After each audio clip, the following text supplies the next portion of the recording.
Hello everyone, welcome to Lost Harbor Tavern. Lost Shipyard, sorry, damn, wrong channel. We don't like the Lost Harbor here, guys. They kind of suck. Cancel them. Yeah, what? No, hold on, wait a minute, that's a bit too far. No. What I do? What's wrong?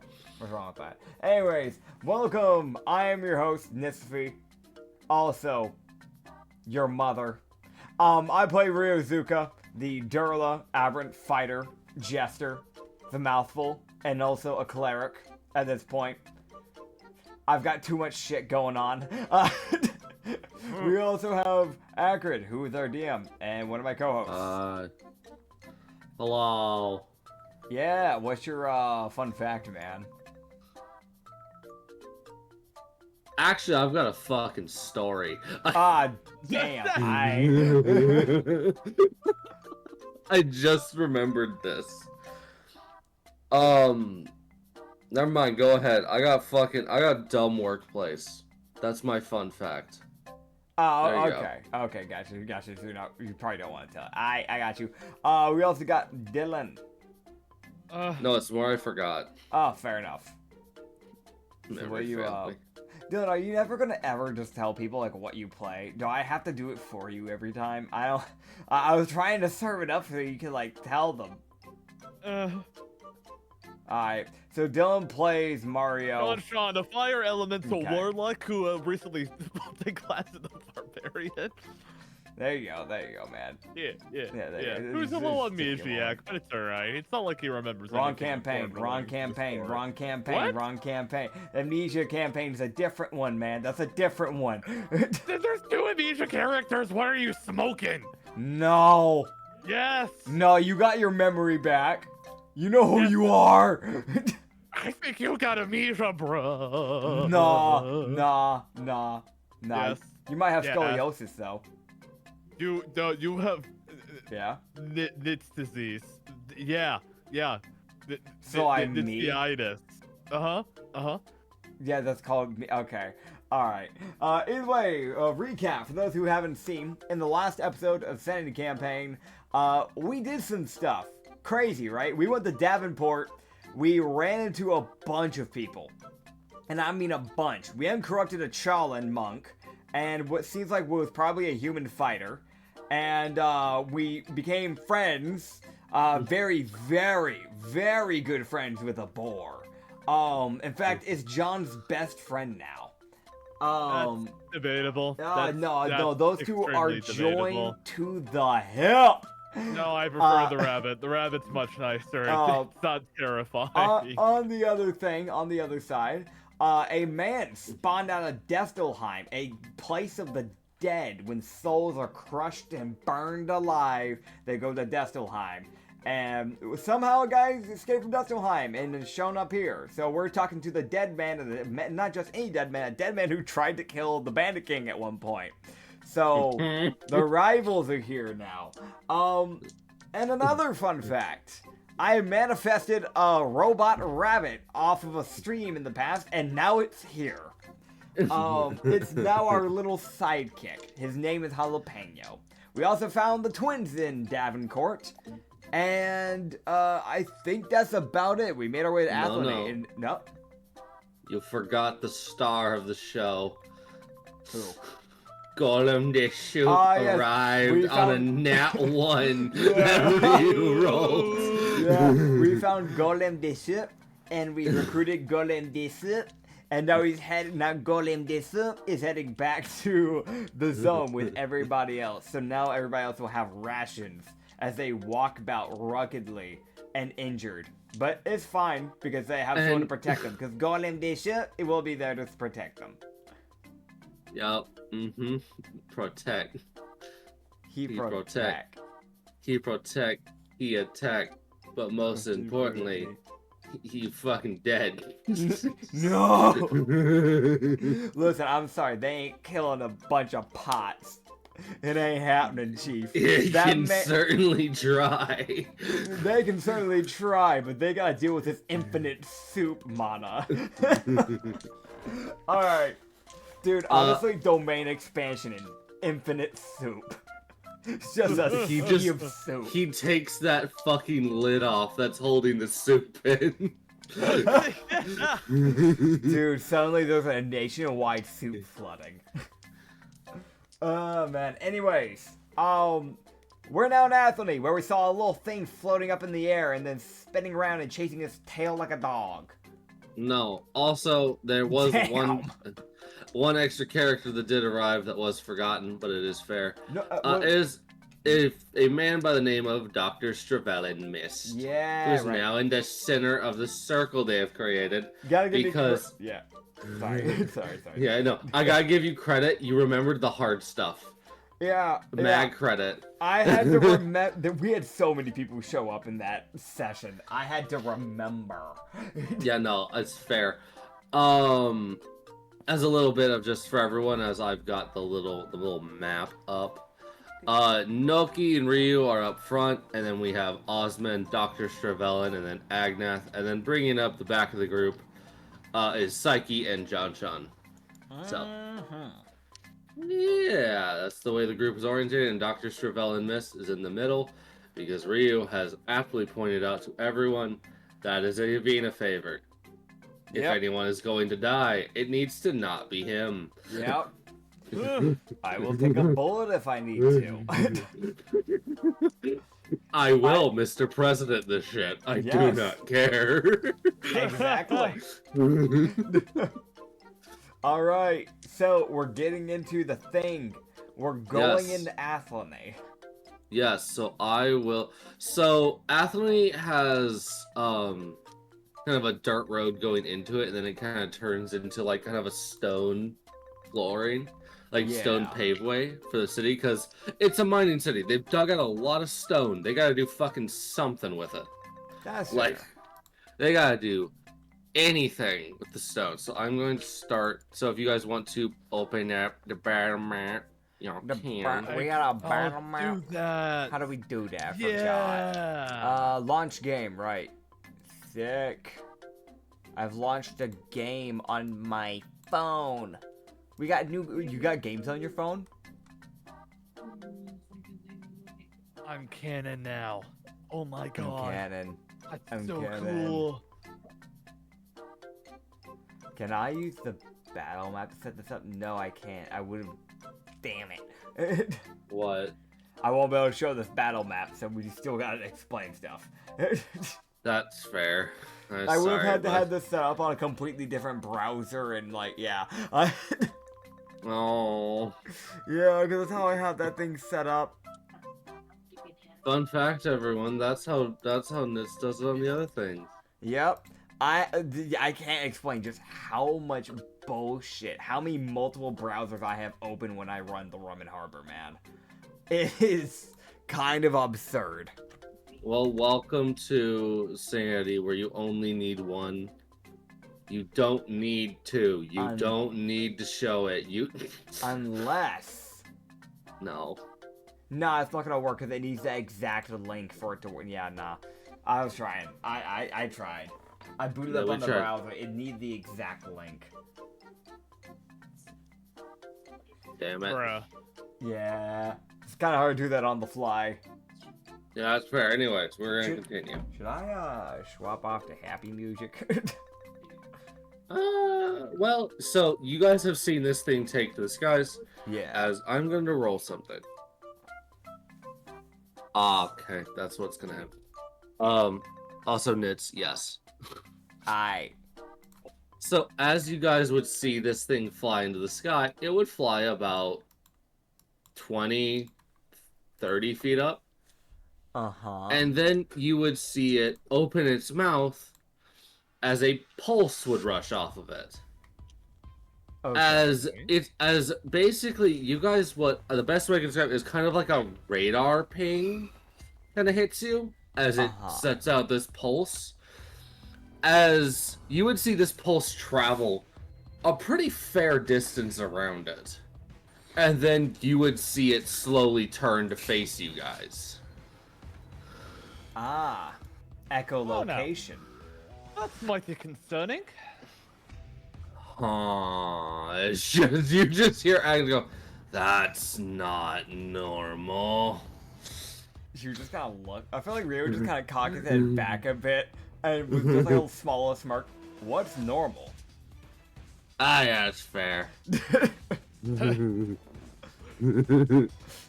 just kind of points to himself, like, while looking at Agnes being like, come on, man. We're not normal.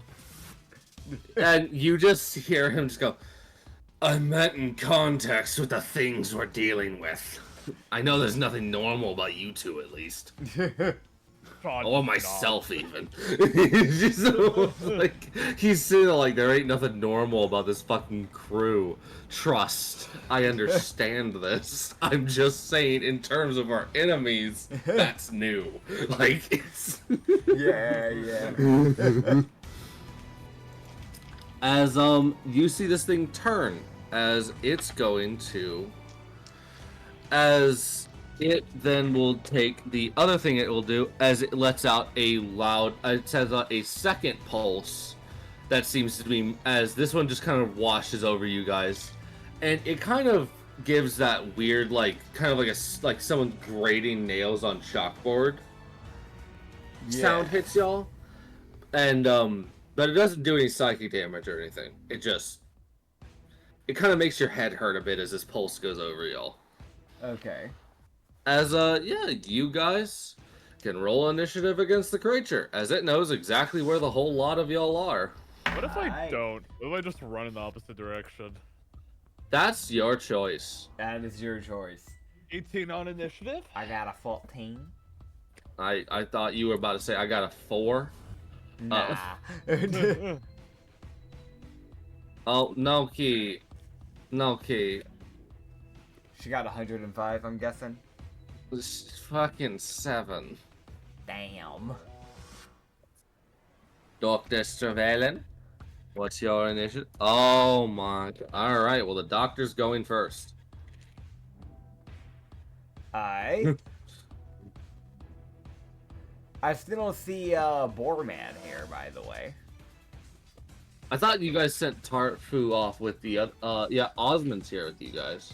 Well, Tarfu said he had barely been in here. That's why we had brought Tarfu. Because we also need Tarfu to help unbury stuff for Athletic, since we're gonna be unburying. Oh right, no, you said the boar person. I thought of Osmond. No, Osmond got sent back with the other group people. Or is Osmond? Well, no. Is no, I'll go. Hold on, let me grab the NPC visuals and I can run down the people of who got sent back. The people who got sent back was Golem the Soup, Naya, Yetha, Sizzle, Sanilin, Jalapeno. Those were the people that were sent back. Okay, I just forgot. We got 2 people. Okay, I gotta add. Okay, where do y'all want? By the way, we never met up with Hectos. Oh fuck, I forgot. Oh yeah. I'm just gonna put it out there. Oh yeah, he's here now. Oh, that's crazy. That's wow, that's crazy. You just nick of time, huh, buddy? just right over here. Just. Yeah, I got you, man. Yeah. Hectos. Yes, far off in the bottom right of the map is Hectos. Like all the group near each other, and then Hectos kind of far back. Hector's better not fucking complain. We never agreed on a meetup location. No, we said Davenport. We said Davenport. No, I meant the city, but not like a specific location. Oh god. I will 100% just state this. I forgot. Man, that's fair. Valid, bud. So I'm just going to he appears as you guys are here, as this pulse happens. You guys see our crack, and he kind of appears a bit back. And as he appears, it's the most, like, he looks fucking frustrated and angry. Oh. So, it is probably a mix of, things with his guy probably didn't go to plan. Fair enough.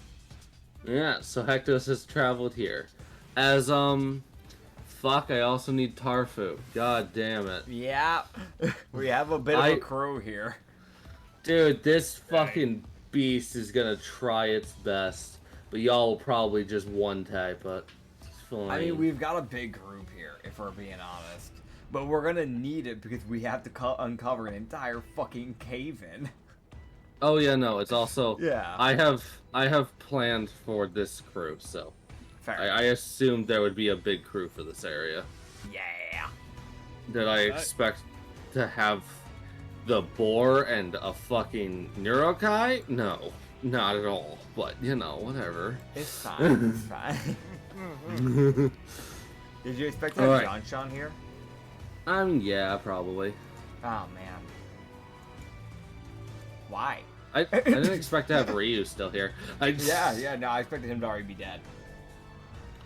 Alright, so, as I will now grab everyone's fucking initiatives. Alright. So, we have Dr. Stravel, and so, Ryu, you had a 14.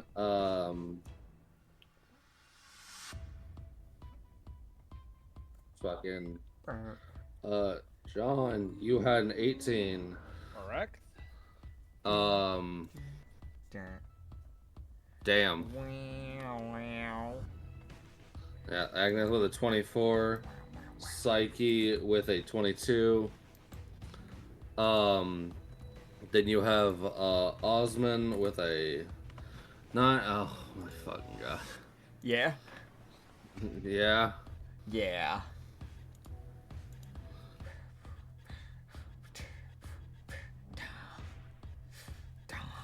God.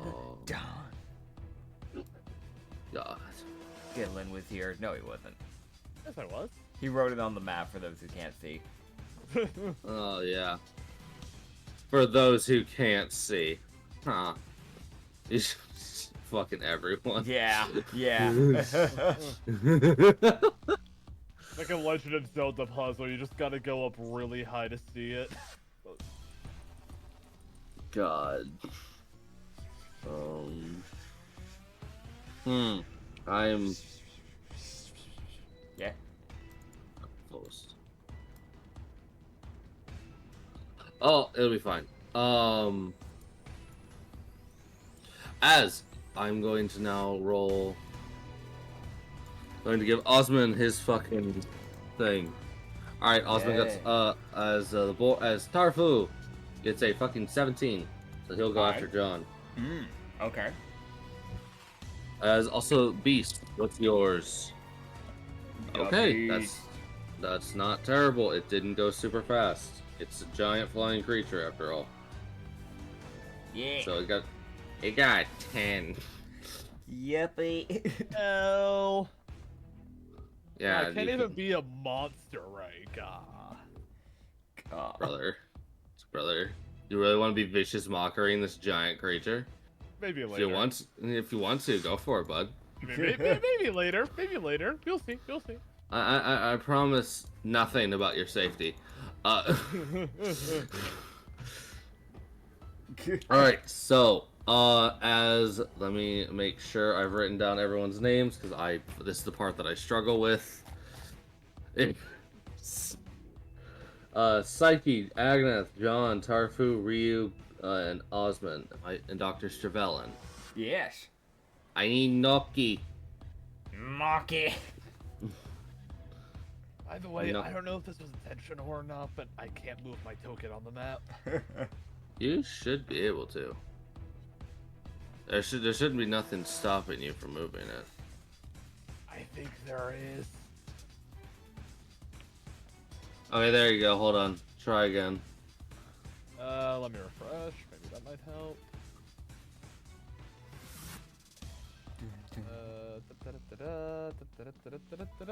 Yep, alright, it works. Yeah, okay, cool. It's because I figured out why. There was like one box unchecked, and I was like, fucking why? Who unchecked you? Gotcha. No, don't fucking uncheck, bitch. Oh, God. Alright, so...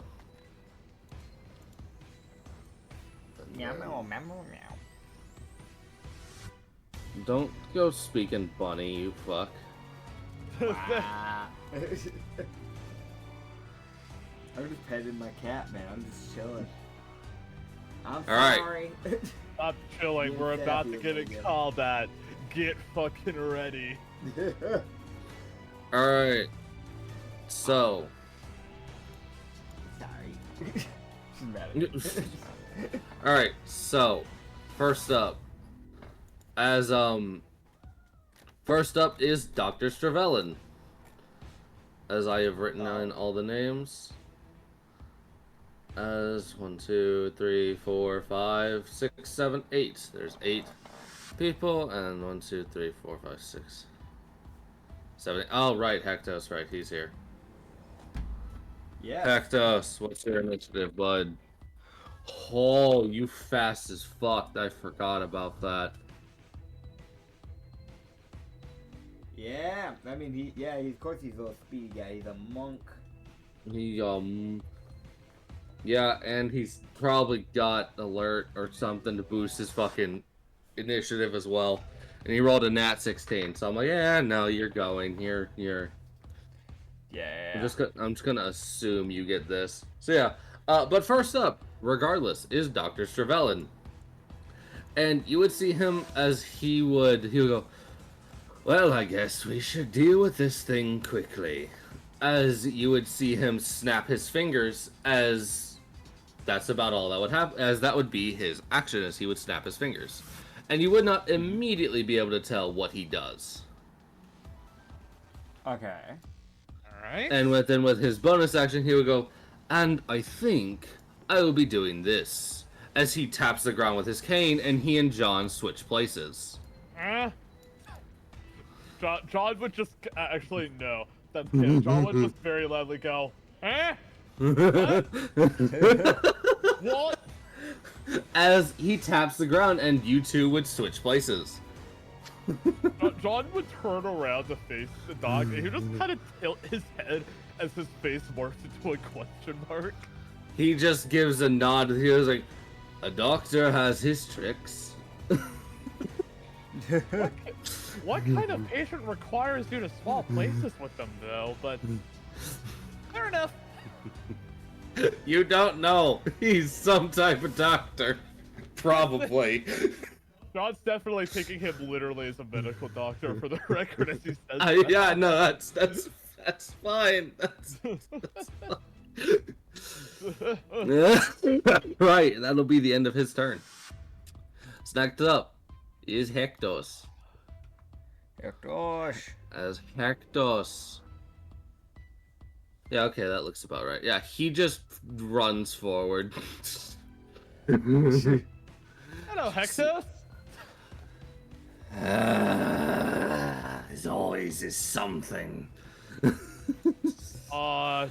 Okay. I forgot how to do my John voice. Fuck. I'll figure it out later. Oh, Yeah. top of the mountain to ya. It's kind of like that, I think. No. Not really. No. It's kind of like that. Still British. Hectos. He will, then he will take, his bonus action, and he's going to gain some extra movement as he runs around. Mm-hmm. And then he's gonna tap Ryu using his action because he can't get up easily to the fucking flying creature. Yeah. So you just see Hectos tap Ryu, as Ryu will gain a lightning imbuement, as he basically casts Lightning's Grace on you. Ooh. Yeah. Adding a D4 of lightning to all of your attacks. Good choice. So considering you quad wield, that's probably the best option. Oh yeah. It's like, oh, it's just a D4 times 4. Oh. So yeah, there you go. That'll be Hectos' turn. Next up is Agnath. As he is going to take his bonus action, tap his halberd on the ground as it'll start burning, and he is going to rage. Okay. For his next thing. As right now everyone is just kind of setting up because this fucking thing is flying in the air. Not a lot of people have the range to get to it. So it's just kind of a, well, I'm gonna take buffs, I guess. Yeah, that's fair. Okay. So Agnath is going to rage and also set up his halberd so it's burning. After him is Psyche. Psyche, are you gonna do anything stupid, little guy? Damn. Oh, yeah, there she goes. Psyche. Oh, that's too far. Oh, that's not good.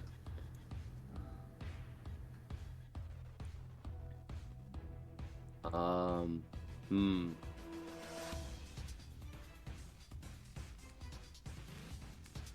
I am Steph.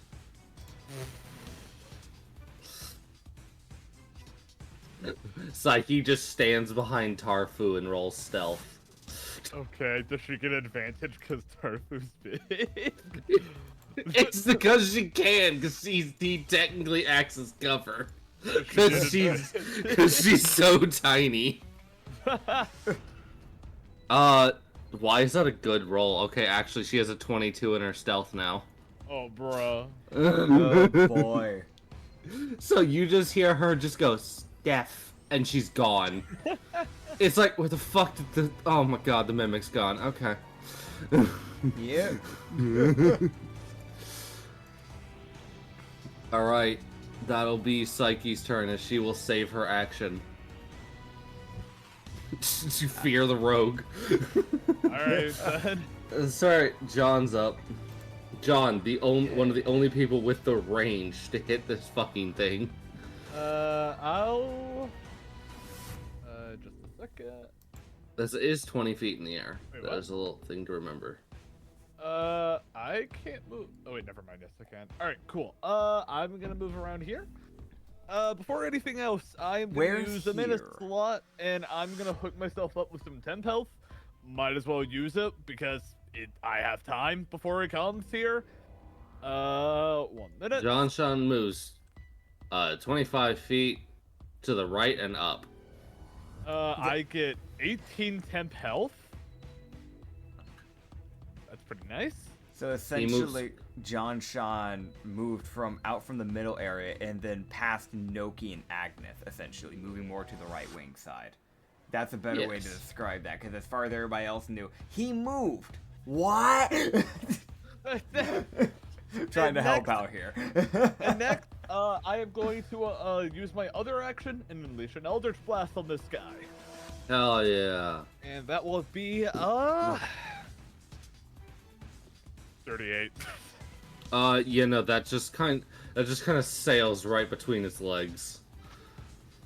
Just into space. So Yeah. if you get unlucky, you might hit the Void Salamander. You know that poker face beam? That's just kind of John Sean's face. And he had his turn. Fair enough. Next up, Tarfu. Oh boy, you see him stand there with his 2 mauls, because that's all he's got. You see him start looking around. May I? What are you gonna do? If I may, can I look at Tarfu and look at him and just go, hey, can you toss me? Sure. As Hell yeah. Tarfu moves forward, probably Psyche follows him. You're not sure. I'm just gonna leave her token here because you don't know where she went. Okay. Oh my god. So you guys would see Tarfu keep his maws on his back as he grabs Ryu. Like, it's essentially like he picks up Ryu by like the stomach effectively, Yeah. reels him back like he's a fucking football effectively, and just fucking sends him. And Ryu's pretty light too, so that should be relatively easy. Okay, so Real? Yeah. He's so- only 110.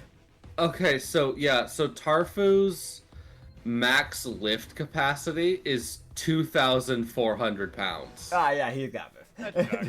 That absolutely checks. This motherfucker is built. You know Yeah. those, like, weight limits you see on bridges? Tarfu is the reason why they have those.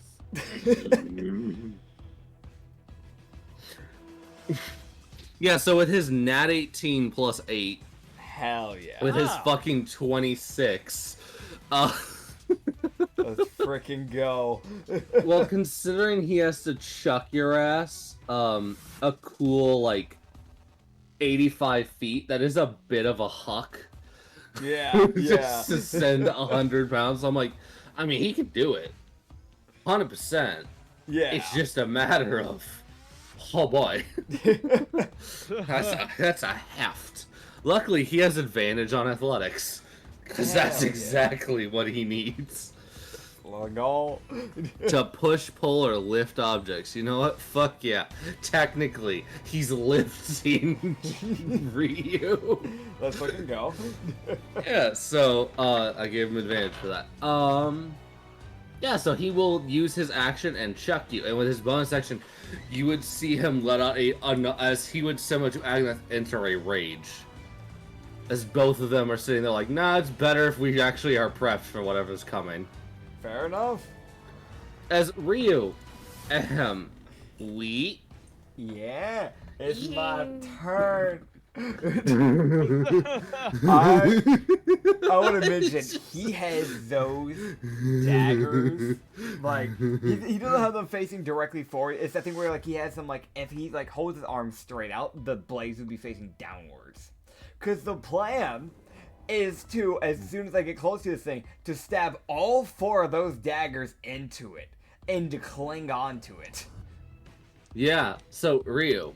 Yep. As you would get within 10 feet of this thing's body, you would feel yourself become weightless. I knew it. My theory was right. Perfect. Alright, so I'm gonna look at this thing again. I'm gonna be aiming for like what I can see is probably the safest area to try and cling onto, which is gonna be the underbelly. So, yeah? Tarfu is, so let me see, Tarfu, where were you aiming? Because he was aiming for the biggest target he could see, Fair. which was kind of looking like that shoulder, the big shoulder area. That's also a valid option. I might be in biting distance, but that is a valid option. You're kind of more towards its back and its shoulder, so it'd have Gotcha. to really crank its neck to get to you. And It should as be Ryu fine. would start flying up, he would kind of start to notice that it almost looks like it has like another set of teeth on its stomach as well. Gotcha. So it's like just like, oh, what the fuck is that? And I- just- So I'm gonna try to stab my daggers in too. I guess it's like back leg or front leg, basically that bulky bit of the leg. And yeah, then it's just like his cling front onto it. shoulder. Yeah, Yeah, go for it. Alright, Andrew, hell yeah. here we go. Let me pull up his sheet. Alright, so he's got a +7 to hit, so that's gonna be a dirty 19. That one's gonna miss. Because I got a natural 4. That's why it misses. Yeah. And then a dirty 15. And then another Okay. dirty 19. Okay, so both the 19s hit. Okay, cool. So The those... 15 won't. Gotcha. Now, Smile Makers, I would be using the charge for this. I'll be completely honest with that. Wait, that means it... Yeah? Oh god, wait, does that mean it can't... Okay, go ahead. Yeah. So, when you strike an opponent with both the blades in the same turn, you can force the foe to roll DC 16 Wisdom or take 2d6 psychic damage and have their mouth locked in a smile, preventing them from speaking or using verbal components for 1 minute. They can re-roll this save each turn. Why so serious, Bats? Yeah. So, I'm guessing that means it can't really open its mouth. Yeah, it wouldn't be able to open its mouth. Oh, you fucking bitch. Uh-huh, I had this planned. So, Yeah, no, it fails. 8 and 9, and does it fail both of them or just one of them? Because the two that hit were both the Smile Makers. Yeah, it failed the wisdom save. Okay, So it's smiling now. it's gonna take an extra 2d6 damage. Nice. Unfortunately, it's psychic because our Yeah. weapons are more designed for dealing with spellcasters. But Yeah. 4 damage, which would probably be Okay. halved, but you know. yeah. And it can no longer open its mouth. Yeah, you see it. So John would see this thing's mouth start creaking into like this horrifying grin, as everyone would start to realize just how many fucking teeth this thing has. So, yeah, many teeth similar to Shark, but cannot open mouth now because fucker made it smile. It's very happy. And then with my bonus action, I begin to blur as it starts to see 2 of me clinging onto its arm. Yes, as it can see you. It does know you're there. It has an eye. It has eyes nearby, so it can see you. Heck yeah. As Ryu is placed, is clinging onto the thing, as his turn ends, and next up is the beast. Now I need to roll something. Alright. Yeah, that checks. Okay, so let me see how. Okay, so it can't. So. Oh. I got me, don't worry. I'll I'll move my icon, don't worry, man. Okay, I just dragged you along. As you guys would see this thing kind of swish its tail and just kind of sail forwards. As it would stay 20 feet into the air, you would see it kind of like you guys would all kind of see it kind of attempt to open its mouth, as it kind of realizes like, oh, this is fucking annoying. Okay. Also, John, Hi. you would start to notice because you can kind of see its underbelly. Its underbelly is like vibrating, Okay. which it seems to have a second maw there, which is probably because that maw can't smile. Technically, it just can't open right now. It's kind of locked shut. That's disturbing to think about. Yeah, it has a mouth on its chest as well, which, considering how big its arms are, it might just feed people into its underbelly if it needs to. Yeah, it has options when dealing with people. Instead, because don't it like fucking that. yeah, well, suffer in the knowledge. Okay. You would see this thing sit there a moment, as it's going to now pick a fucking person. Cause honestly, no one's hit it. So it's not particularly carrying right now. So I need 1, 2, 3, 4, 5, 6, 7, 8. So a D8. Who you gonna attack, bud? What did? Oh. Huh? Okay, that's wow. So you would see this thing descend as you see its body start to descend down, as it descends down 10 feet, and it would kind of do a bit as it would kind of start to turn its whole body around, as you would see as Rhea would see its tail, the end of its tail wrap around Noki and then lift her up with it as it takes upwards to the sky again. Oh dear. As it is going to roll. Yeah, no, she's not. She can try to fight it with a strength. Yeah, no. As this thing picks Noki up, as it will then fly 30 feet up. Oh dear. Alright, I know what to do on my turn. I think I know what to do actually. I'm snapping its bone. You I'm grabbing that tail and I'm snapping it. For the people I have to make sure don't die. I rolled. It was like, who do you attack? 2, and I look, and that's Noki. I'm like, why her? What'd she do? She ain't done shit yet. She's just here. Oh, Paid God. for the crime of breathing. I feel like Rio just kind of looked at Noki and just go, just hang in there. Everything will be fine. I'll get you out of it. Don't you worry. Just see Noki. Pig Just in there.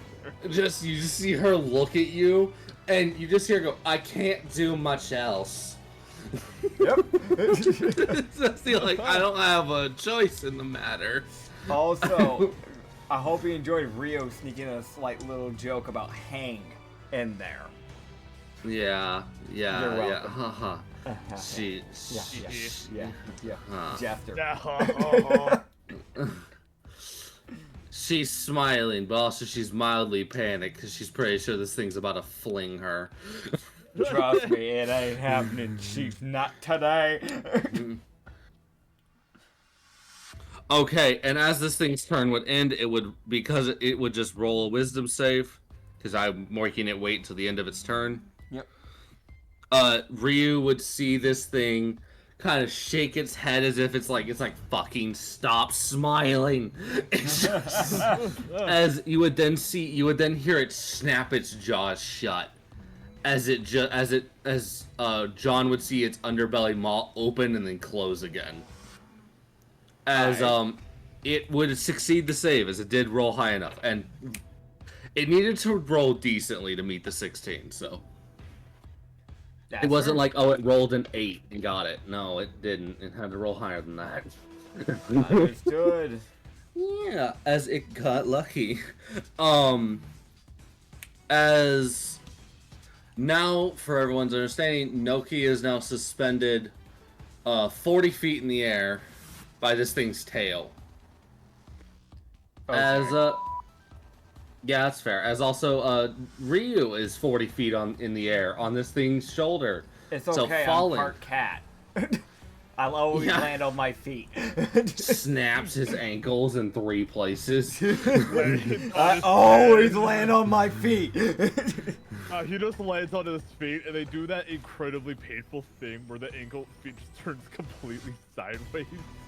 Bro, I'm just gonna look at Yovina and just like, yo, can you just make me rubber? Cool, thanks. Need to negate that fall damage, buddy. Oh boy. Oh boy, that's just fucking great, man. There's a rubber god. Now's the time to start praying. So, you would actually see one person, Ryu would see Osmond reach into his cloak as you would see him pull out a javelin. Okay. As he actually has range. He's the only fucking marshal here that has any amount of range. She rolled in that one. This could be bad. Yeah, but he wants to help. Okay, what's the plus, Osmond? What do you have? Do you hit this? You do hit this. Yay. As Ryu would see a javelin come whistling up and kind of sail into this thing's body. Okay. As he does max damage, as it takes 12 piercing. Fucking yay. From the javelin as it would embed into its body that's now next to him. Hell yeah. As,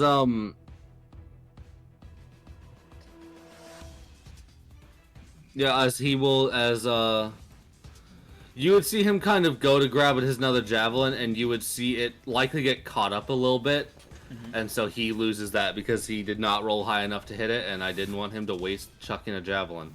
Fair enough. As he would see him save his bonus action. Alright. As next up, Noki, the Bard. Noki. Is Noki the Bard. German suplex. As you see her sit there a moment and really consider her options. And then you would see her look at this,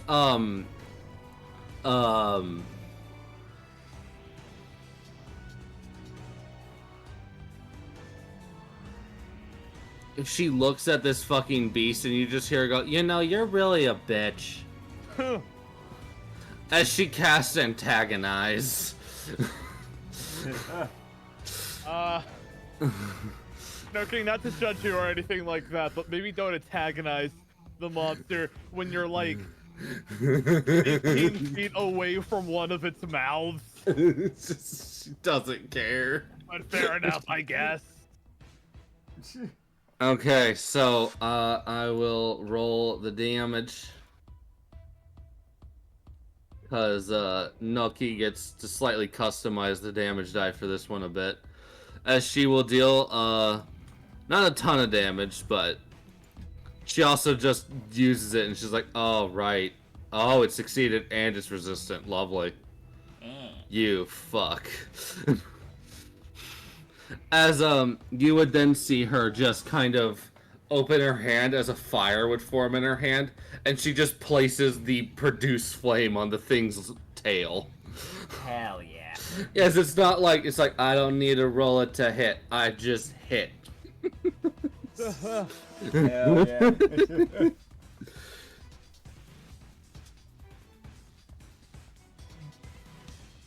As she will do 13 fire damage to this thing's tail. Yeah, let's go. And that'll be the end of her turn. As yeah. As next up is Dr. Stravelin. And you would see him just snap his finger. As you would see him looking at like, well, Well, I think it's time I started trying to do something. As you would see him reach out, he will, excuse me, good fellow, could you mind handing me your javelin? As he taps the end of Osmond's javelin. And you just see Osmond kind of just look at him like, what did you just do to my weapon? As Dr. Stravelin just gives a fucking bow. What did he do? You don't know. He did something. Fucking asshole. And then you would just see him go, and flash, as he would snap his fingers again, as you would see a pulse of, as you would see like a burst of energy rush forward from his hand. Alright. As the beast has to roll a dex save. Oh, heck yeah. And luckily, Right. because of how fucking big it is.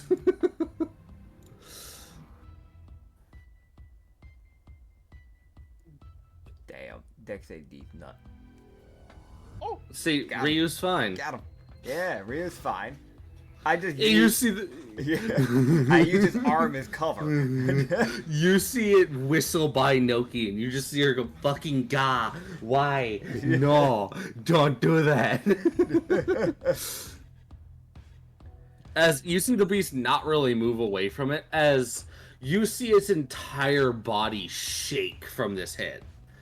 As he gets to roll thunder damage. Yippee. As he will do, and I will go ahead and roll it. I'll roll it off of Tarfu, Yeah, bro. because Dr. Stravelin does not. As he will do 22 thunder damage. It doesn't. The Ryu can, as Ryu is sitting there, he kind of, it's that thing of like, that's not. That doesn't. You're not sure what type of damage that honestly is. That's a different thing that he just did to the creature. Gotcha. So, Dr. Stravelin has something unique under his belt. So he's got a different tool that you guys don't normally see. Okay. Yeah, as it makes the creature's whole body shake, but Ryu can kind of tell it's only in the area where that beam went through. Yeah. As the whole body just started vibrating violently. Hell yeah. As you would see Dr. Stravelin go, oh, and just a little note, don't miss. Gotcha. He says that's Osmond, and they don't miss.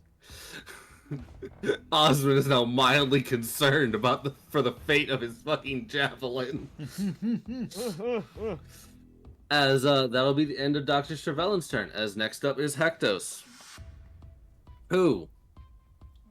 Yeah, that's fair. You see him deform into lightning as he just ripples up and then lands on the thing's back. Alright.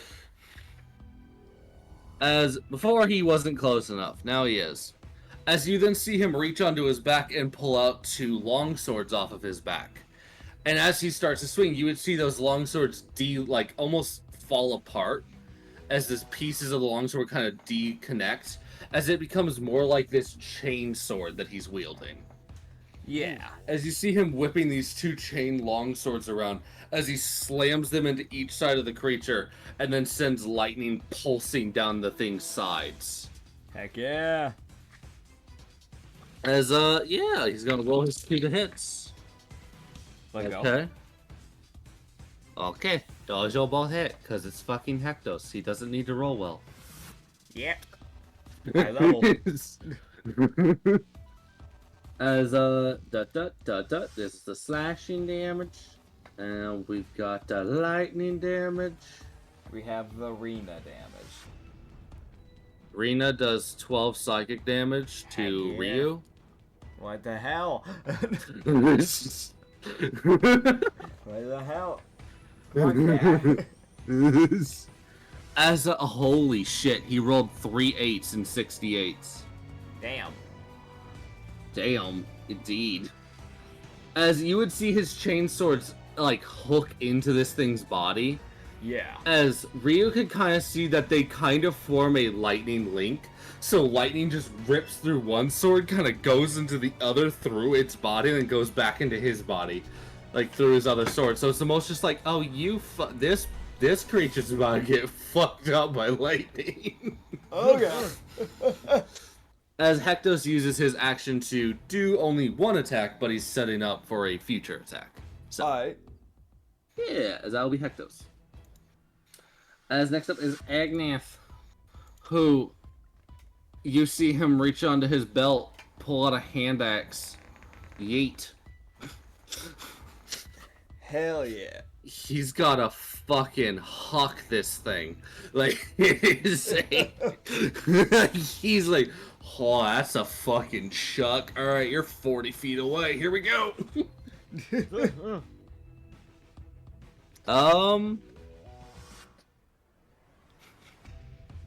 Ryu would see this hand axe come whistling up, and you would see it kind of like just barely go over it. And they go flying back down. Damn. He tried. He tried. And you just hear Agnes go, I didn't mean to clear it, damn it. It's just... You should try playing football, Agnes.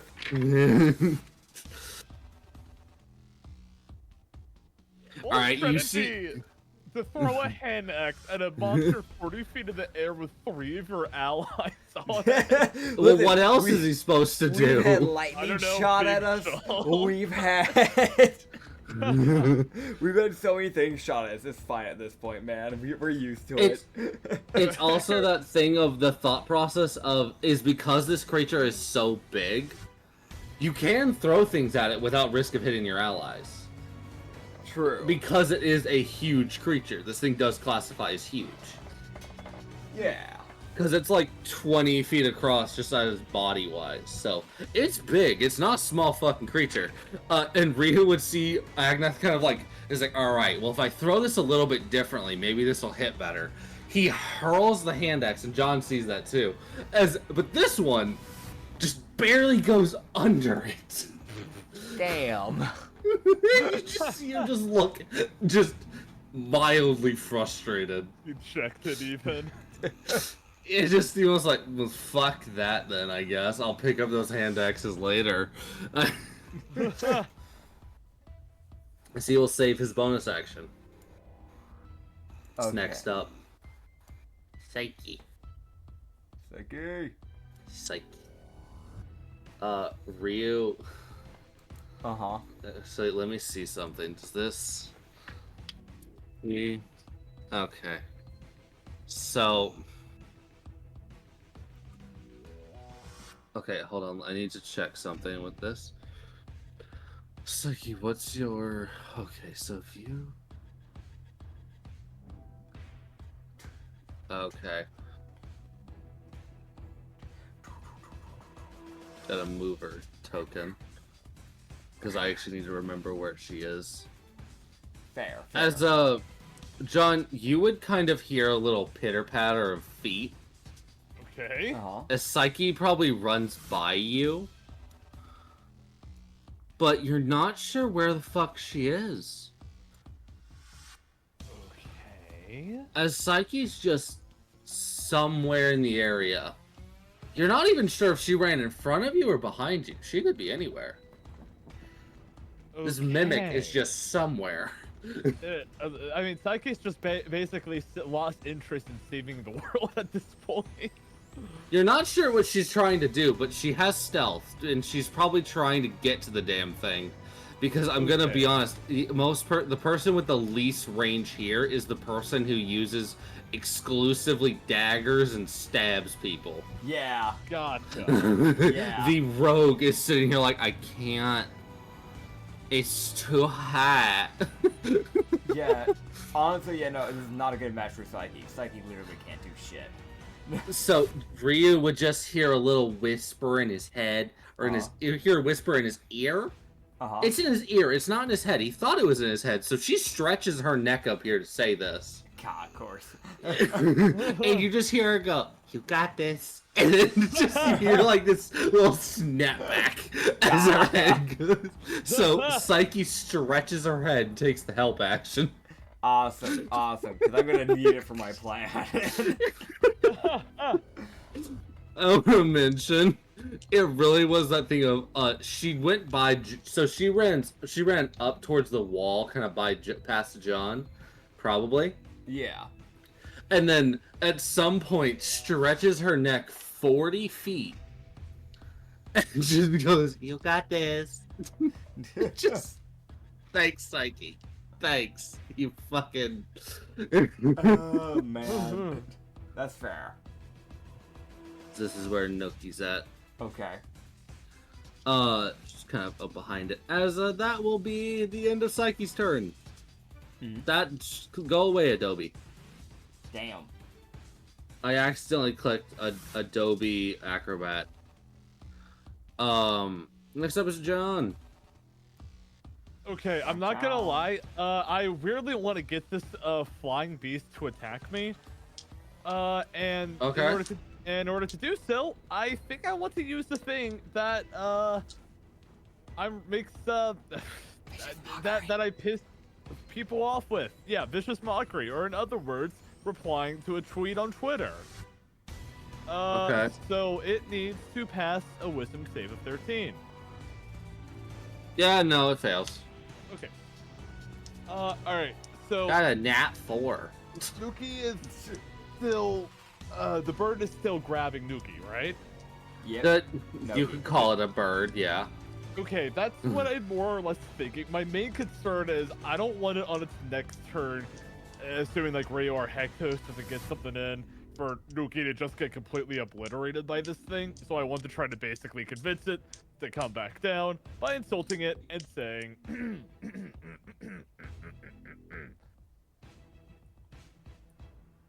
"What a coward of a monster, flying all the way up there. You really think you can't win like a real warrior?" It looks down at you. Alright. What You do I roll? see, so roll me a persuasion check. Okay, I'm good at these usually. Okay. That's a 23. Okay, I know what it's doing on its next turn. Okay, damage wise, what do I roll? Because I know you usually. Yeah, so for that, you called it a coward and a bitch, basically in the same sentence. So, I'll give you D8s. Why not? D8? I like them.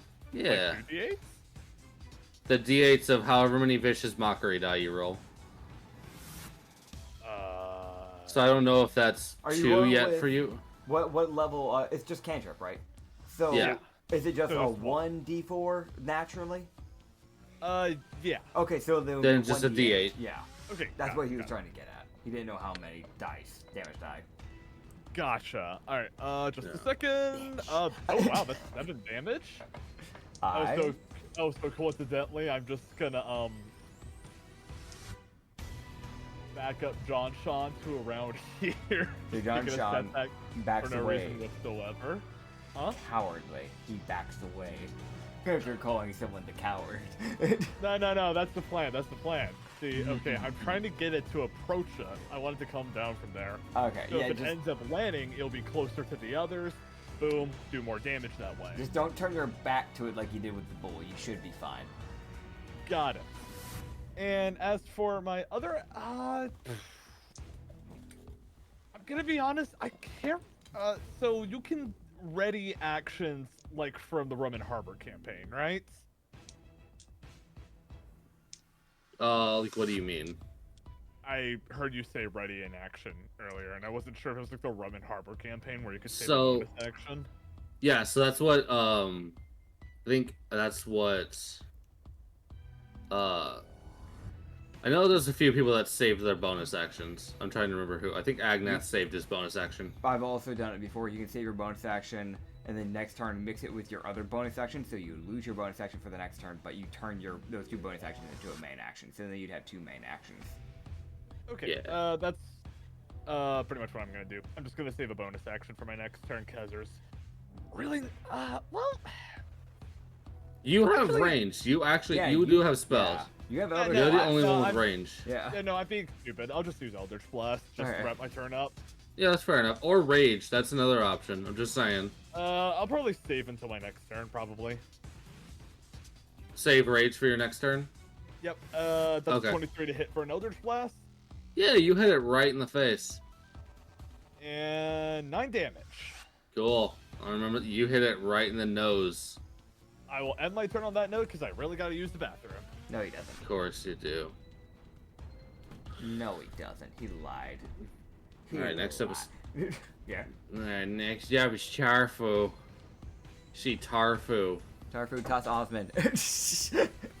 Tarfu. Could you fucking imagine? No, we're not doing that. Oh my god. So here's what happens. I was in a roll because I was like, Tarfu, you're the type of guy to do something insane. So you gonna do something crazy? And I roll and I'm like, are you gonna do this? Like, what's your athletics to do this? And he just gets a nat 20. Oh, of course. You see Tarfu sit there and be like, and you just see him look up at this thing, and you just see him seeming to get more and more pissed off that it's hiding so high up. Yeah. You just see Tarfu. You just see him raise grab his two maws, lift them into the air, slam them into the ground as you would see a chunk of rock come up into the air next to him. Yeah.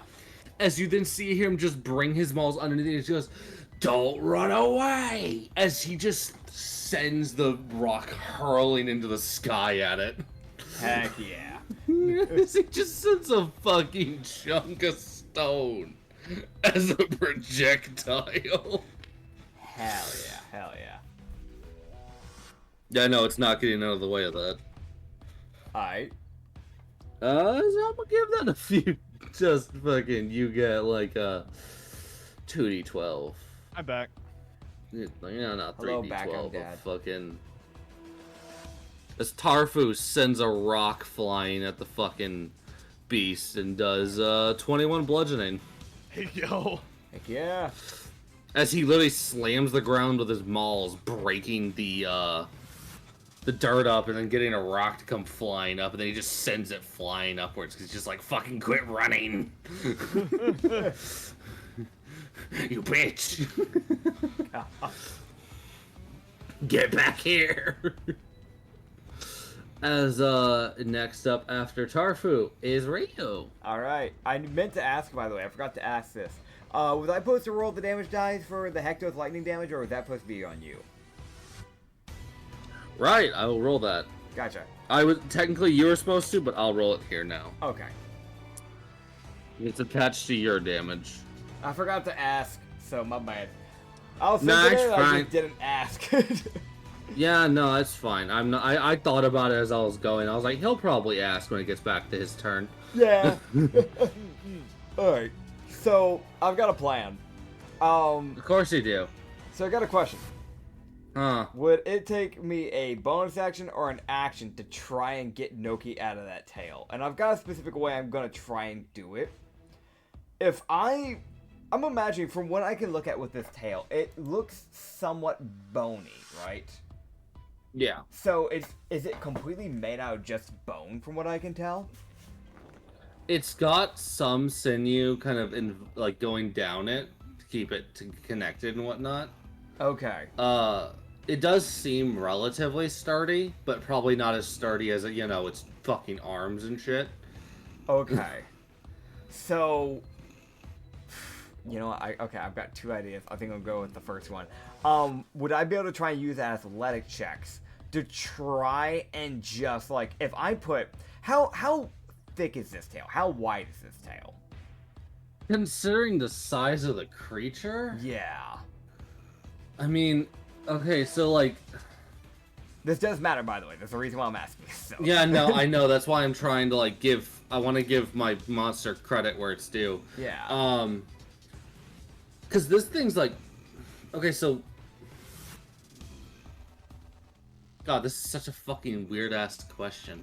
If this helps you at all, I'm pretty sure it's canonized that Rio has some strength, but it's not. Yeah. It's not much upper body. That was randomized when we were making the character. We literally rolled for that shit. On what type of body type he had. I don't think I'm gonna have much of a chance of peeling her directly out, so instead I want to try and make it just relax its grip so she can pull herself out easily. So the plan is to basically just get my legs in between, like, the tail. Kind of like mounting a tail, essentially. And then just putting as much pressure as physically possible, basically squeezing the tail into submission. Yeah, I can see that working. Yeah. Okay. Basically, death by thighs, essentially, is a good way to put it. Except instead of putting, like, a watermelon or a can or something between the thighs, it's a damn tail. Like a foot tall and like fucking like probably like 8 inches thick. So it's a pretty decent sized thing. So yeah, no, that'll work. Alright, see, honestly, if this was like fat, I'd be like, yeah, I'm just gonna cut it off with my knives. But that probably wouldn't work because it's bone. So yeah, that's kind of the plan. I'm gonna be What are you honest. be rolling for this? I'm gonna be honest. I thought you were gonna walk and be like, "Yeah, I just want to break the tail," and I was like, "Fucking no." Yeah, not. I don't have the strength for that. That's more of a Tarfu move or an Osmond move. I want to mention, he's like, "Give me that tail, come here. I'll fucking Mario. I want Mario 64 you into that fucking wall." Oh man. Alright, so what do you want me rolling for this? And is it a minor or is it a minor, so 4E. Minor action or major action? Yeah, dude, sorry, 4E kicked me for a second. Is it a bonus or a main action? That feels kind of like a more bigger thing that'll take a little bit. That's fair. So I'll give it an action for that one. Valid. What you want me rolling? God, what would... Honestly, because you're kind of having to, like, shimmy and move weird, I'm gonna give you an acrobatics on this one, weirdly. So it's more of your legs thing for this. Cool. Dirty 19. Cool. Yeah, I have no, a +5 in it, so hell yeah. yeah, I was sitting on, like, this is... Because it's more of a legs thing. Yeah. I'm like, acrobatics works for this one as well. Athletics or acrobatics. Yeah, so I'll give you acrobatics for that one. So yeah, you would see Rio have to like kind of like slide down this fucking thin ass area. Yeah. Rio also has to move kind of around like past Hectos down its body. Yeah. As you slide down like a good like 10 feet of its tail before like basically putting your legs in between its tail body and like kind of like starting to make it forcibly release Noki. Fair enough. So that'll be your action. Heck yeah. So when I do this, will this forcibly make it like go of her completely, or is this just going to be more of like she would just be able to slip out next turn without any ease, or would she have advantage? So basically what you'd be able to tell is that you didn't cause it enough discomfort to make it just flick its tail around like a panic, like what the fuck's going on. Yeah. It did seem to release its grip a bit as its tail's kind of as it's probably trying to figure out what the fuck is squeezing its tail. Yeah. So Noki will have advantage on getting out of this thing's grip Oh, good. when it comes down to her turn. the flying beast gets closer down to the ground, Nuki will be fine. Yeah. I'm gonna double check, see if I can do anything with my bonus action, but I don't think I can. You can laugh, but I don't know if you want to save that. I'm saving that. I don't think it's needed for this. Man laughs like takes his bonus action to be petty. I mean, there really isn't much else I can do, so I'll just save my bonus action for next turn. Fucking valid. Alright, next up, Beastie. Okay. Oh, I didn't mean to grab the bosses. I'm trying to grab me. There we are. On the map, I was trying to grab Rio's icon. It kept even though I was clicking on Rio, it was grabbing that flying beast. God, fucking Hectos, I'm trying to grab your icon, bud. Alright, so, next up. Alright, so, oh boy, here we go. John, my boy, it's the beast's turn. You see this thing descend. Okay, that's what I wanted. As it will, take its special. As it takes its special surge of momentum.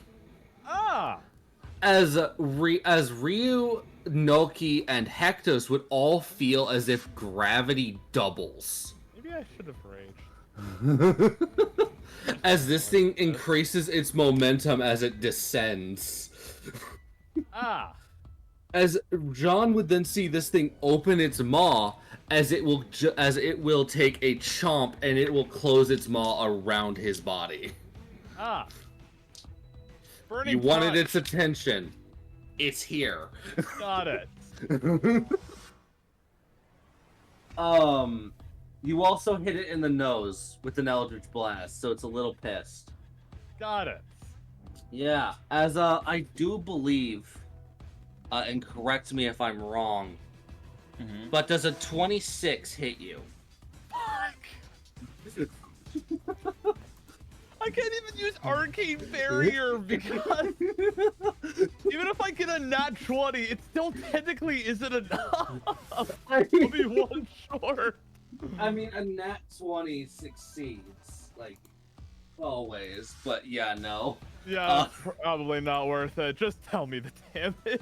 Yeah, I'm sorry, but it rolled a nat 19. It rolled like a nat 18. I was like, oh yeah, no, it's not fucking missing.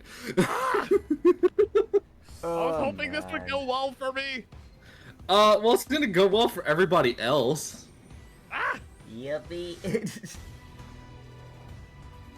Alright, so, and, it will take John, as you are in its mouth, it will also take a second bite, because you're just in there. It doesn't need to roll its second to hit. Shit. I Arcane Barrier this one. Well, not... I'll roll its to hit, just to see, what you gotta block. Hey, you can try. Yeah? Yeah, go ahead. You gonna use a mana slot? Yeah. Alright, I'll use the mana slot. Alright, 1 minute. I'm using Lucky. You're using Lucky? I'm using Lucky. I got an 11. Alright, let me just hit that. Knock that off my... Okay, rolling again. I'm using Lucky again. I got a 10. Brother. Alright.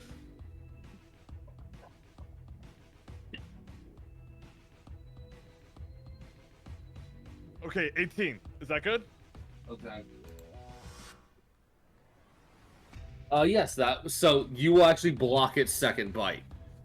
Alright, and that means I will get to unleash a D10 from inside its mouth.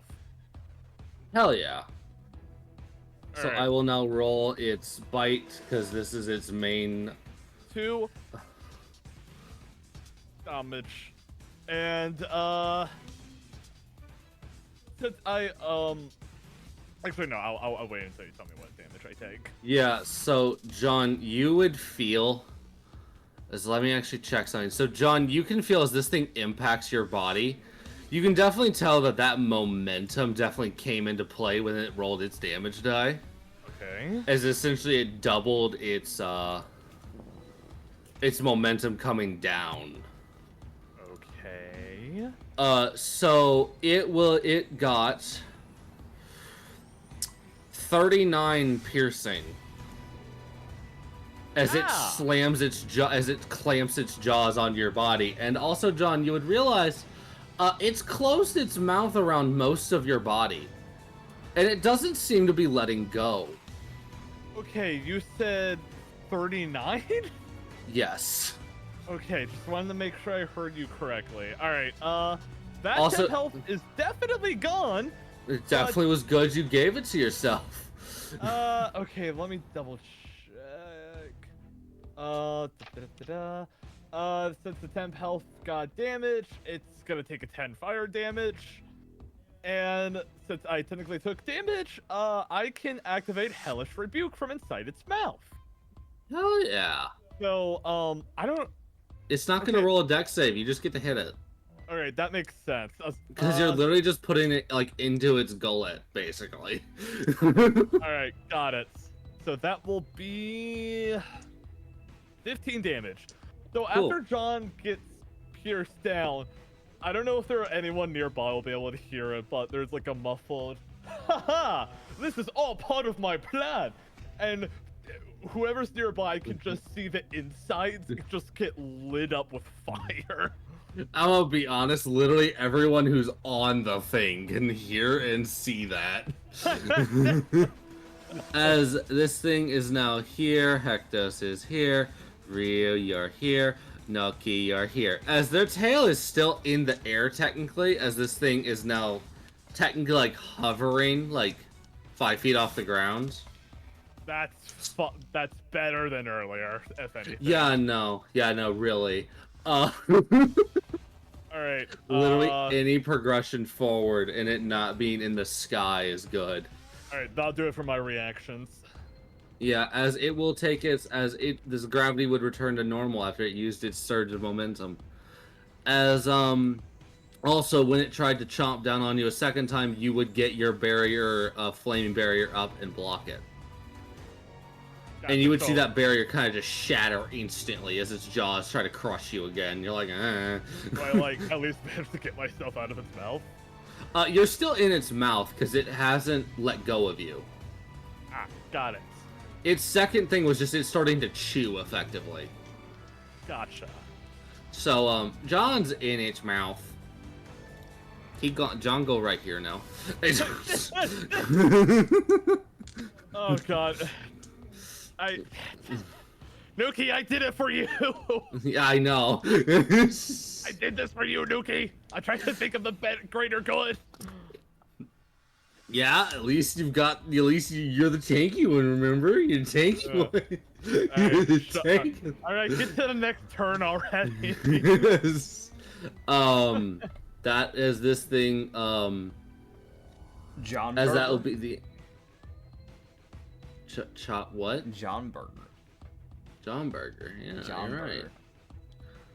Osmond. As you would see Osmond move forward. As you would see him bring up his Odachi.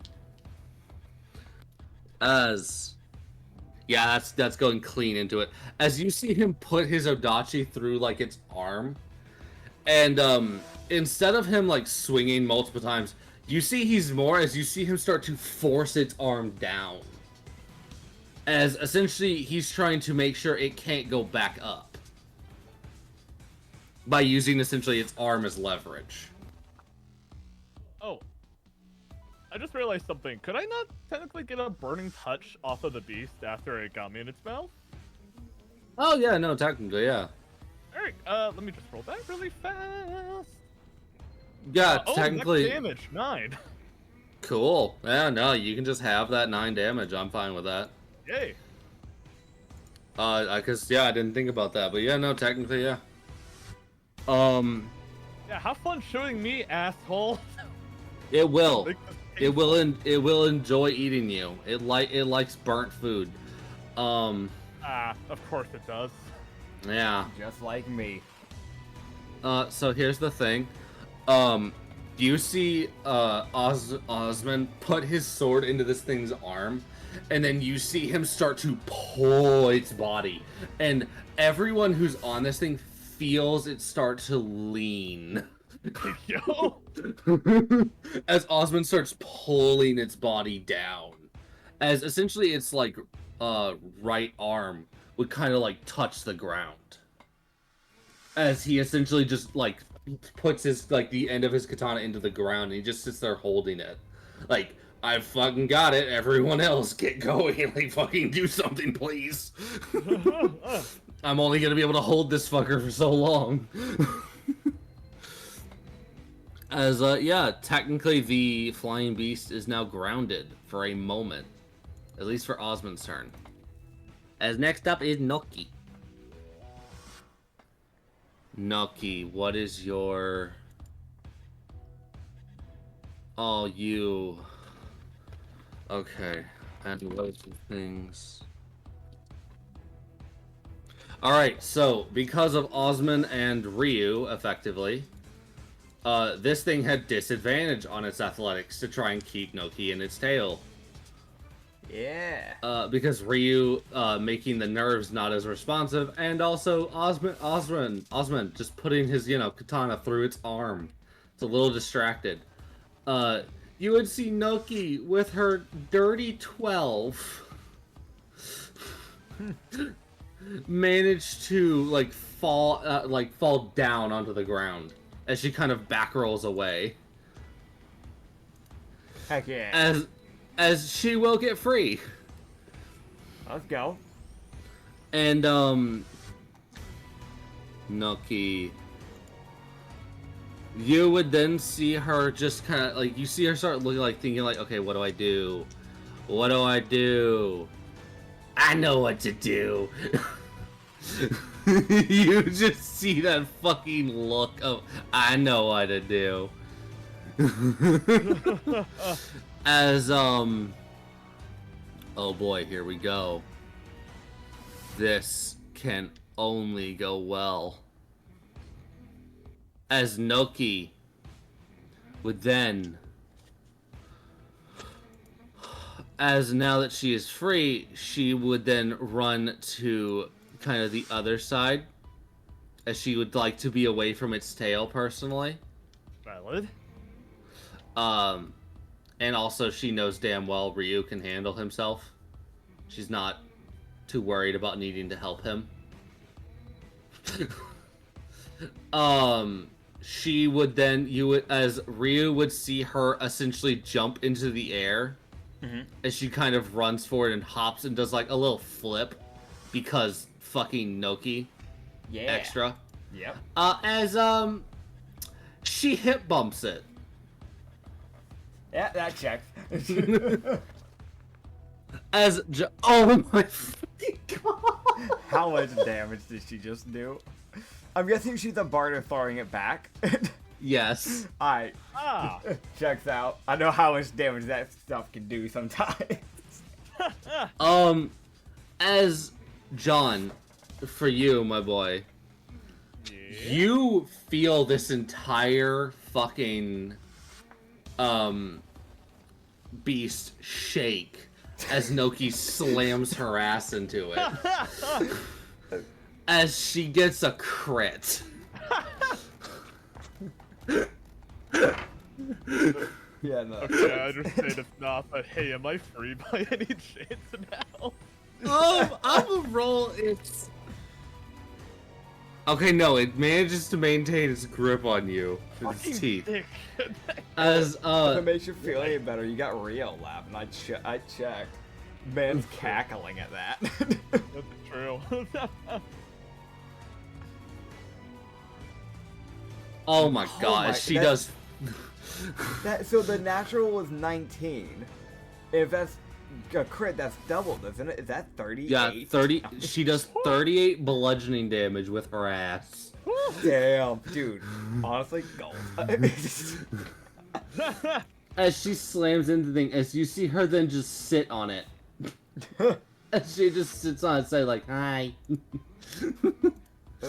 As you then see her go, all right.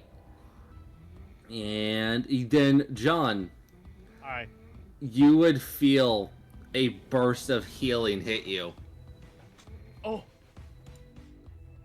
As she would cast Healing Word. Lovely. And yeah, no, she rolled minimum. Damn. it. You get 9. You get 9 healing. She's Alright, great well, DPS, but I want to none mention of also she's like her main damage type is psychic and blood, because she follows Yavina. That's And she's not sure either of these will really work well on this thing, so she's like, guess I'm resorting to my ass. I don't have many options here. But she's sitting on it so she's out of the way. It's not because she's comfy, it's more because she's like, I need to be out of the way in case other people need to swing. Fair. Oh god, that's Noki. She's fucking Noki. Noki doing Noki things. As Dr. Stravelin is up next. As Dr. Stravelin just walks up and John, Yes. you would feel you would feel something you would feel him kind of tap your body, like your side. Okay. As you would feel your entire body start to shake. As he just goes, and he just tests, he goes, that'll become useful in a bit. And he just starts backing away. There's just a muffled. Dr. Stravelin does something. Don't worry about it. Oh, I've got to look forward to. And then with his bonus action, John, you would start to vibrate more. Okay. As like you feel like your side and kind of like now moving up, you're like towards your front, is starting to kind of shake. It's not like a noticeable shake, at least right now, but it's like that like subtle like there's something wrong here. There's something just ain't right. Okay. As Doc, that's the Doc's turn. Agnath is up. I am just unintentionally getting central with this bird while trapped in its mouth. Oh god. As Agnath, he's already raging. He's just gonna take. He saved his last bonus action. He combines his bonus action, takes 2 actions, and takes 4 fucking swings with his fucking halberd because he's sick of this bitch. Nucky. She's right here. Fair. Yeah. Agnath. Alright. Okay. As Agnath, what's your plus? Bud. That's your plus. Ah. Okay, so 3 out of your 4 will hit.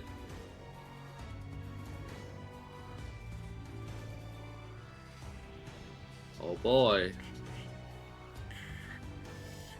Slashing damage. As you see Agnes essentially like just start hacking into this thing's arm with his halberd. As he will do 32 slashing and then 15 fire. Because that'll be his turn. Heck yeah. Heck yeah, his next up is Shikey. It's like, hey, you can do your thing now. Yeah. She's here now. Absorb the aberration. Become an even greater aberration. She's already a greater mimic. I don't know what you want from her. Legendary mimic.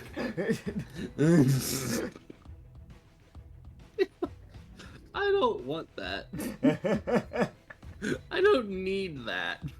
She can just prop herself up as an island and nobody would know. She would, too. Oh, yeah. He's petty.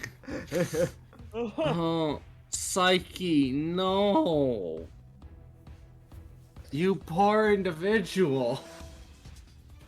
It's always Psyche. Nat 1? Not one. Alright. Right, why is it always Psyche? I think the dice are racist. Right. Alright, well, alright, let me see. What does this thing look like again? Because I know where she was attacking. So... Okay, so you see Psyche attempt to essentially stab this thing in the side. Uh-huh. And,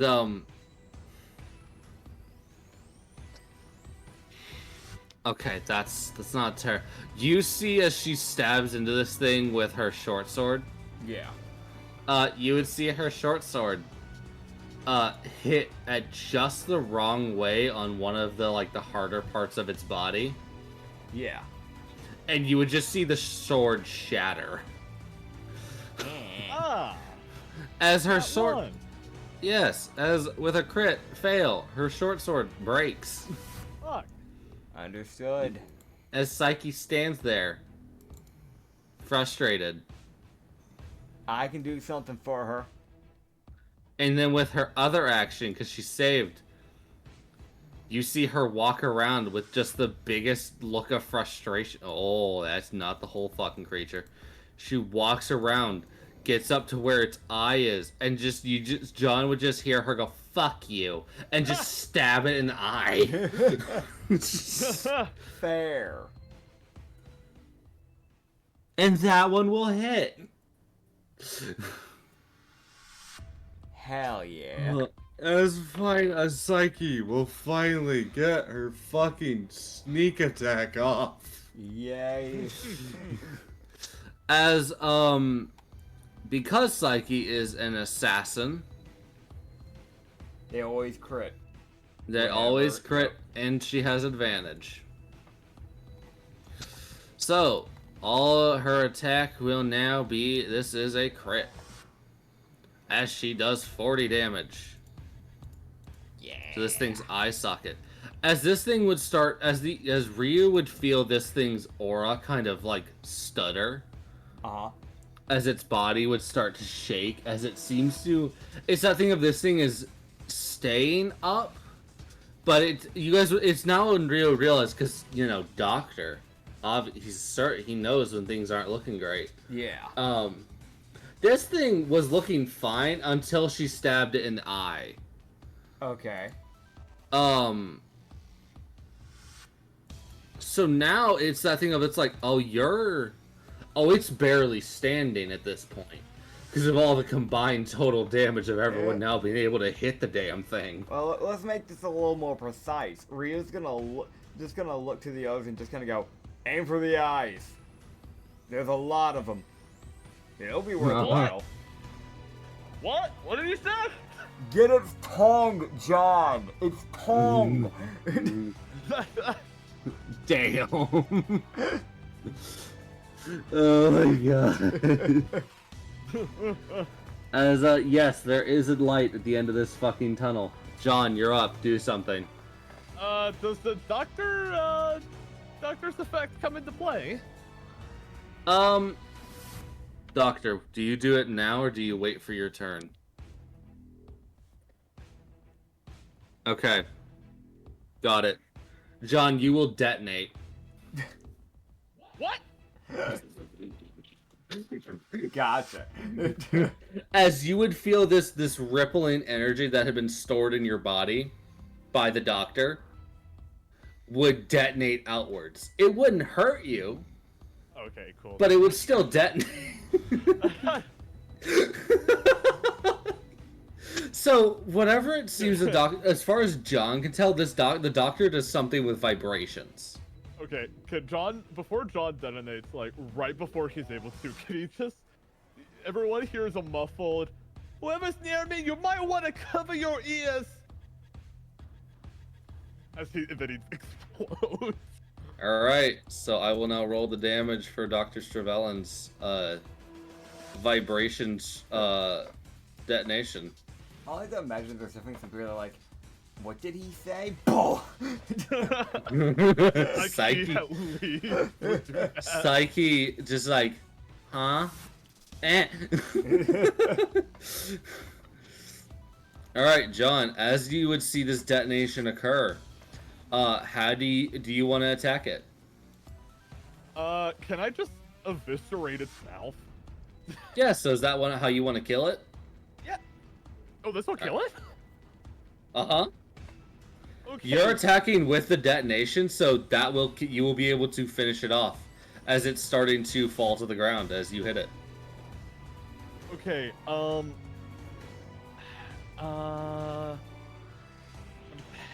trying to think if there's like a cool way to canonize this, but I can't really think of anything other than John just realizing, oh, I'm about to explode. Yeah, so here's what happens, John. You grab. I'm gonna do this for you then, because I think this is funny.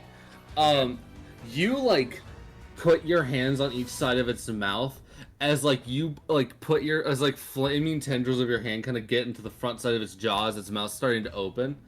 As you just detonate outwards as you go out of its mouth, and you just rip its fucking tongue out as you detonate. Can I suggest something? Could everyone just see John Shaw just suddenly just fly out of its mouth and just land around here face first? Yeah, so what happened with John is that he was like, when he comes detonating out, Rio and everyone can see him, it's like his body is like de-linked and like kind of like all spread out because, you know, vibrations, eruption, you know. Yeah. Woo. Like for a normal person, it wouldn't do anything to their body, but because you are you are not a static piece of mass. You are fire. Your body moves. Yeah. So your body kind of goes like all over the fucking place as you go wibbling out. As John, you just land on the ground and you just got its tongue next to you. So I think everyone sees John flies out, he would definitely be screaming. Oh yeah, no. Just follows not too short after. Out of curiosity, how much does it did the explosion damage do? It did, and let me pull up. $5 million. It did 32 damage. Hell yeah. I would do it. Yeah, you guys got past y'all got through its 400 HP. Yippee. Total transparency, yes, that thing had 400 health. Oh damn, okay. Y'all did 401. As John just kind of lands on the ground, he'll just say, God, I never want to do that again. You'll probably have to. You're gonna show me how you did that thing with your hip. I'm gonna be real there, buddy. Okay. You sent that whole thing vibrating. You just hear Noki just get a It's just the most like okay. As John gets up. Noki would have walked over to help him up. Oh, Noki, are you okay? I was really I'm fine. I tried to magically insult it after I saw it take you up like that. I was quite worried for a second. Only that I think my plan worked a little too well. Glad you're okay though. Just mess with my icon, don't mind me. Don't mind me. Yeah. Noki was like, I'm fine now. Both of y'all made a good effort to help me, and I didn't get crushed, and also I didn't get eaten. But you got eaten, so I don't recommend it. Thanks? It's not very pleasant. Yeah, I wouldn't imagine. I'm not a big fan of being eaten. Hey John, how many rows of teeth did it have in its mouth? I was too busy fighting for my life to count, Ryu. Aw. Do I'm you gonna go wanna up to the know? mouth. Can I go check? Yeah, sure, man. It had 6 rows of teeth. Cool. How big are these teeth, by the way? Pretty fucking decent. Can I tear a few out? Yeah, go for it, bud. Alright. Athletics. This might sound like a weird question, but is John just like covered in the saliva or whatever from its mouth, or? No, because your body ate it. Okay, gotcha. I was just thinking it might be a funny image to see like steam coming from the saliva, because saliva and fire, but never mind. Well, there is steam. It's purple mist. So Got it. All right, that's what yeah. I'm wondering. He's turning into an Yeah, aberration. no. Kill him. No. Noki way. helps because you helped her. Does Hell she yeah. help you? I got a natural 16, and I have a +3 in athletics, so that makes it 105. Yeah. So let me see. No, don't agree to that. That team. Yeah, so God, fuck off, dice. I hate this one dice. Oh man. It did it again. It's a, yeah, but what if crit, right?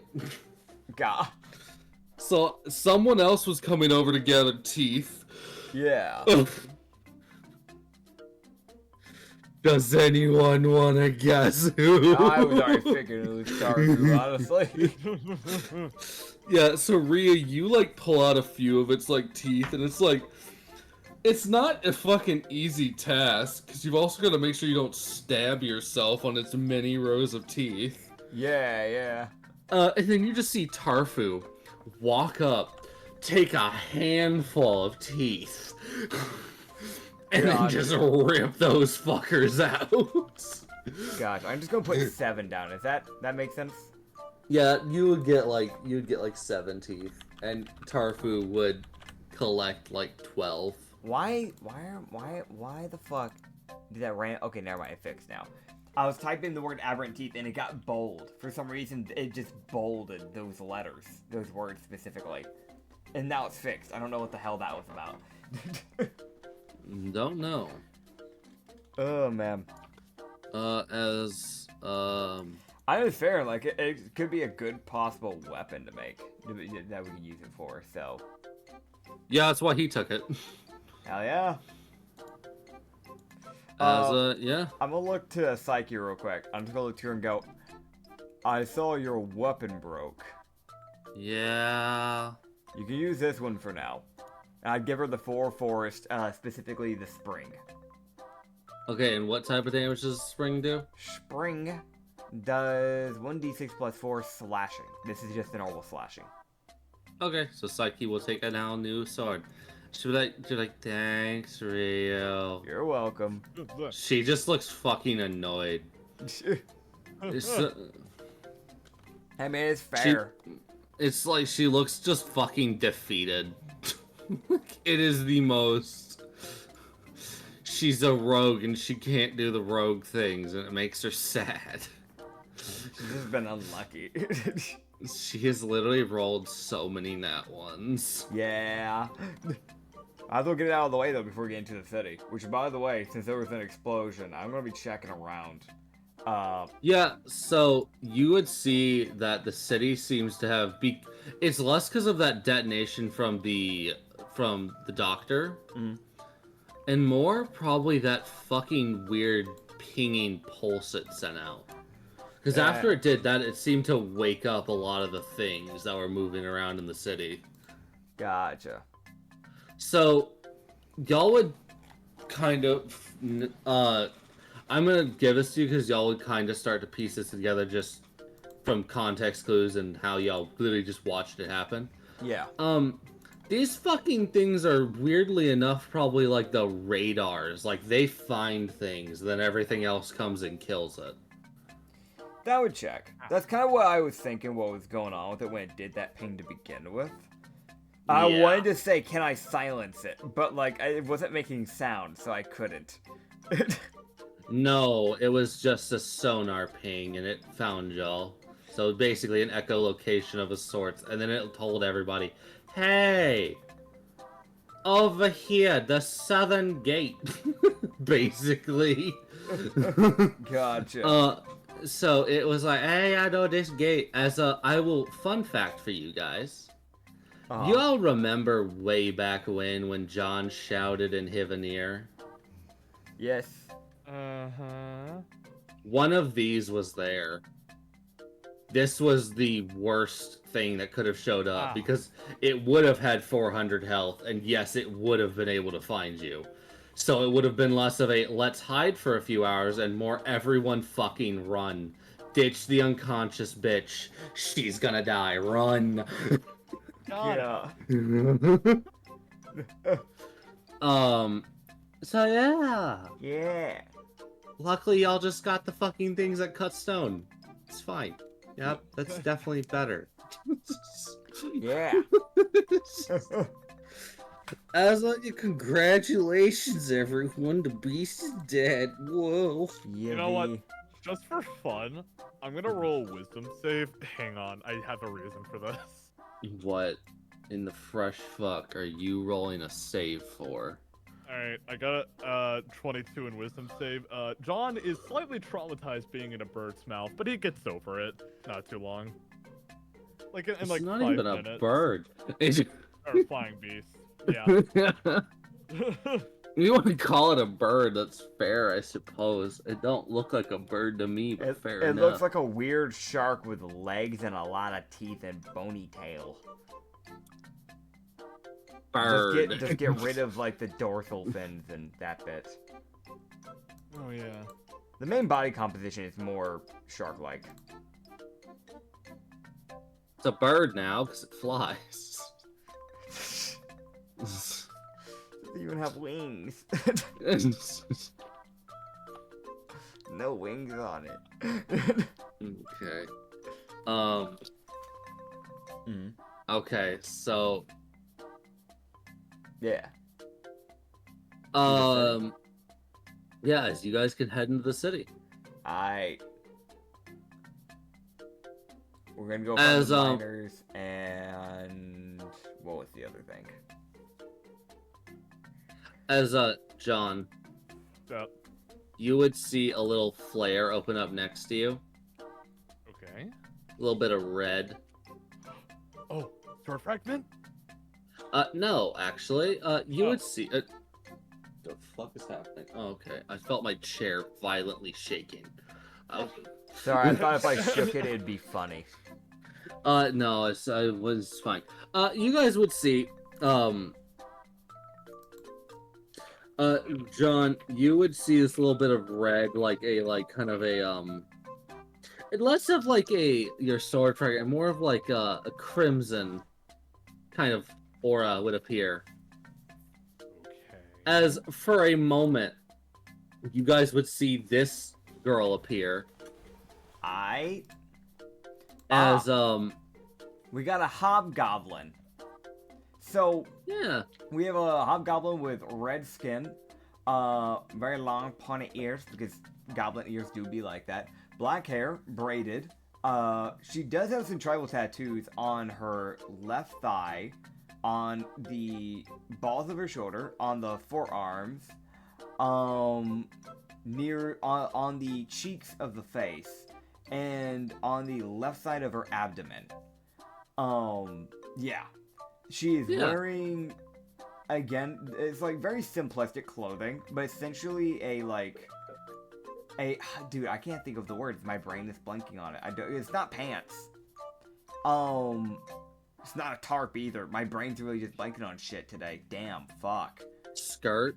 I guess technically a skirt. It's technically an open-knitted skirt.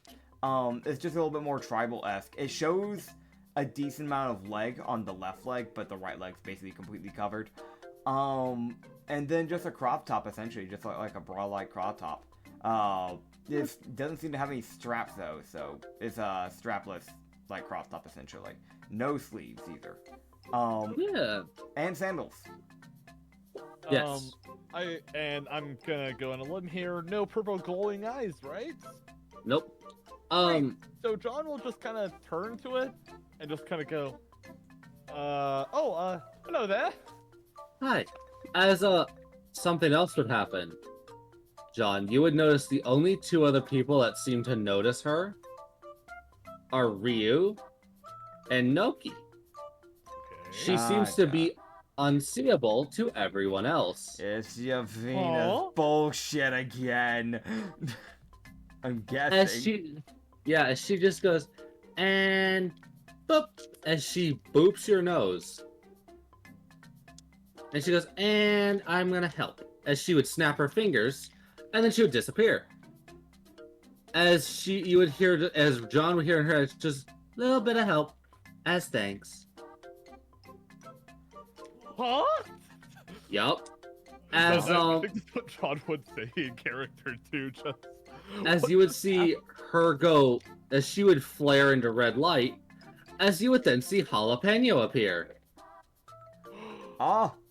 As she swaps places with Jalapenos and is going to help the group get back. And Jalapeno is now back and is also fully repaired. Yeah, baby. John just kind of makes like an excited sort of, just like a small excited squeal. You just see Jalapeno. It's the thing of when Jalapeno lands, you see like it looking around like, where the fuck am I? Like, just the absolute confusion of what the fuck just happened. Oh, man. Because little guy was not warned he was going to be teleporting. Yeah. Nor was he aware that he was... You see him look around like, where the fuck... Oh, I'm here, ha. John would just kind of gently pick Jalapeno up and says, "Jalapeno, it's good to see you again, buddy." Yeah. He'll put him down and give him like a high five. He gives you the most energetic high five. Fuck yeah. As Yavina will be is giving you a thanks for helping Noki and making sure Noki didn't just fucking die. Gonna get to that flying beast smell was worth it. John will probably turn to Ryu really quick and says, Ryu, I don't suppose we have a quick minute to spare. I just may have realized the Sword of King said he had something for me. Granted, I probably should have taken care of this one a little bit earlier, my apologies, but I don't think it'll take a long conversation. Huh? Basically, John was asking you, would you mind if he goes talk to the Solar King before we properly get started in this city really quick? He has something for him. Make it fast. Yeah, we can find a spot to hide. Just, we gotta make this fast. I'm gonna be honest. We're on the edge of a city. Yeah, sorry, I completely forgot last week, and then now I'm just realizing, okay, I should probably take care of this now before we get... I do know that you did talk to him before, and he did mention that as of this moment, you're fine. He will definitely, though, have something for you when you get back to town. Oh, I thought the Solar King said he'll have something after I finish with the Lantern Keeper's memory quest. Yeah, he wanted you to finish that first. Oh, so I could just wait until I get back to town then? Yes. Or you can do it now. It's up to you. It's just whenever it's either you take the quest early or you wait until you get back to town and then take it when you need to. It's up to you on when you take his quest. But also, once you start a patron's quest, it's good to get that shit done quickly, because if you sit on that for too long, they might get pissed. So. Okay, in that case, let me retcon everything that happened in the last 3 minutes. Nick, none of that? Ryu, don't worry about it. That didn't count. Alright, cool, so great. Rio redoes time temporarily. Yeah. Cool.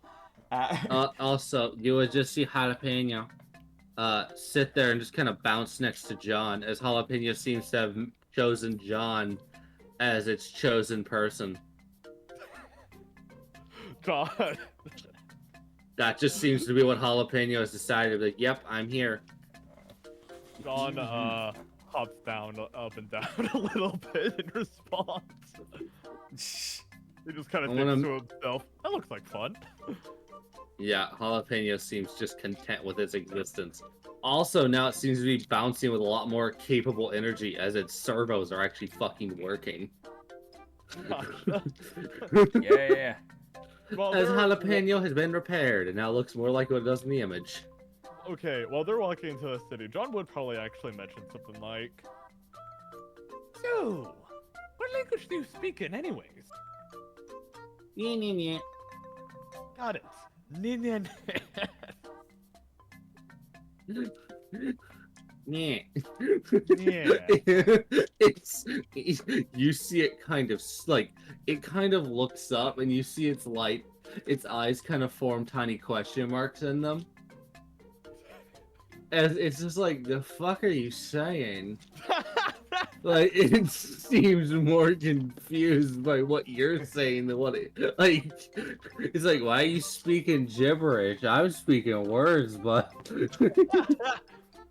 John would probably try to pay attention to the language, if anything, as they're Um, walking by. You're not sure what its language is. It seems very unique to this creature, or it's just a Warforged thing, like a little robot thing. Gotcha. So, you're not sure.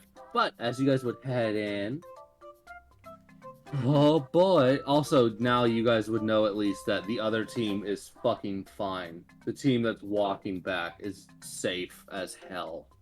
Yeah. So now they've got a Yavina fucking goblin helping them. Heck yeah. They no longer have jalapeno, but that's fine. It's fine. Who needs jalapeno, am I right? Yeah. John does. Anyways, Yes. as you guys would see, as you guys would head in to the city, one thing that would immediately come up to you guys is there's a lot of corpses. I figured that. This town did not go down without a fight.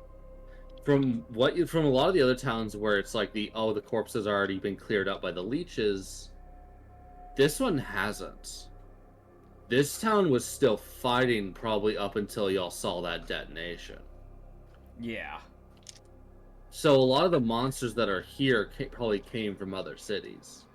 So you guys are seeing dead bulls, dead commoners, just a lot of dead monsters scattered all over the place. Checks out. As from what you can immediately tell, you would also see you guys would walk past a scene and it's more just visual, like you just kind of looking, kind of tell what happens. You would find a dead guard who has about 4 or 5 dead commoners around him. Mm-hmm. So it looks like he probably died fighting as well. As just you guys are running across tiny scenes like that where it's like you can kind of get a gauge of this town made these aberrations fight for every fucking inch. Yeah. As I think as while they're walking, John would just kind of look at it, and the guilt that kind of started when he got his memories back from last week's session just kind of increases. It's fair. It's also that weird thing of y'all didn't know this town was still standing. Yeah. When after the detonation went off, y'all found out it was standing, but y'all had something of more necessity to go deal with. So it's like that weird, like, fuck. Yeah. Our hands were tied. That fuck. Yep. Yeah. As you guys would keep going, y'all would start to run into just more and more bodies. As it seems the aberrations after a certain point just took to the mindset of if we throw enough bodies at the problem, eventually they will run out of soldiers. Yeah. As you guys would actually come across a thing where you can see a pickaxe that is embedded into the head of somebody. And the pickaxe has been left there. So. Free pickaxe! No, just kidding. I mean, it was clearly used by a weapon by somebody, so. Somebody decided that the pickaxe was a suitable weapon and put it into somebody's skull. Mollusk? So. You don't know. Why are you here, man? Parallel universe Mollusk. Yeah, fucking. This world's version of Mollusk walking around like, oh god, why no? Go away. All ready for a Grieger boss fight?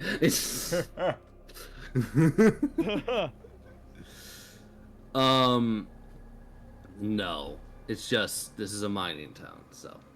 As you guys would continue to walk, and eventually, also, you guys would start to hear the sound of monsters starting to move around. As Ryu would be able to tell what this sound is, because he's heard these things moving around before, as he can hear at least one spider thing coming towards them. Alright. So they can either hide or fight. It's up to you guys. No point in fighting if we don't need to. I was about to say, yeah, like, Yeah. considering with how much ground we also have to cover, probably best to limit our fights. Yep. Yeah. I will tell you all this. There is a lot of possible combat in the city, so it is a thing of y'all got one long rest to do this. So Yeah. pick when you use things carefully. Yep. As you guys would see, so there is about 2 or 3 houses nearby that y'all can duck into. One looks to be a bakery, one looks to be probably a home of what was probably miners, and then one looks to be a shed, like a storage shed. So what do y'all want to duck into to hide? Storage Storage shed. shed? Huh? Storage shed? That's gonna break pretty fucking easy. All it needs is one good swing. That storage shed's crumbling down. Also, we have a big party. I don't think that's gonna fit us very well. Yeah, touche. Yeah. How sturdy do the other 2 houses look? The bakery The and the person's. The storage shed looks like it could definitely store materials, but as Rio kind of guesstimates, he's seen how strong these spider things are. One good swing from that thing and it's probably crumbling. The house looks like it was built to last, so it looks pretty sturdily built, and the bakery looks like it was a pretty decently built business. So whoever had it probably took pride in their work. I'd say we probably just go to the house, the normal house. All right, fair enough. Dylan. Yes. I. God, fucking this man. It's Fucking fucking- mint moment, am I right? Giving everyone here a fucking headache. Like, what are you gonna do, bud? Fucking, where are you going? I wanted to let bro cook first before responding. Alright, no, No. mine was already cooked. I was just waiting for an answer. I'm not just That's gonna fair. make the, choice by myself, obviously, because you're still going there. Unless you want to go into a separate building by yourself. Nah. Alright.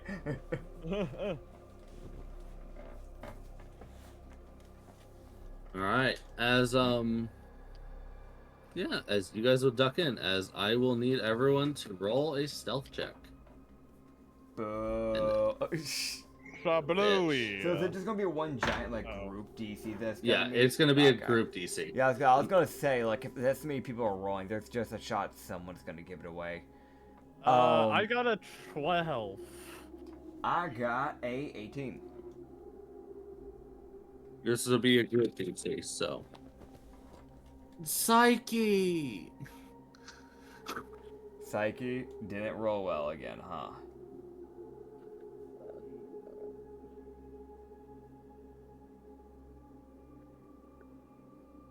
She's just not allowed to have anything. Apparently not. Can't have shit in this game. Use a different dice for her. I rolled digitally and she got a nat 1. Bruh. Different dice. I Might be time. Alright, I'm changing my digital dice to this point, for fuck's sakes. Oh man, I like that dice. That was a good dice set. Alright, there we go. We're gonna go to that one now. Alright, well, fucking god. Alright, let's see. What's everyone's collective stealth? So we got, so we got a 10 from Psyche. Actually, no, we got a 1 from Psyche. 16, 23, 20, 12 from John, That's right. 15 from Tarfu, What was Rio's? Mine was a 13 plus 5, so 18. 18. All right, cool. And yeah. So and with he added 15 from good old fucking what's his name? Dr. Stravelin. Heck yeah. Y'all's party of 9, basically. Oh. Yes. So y'all had a DC that I figured was pretty fair. So as a group, even with Psyche's total of 1 that she gives to this stealth check, Yeah. y'all will succeed. Nice. So it's kind of that thing of Psyche like trips on the fucking porch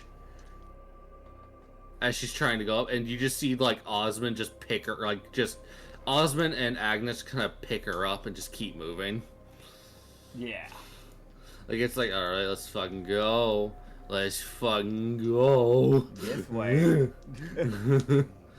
As everyone heads into the house and ducks in for cover. Yep. As you guys would duck down and hide, as you guys would be able to hide and kind of view in at angles that would make it so the creatures really wouldn't be able to see y'all, but y'all could kind of see out to at least give you an idea of what's moving about.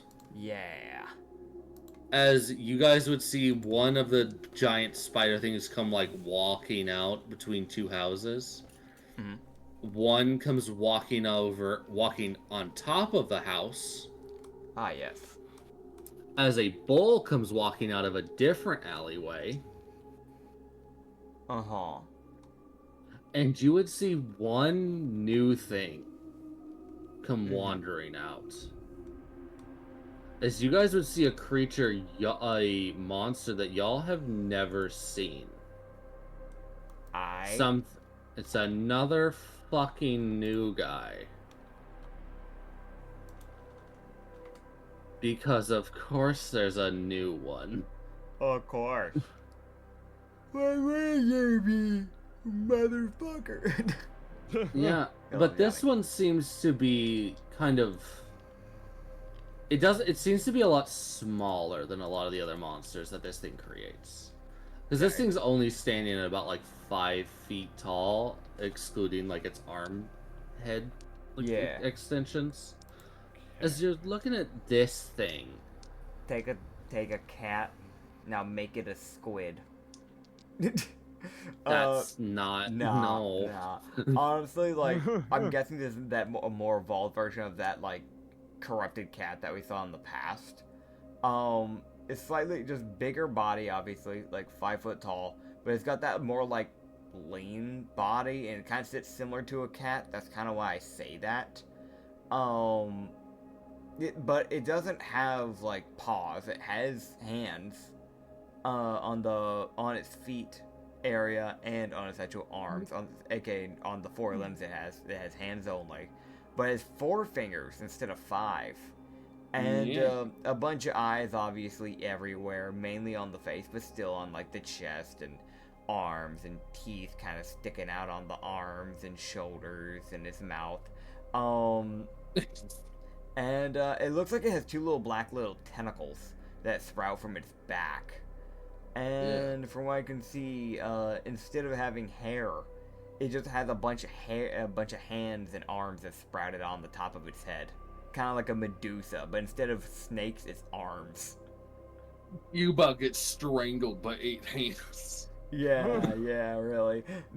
As you would see this thing as it kind of winds up, you would see it kind of move its head as it would kind of emit like a little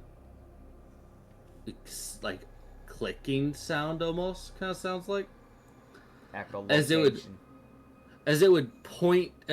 then point towards the shed, and one of the spider things would jump over there and destroy it.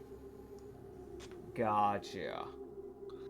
As this thing as it seems to be leading the others now. So this thing actually probably acts as a commanding unit for these monsters now. So there's Gotcha. now so it's like, oh fuck, of course, now there's a fucker that buffs them. Lovely. Lovely. As as those four will move on, as they destroyed the shed, said, "Yep, all clear," and keep going. Fair enough. As you guys would get a little sneak peek at one of the monsters that y'all luckily avoid fighting. Alright. I just had a quick thought before we get back moving. Acrid. No. Sorry, that fucking sound genuinely got me. What? I just said. Okay, exactly. That's the funny sound. All right. What? I said. Okay, seeing as this place is kind of a hellscape, Yes. I was thinking about John's sword pieces. I don't know if we're gonna have a lot of time to look for them, so I was thinking of having John Shonnery, getting them out, and since he can probably carry them, just start looking for them. You know what I mean? Yeah. Yeah. Go ahead, bud. You can send them. Go ahead and send John Shonnery out to go and die. So, yeah, exactly. You get it.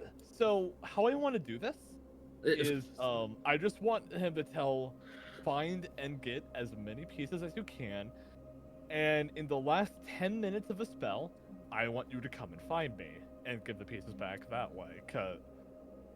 Okay. So if he finds one, he'll come and give it to you. If he I want him to like spend the first 50 minutes looking for it, collecting it, picking it up himself, and then If he can find it. If he can find any, and then the last 10 minutes to come find and deliver it to me personally. Okay, got it. Yeah, the last just to be on the safe side, so we're not just like looking for a piece somewhere in the city. Dude, he's 30 minutes away. He's like, all right, time to dies. Oh, Dies I'll have 10 to minutes. Shift into maximum overdrive. Just fucking explodes. Now the piece is somewhere completely different because Knockback's a bitch. Ideally, that doesn't happen. Yeah, ideally, but you know, nothing's perfect. Okay, you know what? Let's make it 20 minutes just to be safe. 20 minutes for him to get back to me. Oh, look at you showing care. That's debatable. You know, you send him off. You see him look around. You see him look at the destroyed shed and be like, got it, and goes the other way. Gotcha.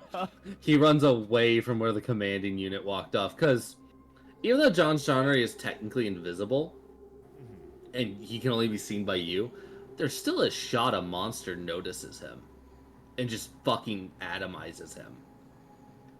Well, because they do have hit points, if I remember right. Like, they do... Yeah, they don't have good... Like, it's just that thing of... It's hard for things to notice them. But considering it seems now that there's some monsters you literally just using echolocation to find things, something like a commander unit could find him. It has 1 hit point, so maybe I'll just empathize, just stay hidden as much as you can, just to be safe. Yeah, he gonna go sneak off now. He gonna run away. Yeah, he runs away from where the commander unit went. He's like, I'm fucking good. I'm not built. Good. I'm not built to fight God. Smart boy.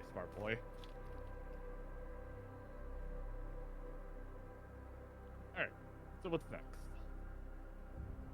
Yeah, I will actually write it down, because you guys would be able to see it as the commander aberration. Heck yeah. Fuck.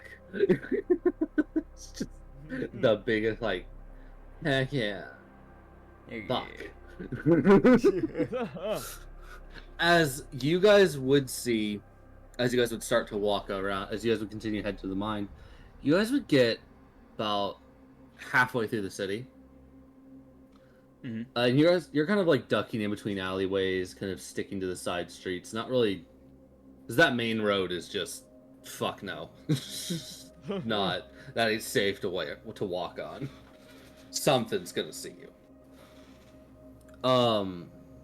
As you guys would see people standing there, just in the middle of the main road. Okay. As you are seeing this group of 8 people just standing there. All of them are holding their weapons, and they're all kind of just... And all around them, you are seeing this, almost this wall of aberration bodies that they had made. As from what you could probably guess, this group was probably the last bastion holding out against the aberrations before that detonation went off. Gotcha. It was that thing of this group fought for as long as they could, but eventually the voices got to them. They fought the dark as long as they could, but it got them. So here comes the question for the group. Do we want to beat the shit out of them so we can uncorrupt them? As Ryu at least would notice this, at least, because he's had to uncorrupt, because he's had to pay attention to wills and whatnot. Yeah.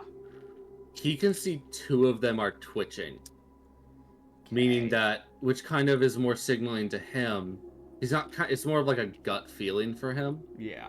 That's probably them, like trying to take back control. So they still have a strong enough will to fight the aberration, but not enough to control their own body. Alright. So there's at least 2 of them that are like, okay, these are worth... Those 2 would be easier to save than, say, the other 6. As there are 8 of them. Do we, as a party, want to try and save people? I'm all for saving. I mean, Word. saving's good. Saving is good. I know we're on an important mission, so I don't know if everyone's okay with making a quick little pit stop. Keep in mind, things could get real messy. I would say, as long as we express that maybe we should take a short rest or something along those lines, depending on how this goes after, I'm down for it. I mean, worst scenario, we deal with this, we get everybody to a shelter within the city temporarily and take a short rest there. That is an option. Yeah. I like that plan. Yeah. It might be a good idea, too. Luckily, since we don't have, since the people that we're trying to save are caved in, we're not on a complete timer. They should be safe for now, at the very least. Yeah. So I think that's fine. Yeah. As also just adding more people to y'all's ranks, and also it seems these people probably knew this town pretty well, because it's also help. seen you are seeing also a mix of like race and people. Like there's no like, oh, it's just a bunch of human. No, it's a whole range of people. Yeah. As I will grab the 8 images. Alright. Okay, alright, have fun, man. Yep, here I go. I've got to get out of this slumber thing. I've been like this all morning. And all, I guess, mid-afternoon now. But I have been like, my brain's just not wanting to run today. If you want, I can come into your room and just slap you really hard. No. I recommend no. I might, reflex-wise, I might swing back. Fair enough. Oh, alright, so here's the first one. We're going on down on the list here. Alright, alright. Oh, it's a bear. It's a big old brown bear guy. He's got a... I'm gonna open him in browser, because that's actually such a small image. I'm gonna zoom in a little bit on this guy. So we have a brown bear, what looks to be, he has like these brown wrappings around his ankle area. No shoes, because for good reason, be really hard to get shoes that would fit him. He'd have to pay a lot of money to get custom shoes. He has a, rather than wearing like a shirt, he does have a like red little scarf around his neck. And then despite really not needing it considering all that fur he has chosen to wear a, like, not quite a skirt, but there's really no other way to explain that. Like a red skirt-like piece of cloth just around his waist, essentially. You know, to hide, you know, the privates, obviously. But he also seems to be using, like, a brown belt to go around it to hold a lot of his weaponry that I can see on there, as well as, like, it seems to have some silver, like, armor kind of built randomly just on a piece of, like, the belt from the looks of it. On the left shoulder, not on the right shoulder, no, only the left shoulder, he has what looks like an iron shoulder pad and kind of like wooden gauntlets on both hands. That was a choice. Not very mobility wise, that sucks, but fair enough. Whatever works for you, buddy. He also has a giant backpack on him. I mean, like a massive backpack. The next guy that we're looking at is a human, by the looks of it. His skin is withered and gone. This man's probably in his 60s or 70s at this point, by the looks of it. But really long gray hair, long gray beard, and mustache hasn't been trimmed in ages. If he didn't have purple eyes, he would have yellow eyes. He has his, like, bronzish, like, armor set. It's not quite to, like, it's more of, like, just a chest plate, and it goes, like, on, so it goes, like, it covers his, like, upper torso and his arms. So, that covers, like, the majority of that. However, I am seeing that his skin is made of, from, like, the neck down, his skin seems to be made of wood. So he might be a caution, because I'm seeing tree bark. And, like, vines and roots. Not vines, but I'm seeing roots basically making up the composition of what his stomach, the exposed bit of stomach, would have looked like.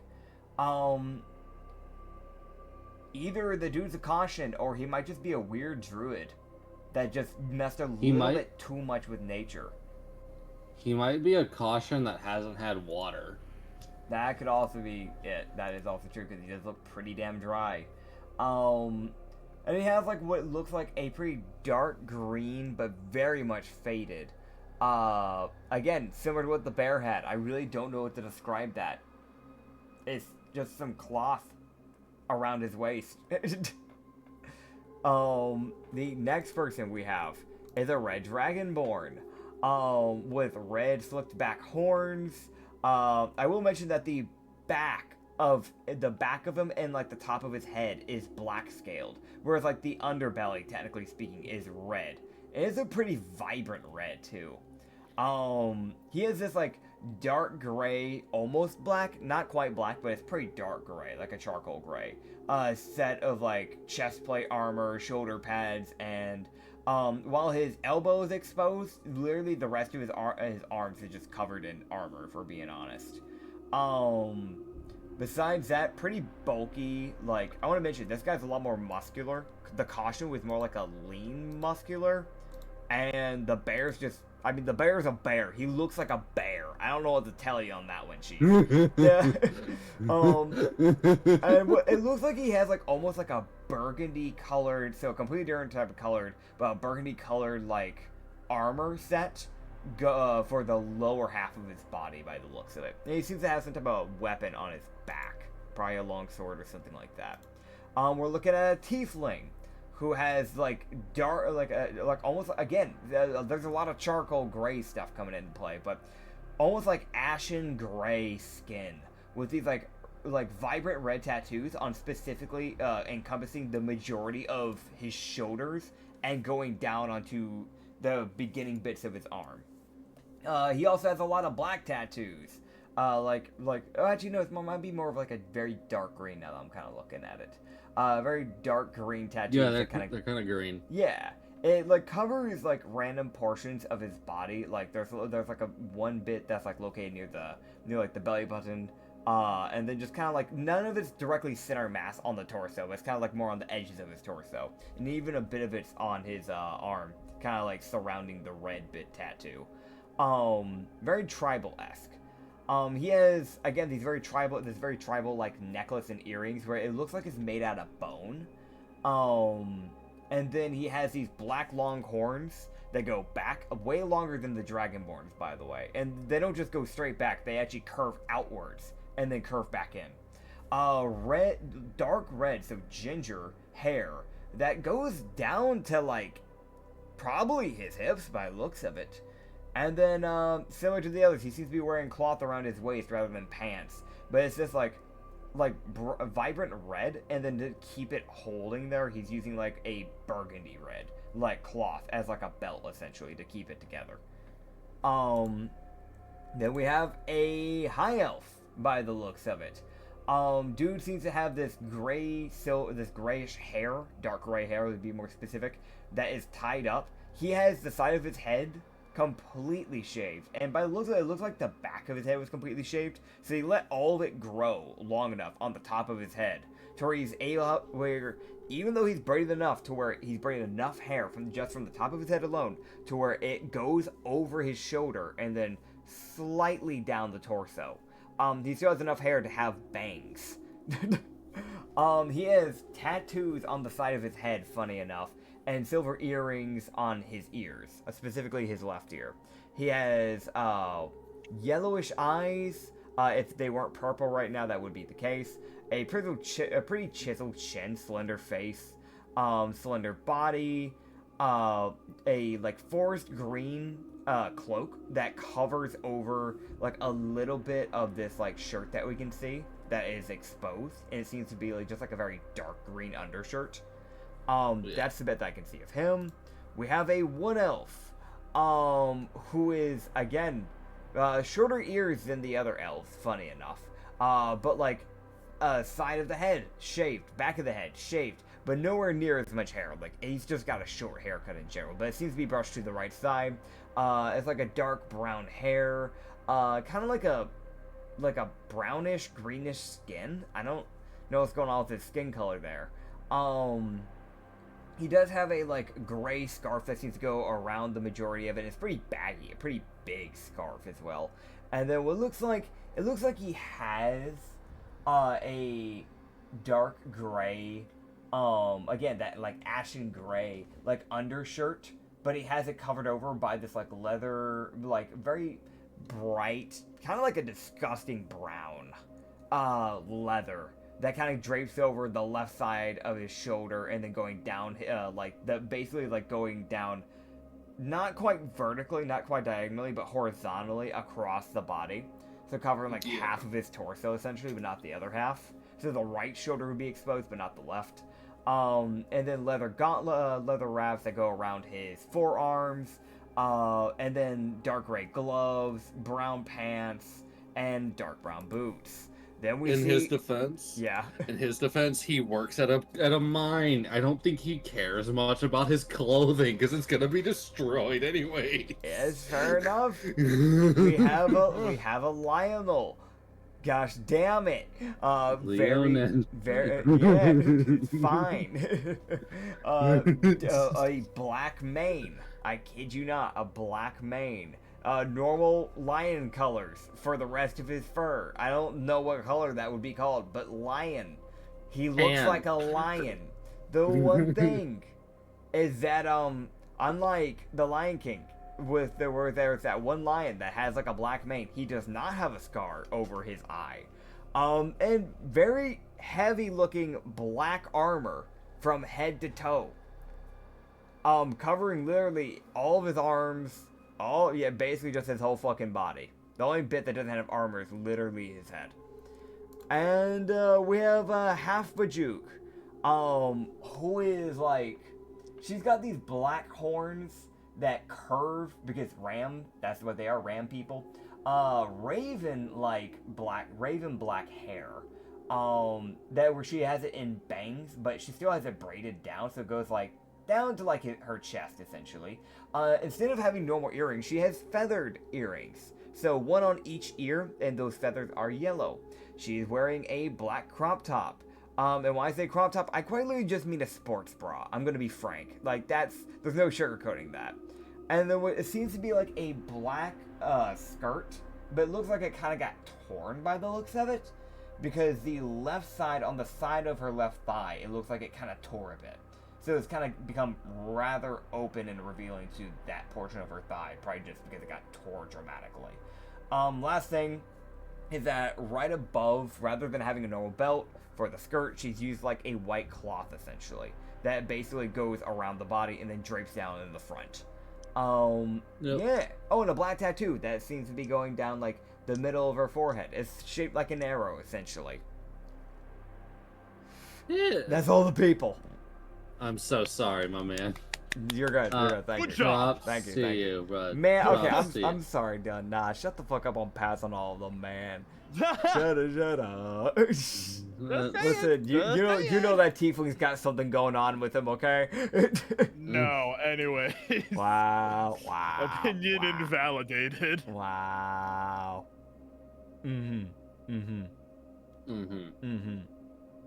Alright, so Alright, so as you guys would be looking at them, you guys would be able to pretty easily discern based off markings on the people. yeah. You would be able to tell that the Leonin, it was the captain of the guard, based Yeah. off this badge that he's wearing, and the wood elf, who is wielding like a feather blade, like longsword, effectively. It Yeah. has the badge of the lieutenant, meaning those two were the leaders of this place. Unfortunately, they are both standing there, corrupted, meaning the two people that were leading the guards are dead. Alright. Well, we're gonna fix that. So you said, there's two of them that look a little strong-willed, which is the half-bajuk and the captain of the guard, from my understanding, Yep. from what you put in Yes. the image. Rather than kicking it off with initiative, can we try to sneak attack them? Yeah, y'all can totally ambush them. And got They another are- question. Hmm. Because they are strong-willed, I know for the others it's probably better to just knock them straight out and then try to do it. With the strong-willed ones, would it be alright to just try and just do it here? Absolutely. Alright, so nobody hit the captain of the guard. We want him at full health to help out. Good. You're looking at like, all right, motherfuckers, hear me out. What? Do not, under any circumstances, smack that Leonin. And don't hit the half-bajuk, because I can change them next. Got it. I I got just love the like, don't. Yeah. a dirty 17 on stealth. Alright. All right, I gotta roll everyone's stuff. Yeah? You good, man? Go to con save. Yeah, I think you did. You ever cough so hard you got a headache? Yeah, I've Really? done that Well- before. Yeah, that sucks. God. You come in, man. I fucking get it. Alright, everyone's sneaky. Oh, people aren't rolling as well this time. I got a 23. Never mind. You got them covered.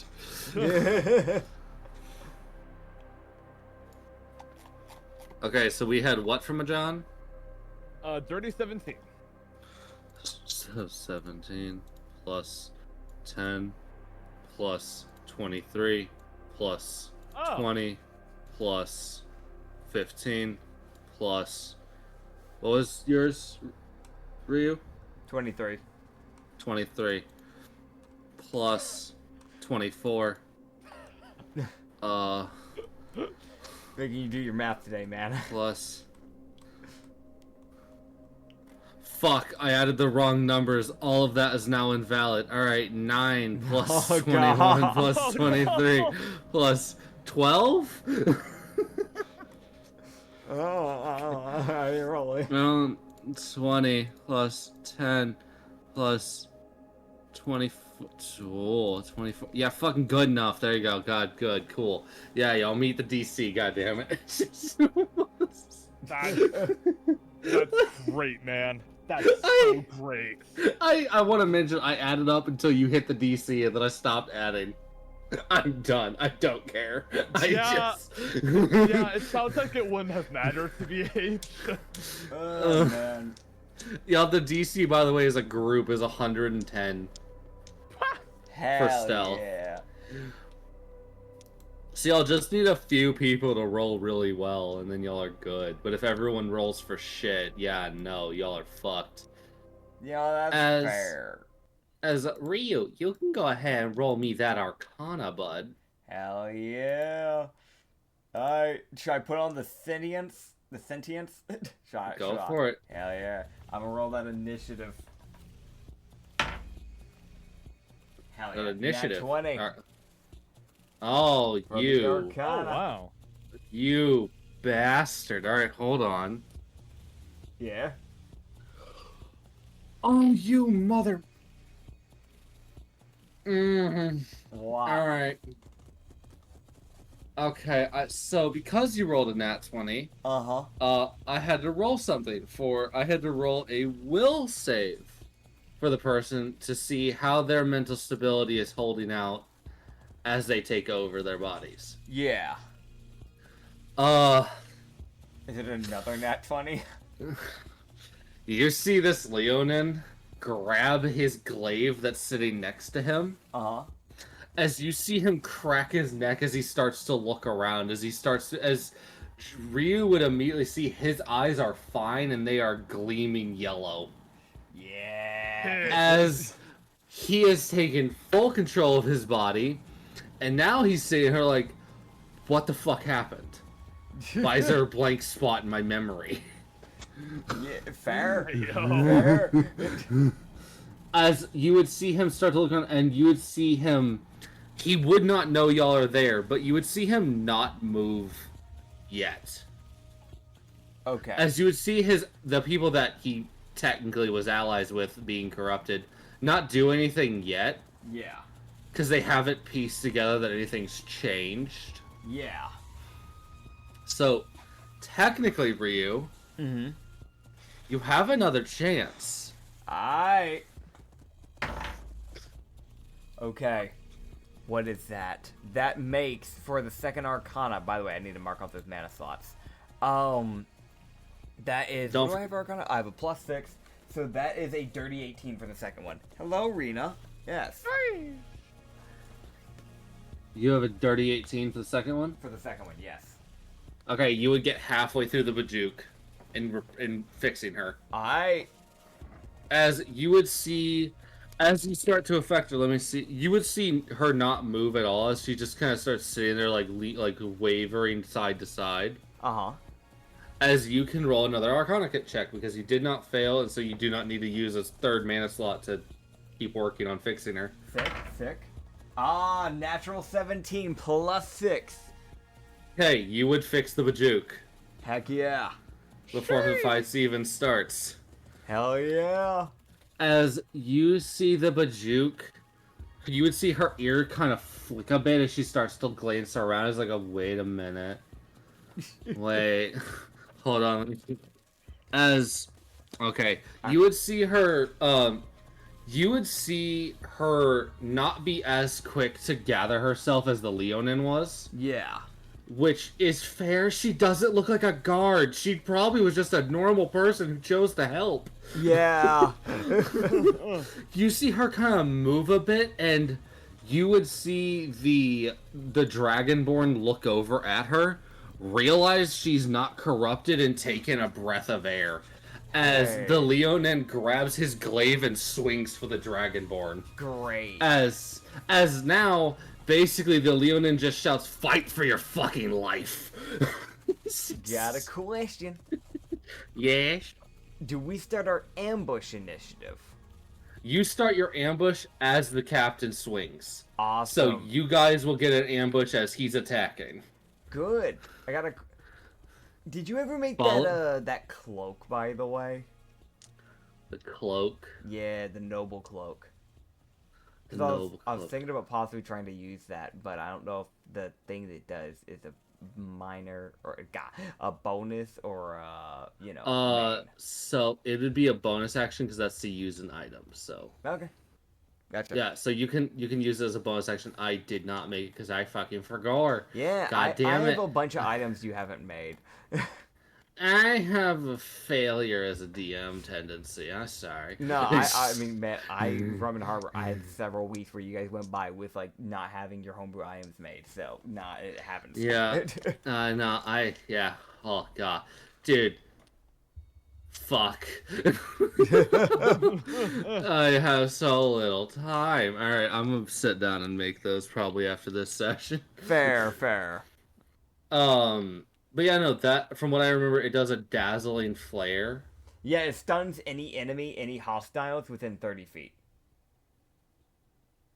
Oh my god. Oh, right, it's Yeah. a failed con save. Yep. If I remember correctly. Okay. Yeah. Did I write down fucking god? I think you can tell what I'm thinking of doing by me telling you that. Maybe. They're all in one spot, baby. God, you fucking would. What the hell? Where's that supposed to be? Twice per day, the user can flare the cloak, causing a flashy billowing to cause the stun effect to all those hostile who see it within 30 feet for one turn. Alright, so you're gonna do that for your ambush action, for ambush bonus action? Yeah. Alright, can we roll con save? God, I have to roll 6 con saves, you bastard. You fucking bitch. See, on the bright side, I got the other 2 out of the way, so you only have to do 6. Yeah, thank the gods.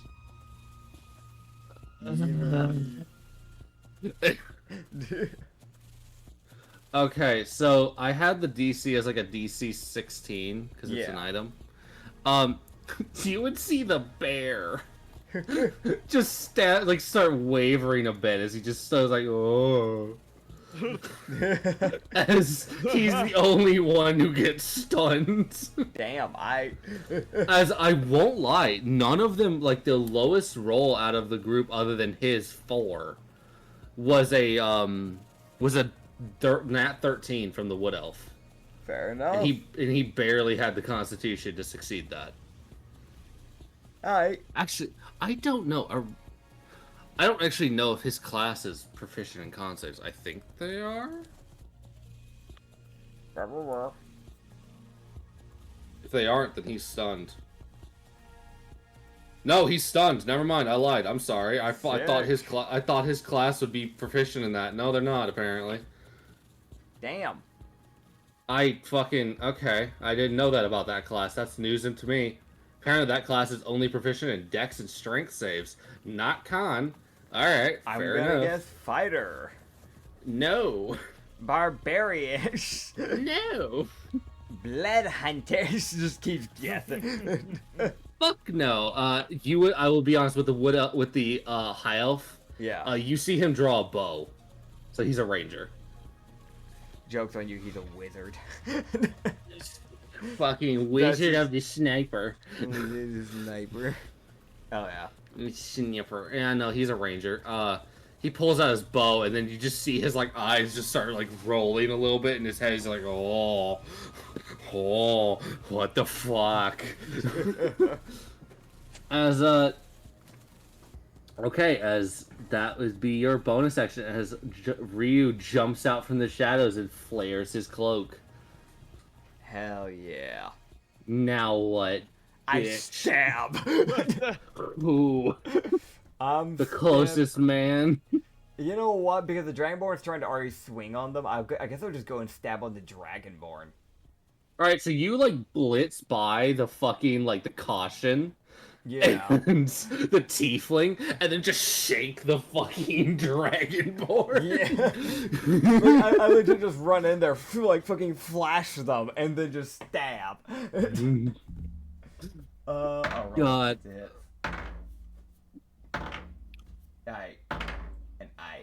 Alright, cool. So we have, with this, I need to grab, what is it? Okay, yeah, so with the Smile Makers, that was a 15 to hit, then a 16 to hit. And then with the Winner, it was a 13 to hit, and then a 20 to hit. Okay, so we have the 16 and up would hit. Okay, so 2 hit. Gotcha. So Smile Maker and the Summer hits. Yeah, as from what you would be able to tell, it's that 16 basically barely gets through his armor. Gotcha. So 9 damage with the Smile Maker. How long do those charges last? Actually, I need to check that. Does it say?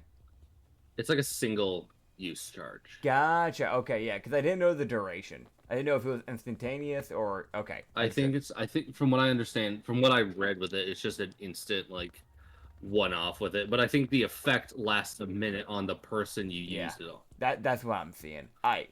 Yeah, so 9 damage from the smile maker, and damn, I rolled minimum damage with the summer, which had the best damage capability, which was 5 fire damage. Damn. Well, the red dragonborn is resistant. so, yeah. Yeah. So. That's unlucky. Oh god, I have to. Oh, this is gonna be a long ass initiative. All right, here we go. Yeah. It's Noki. Oh my god. This is gonna suck. Also, Hectos disappears and goes and does his own thing. He gotta find something. So he disappears before this. Heck yeah. Yes, that's one less fucker for me to deal with. Yay. As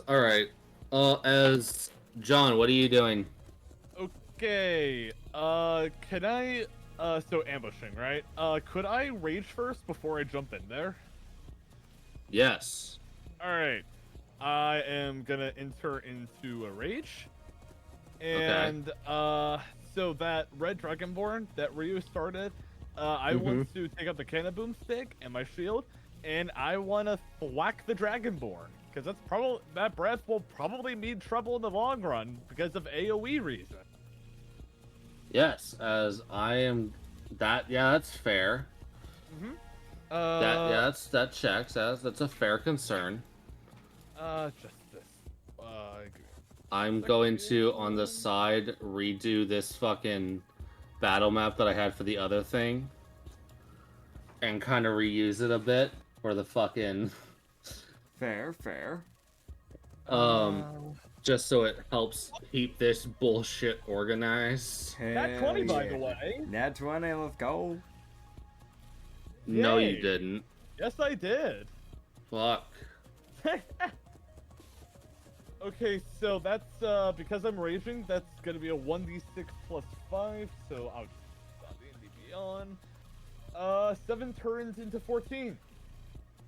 Alright. So, how this kind of happens, as John just sort of goes into that sort of golden flame form as he runs in, and he jumps in the air and just basically lands by bonking the Dragonborn on his head. It's kind of like a jump slash from Legend of Zelda is the best way I could describe this. That's fair, honestly, yeah. As, you do a jump slash on the fucking Dragonborn. Hell yeah, so you 3 of you are just kind of ganking the Dragonborn. Exactly. Yeah. The sooner we knock him out, the sooner I can, Arcana check this man, so. Yeah. That's fucking fair. You would want to help people. Yeah. And that will do it for my ambush. Right. So I roll initiative now? Yes, you will. As I fucking get to Just set this up real fast. As 30-18. As Tiefling goes here. And then right here goes the fucking caution. And then right here is the last one, which is the bear. So there you go. I have pulled the battle. I've reset up the battle map for you guys to help at least a little. Yeah, buddy. With organizing this, I did not find a map that I could find fit. So I was just kind of like, I'll just have to reuse this. Valid. We'll just have to deal with it.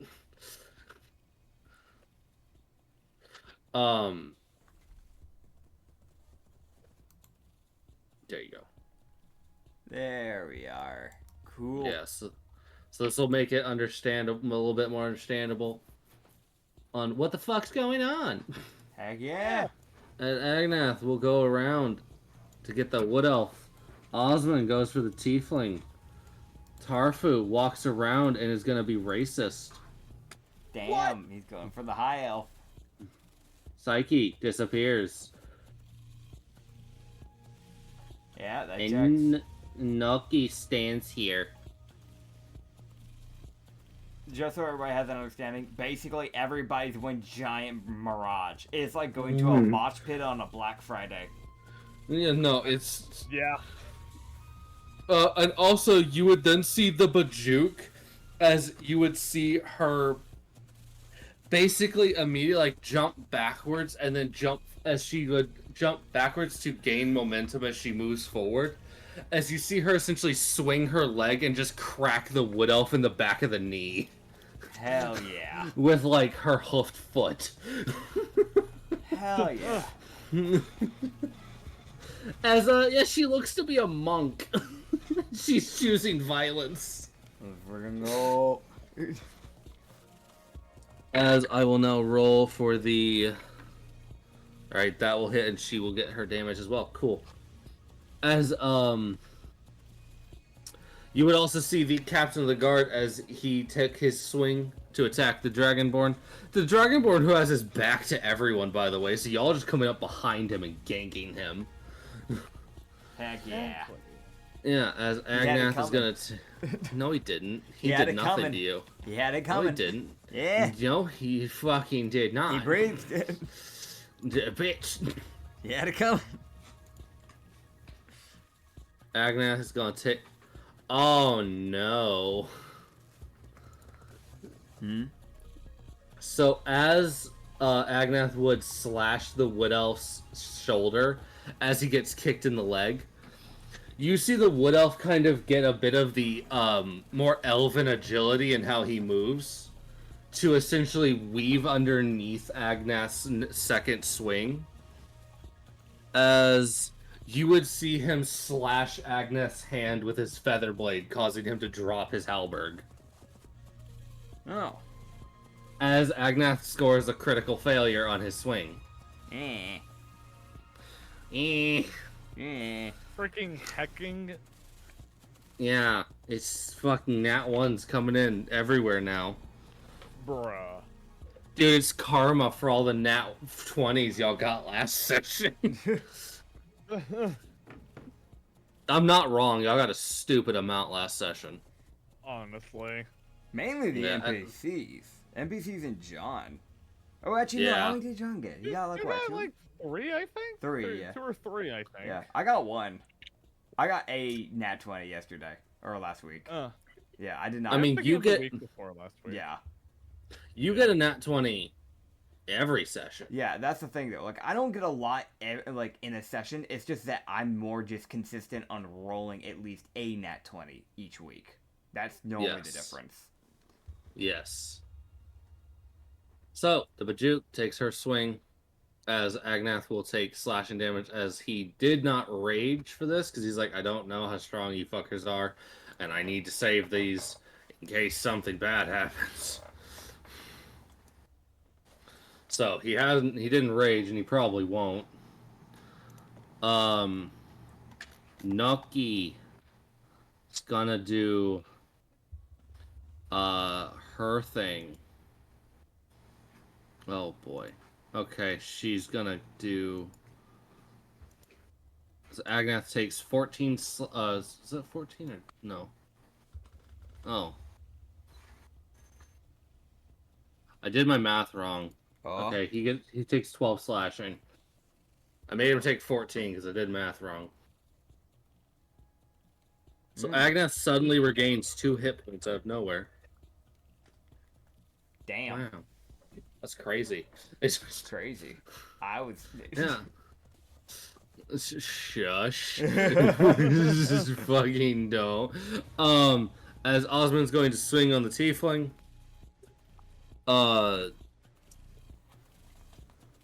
Damn. You see the tiefling basically like play bob and weave as he like essentially sidesteps these slashes and essentially plays this very careful game of avoid the fucking sword. Damn. Makes sense. As Osmond does not roll well. on that attack. On those 2 swings. As Tarfu is going to now beat this high elf. That's an edge. Oh my god. I'm gonna grab a different dice. Is it rolling bad again? As Tarfu gets a nat 1. Fuck that dice, dude. Burn it. Break it. Throw it out the window. You go in the box of jail. Yeah. Gah. Oh my god. It also, I don't know, this dice likes to roll a lot of crits. It's just either nat 20s or nat 1s. It's one of the two. Yeah. It's the same dice that rolled all the nat 20s, so it's weird. Fair. As the high elf would jump backwards to avoid Tarfu's thing, as he would, let me actually see what happened. As he would use Tarfu as more of a ramp, as he would jump up onto the building behind Tarfu, giving himself high ground. Don't do that. As he will dodge Tarfu. As, Noki is going to look at the caution. And you would see swirling blood into her hand. And she was just go, I think you need some water. As she just starts drowning him in blood. As she just has water, so I as she grabs his face and sends a surge of blood into his body. That works. Now let me see something. Gotta love characters who say normal things and do horrible actions. Gotta be one of my favorite genders. Noki's great. Yeah, so you would see him start violently twitching. That's great. He's fine. He's fine. Dr. Strevelin. That's fair. He preps something. As I think that's everybody. Alright. I think Osmond, Noki, John, Ryu, Leonin, hell yeah. That's the ambush round. Fucking god. Let me get my fucking notepad. Ready for initiatives? Are y'all ready, everyone? I got a dirty 18 on my initiative earlier. Holy shit, nat 20 on initiative. There's a nat 20 for Katsu dice. I was waiting for it. Yep. There's so many nat 1s. There had to be a nat 20 somewhere. Oh, man.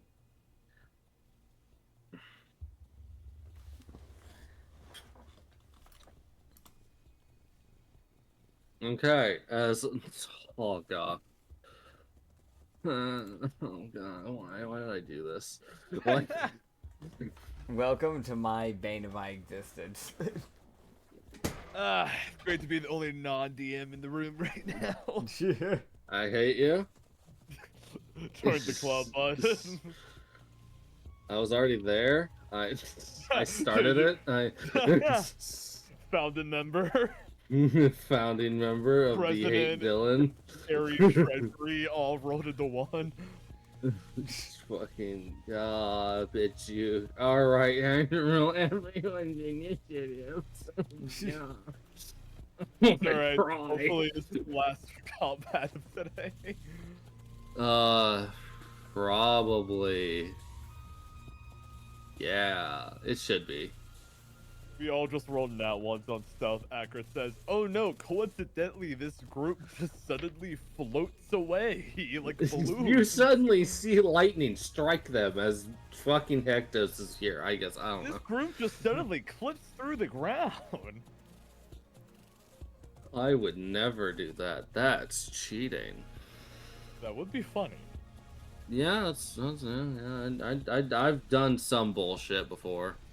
Suddenly, those demons from hell, yeah, they show up and they kill it. Alright, so moving on.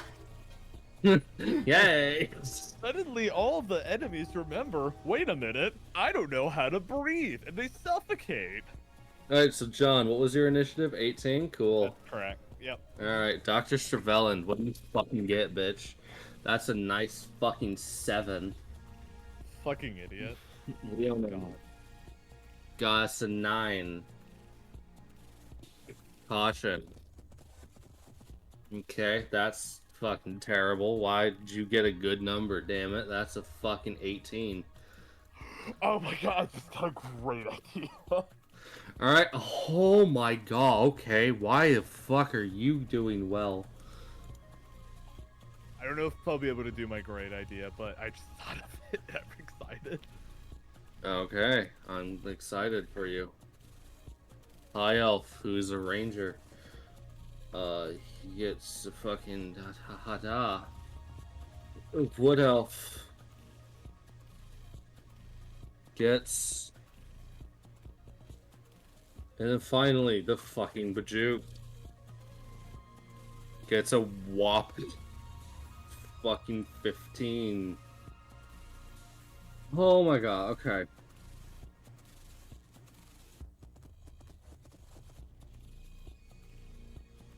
Alright.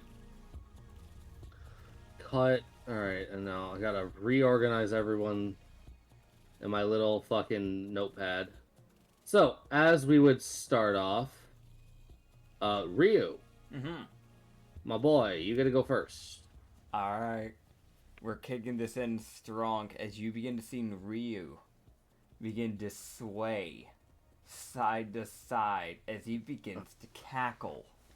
Okay, are we doing mania? Is this mania or frenzy? Mania. Oh, motherfucker. You're actually using the strong one. God damn it. Yep. As he's just gonna start. So using abilities, you can spin it. Come at it with a 25. I know the range. Okay, so using this ability, you kick back onto your hands and causing your legs to spin wildly and extend out. Okay, so you see Rio begin just swinging side to side, and then you see him shuffle past John and the Dragonborn, in between the Leonin, making his way like in between these three, the Dragonborn, the Wood Elf, and the Bear. And you see him, like, midway running up to that said position, begin to flip as he kicks onto his hands, goes onto a handstand, and begins spinning. Like, I'm talking, like, breaking it down, spinning, as he's sending his legs flying in every fucking direction. So any enemy within 25 feet, which I'm gonna... is there a way? Do we have a Saphir version of this?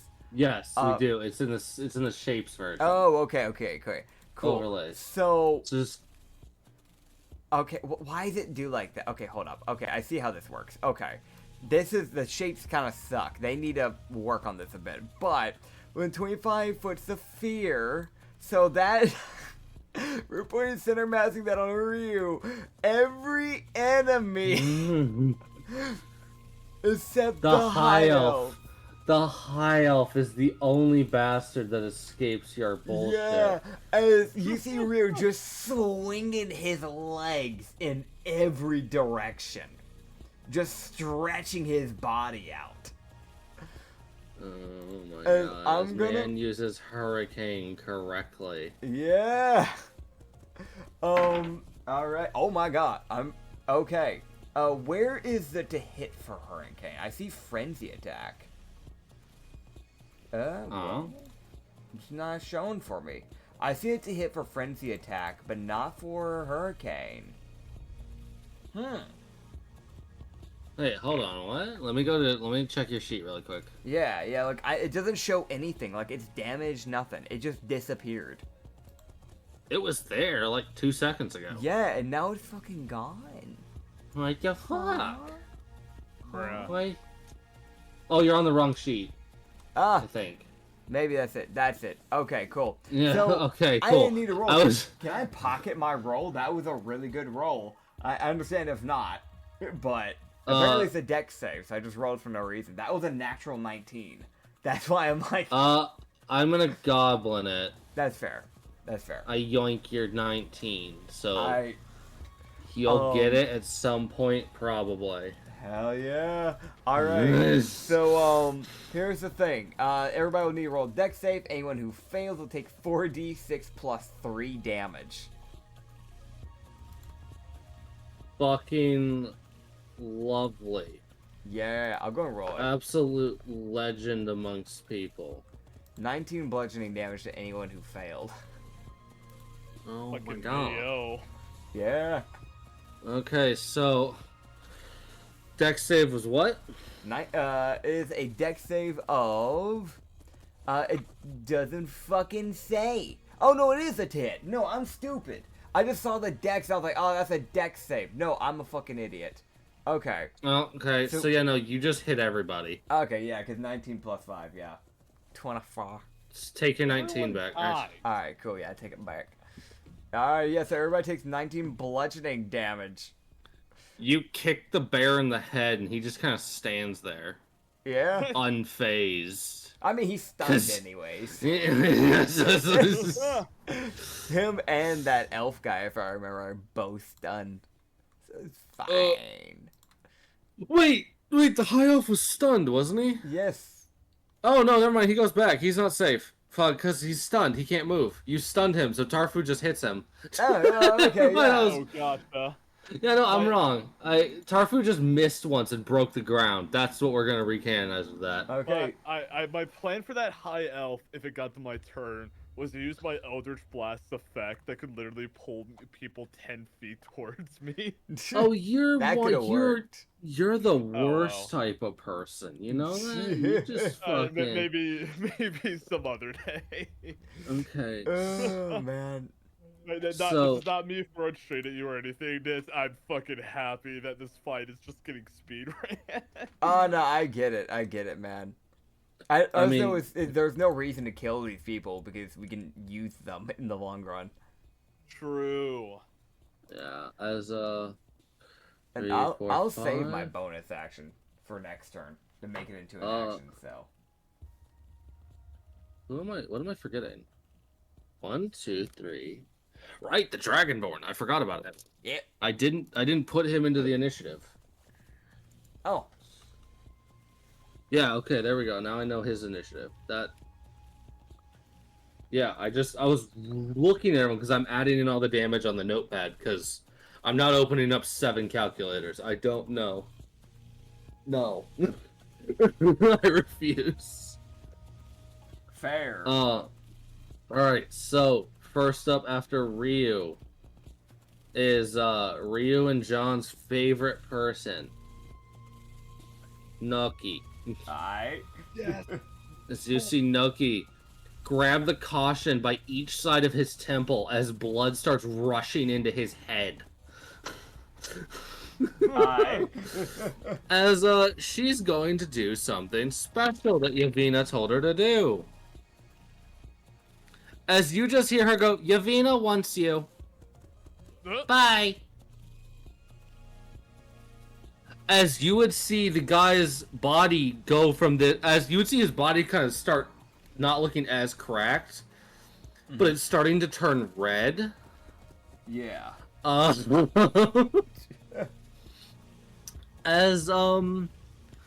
she is going to roll a check as oh shit. Yeah. Okay.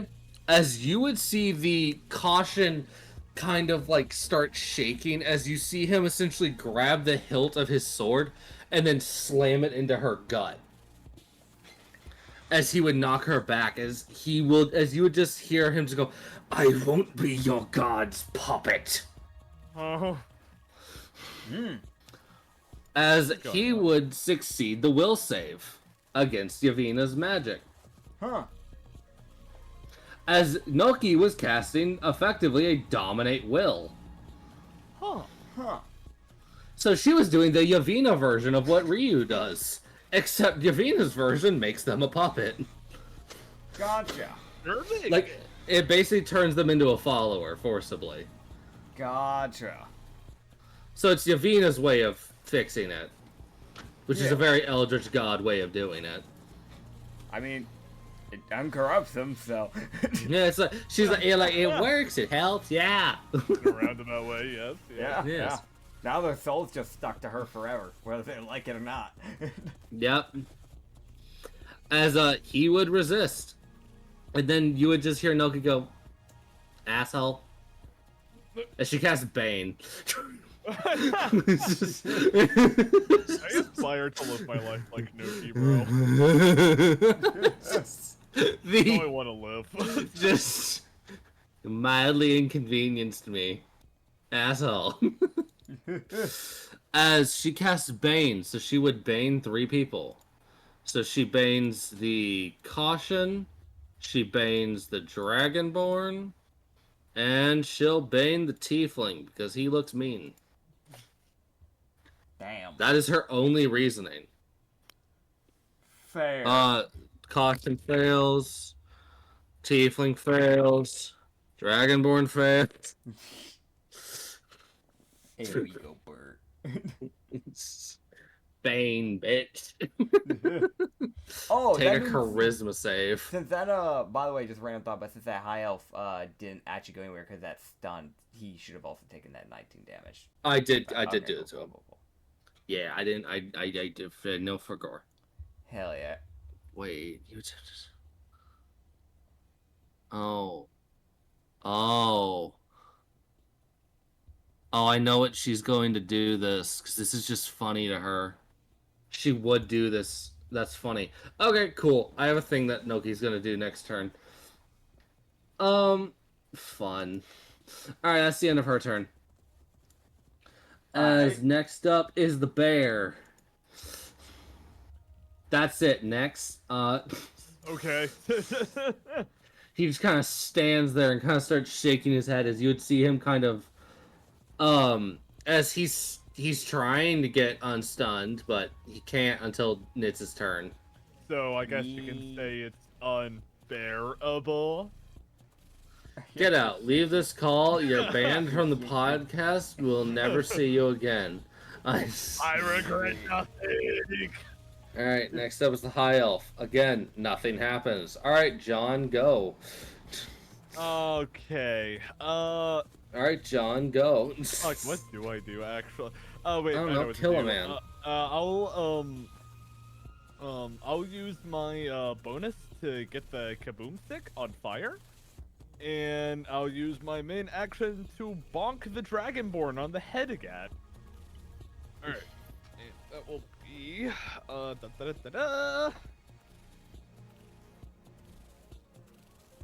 I'm going to use Lucky. How many of those do you have? This is my last one. Oh, okay. For context, I got a nat 8, which I think it's valid to assume a 13 doesn't hit. Yeah, no, it won't. That's better. Dirty 18.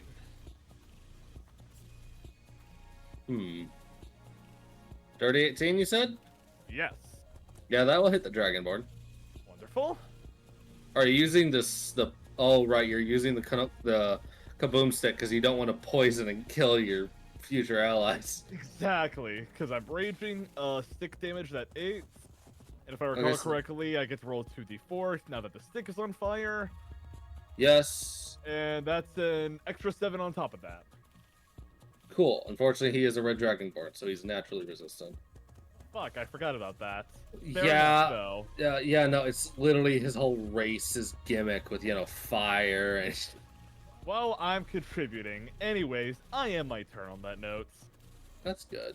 At least you're contributing, man. I'm trying. Yeah, no, the bear and the high elf aren't doing shit. They just stand there. Nice, I mean, nice day today, huh, guys? Ooh, and the fresh fuck. What motherfucker have you manifested, Ryu? The fucking goblin coming out of the corner. uncorrupted, having a good day, didn't even know this was happening. Okay, go ahead and give me a random Arcana check real quick. Okay, great. Yeah, dude, I just wanted to joke. Alright. Deal with this what you will. I got a natural 2 plus 6, so that's an 8. Got it, cool. Nothing happens. I just... Hi. There's always a chance with your character specifically, whenever you make jokes, it becomes real. Awesome. Because, you know, reality distortion. Gotta love it. It's great, because it means I can actually just go, yes. You know what? Fuck you. There is a goblin here now. Suffer with this goblin who's a complete moron. God. Alright,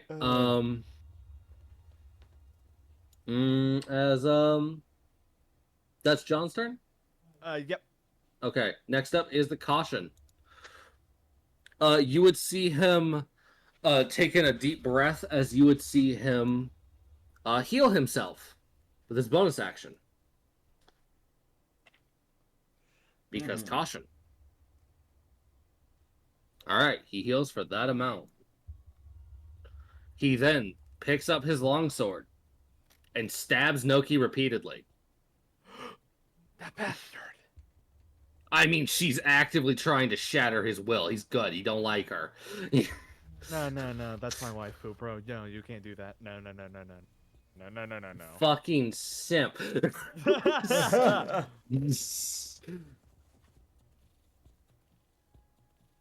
Noki, what's your AC? I don't... Oh, yeah, no. It's... Can I... Random thought. If she is gonna get hit, can I put my leg, because of how much I'm stretching, can I put my leg in front of the hit? To take the hit? You can dex save, I guess? Like, you're currently hurricaning, so, like... I'm just throwing ideas out there. Like, I mean, like, actively in progress. My body's actively being stressed right now, so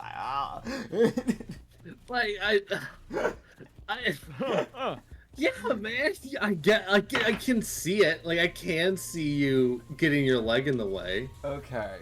Yeah. On a good dex save. Alright, my dex saves... I do not have proficiency in dex saves, which is actually kind of crazy to me. Because fighters do not get proficiency in dex. Even though that is one of the main stats for a fighter, which is normally strength, dex, and con. But, so that is only an 11, so that probably would not be the case then. No, that won't. You would kind of like kick him in the ribs, like you tried. Yeah.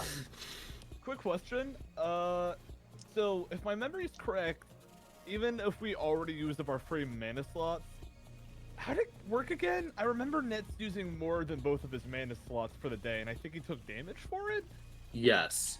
It does start to ramp up pretty quickly and how much damage you take.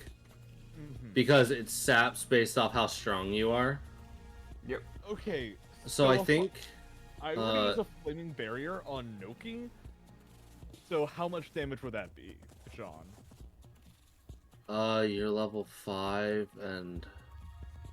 I think I said it was a D8 for every 2 levels. I think if my memory serves correctly. So yeah, you would take 2d8 damage, like unblockable and non-reducible damage. That's just you using your life force to cast the spell. Which I would say that this does look like he's got a pretty decent hit on her. So, because he's just center massing her with his stab. So I'm letting you know that he does have a pretty decent to hit. It's not a nat 20 and it's not like a nat 18 or anything, but it's like he is a marshal and he's swinging. So I gotcha. Considering that Noki, I think it's like the first damage Noki is taking, if my memory is correct. I'm gonna say no for the time being in that case, because I don't think taking 2 d8s at this point in the fight would make sense, but just it's also good to know about that roll though. Refresh myself. Yeah, no. The reason why I do have it as kind of a a bit harsh is so y'all can't abuse mana systems. That makes perfect sense. Yeah, it's like, because mana is supposed to be attached to your life, so it's like, I want to keep using it. It's like, well, you can, it's gonna take reasonable compensation, but... Fair enough. Reasonable compensation as in your soul. Alright, since it's gonna be about a year before my turn comes around, I'm gonna go use the bathroom. Bitch, nah, we speedrun. Getting up from the chair, taking off headphones. Okay, bye. Fucking bitch. What an asshole. Fuck you. Fucking don't you come back you. just to insult me, coward. Alright. Alright, so so Noki takes 13 piercing as she gets stabbed. No. Well, that's too damn bad. Alright, Osmond's up. No. If I deny it. No. Man. Osmond. Osmond. You see him pull his katana back as the tiefling like bobbed and weaved twice. Yeah. And you just see Osmond have that look in his eye of like, alright, so we're gonna play that game? Alright, and just reaches out and grabs the tiefling's throat. It's just the most like, stop dodging. It's just, and then he just puts the katana through the tiefling's chest. That works. As he just center master, he's like, I'm not trying to kill you, but I'm certainly trying to not let you keep fighting right now. We're gonna rest after this. Definitely. It's the thing of Osmond is like, I need to put you down so you can be healed. So, yeah, tiefling, yeah, no, you're gonna take a little bit of damage. Just a smidge. You schmeech. Smidge. You schmeech. Smidge. You schmeech. Osmond, what's your plus, you fuck? Yes. Right, I forgot. I need to roll this twice, because technically with this one like yank back, he'll get 2 hits in, so he'll do 26 damage to the tiefling. Yay! Yeah.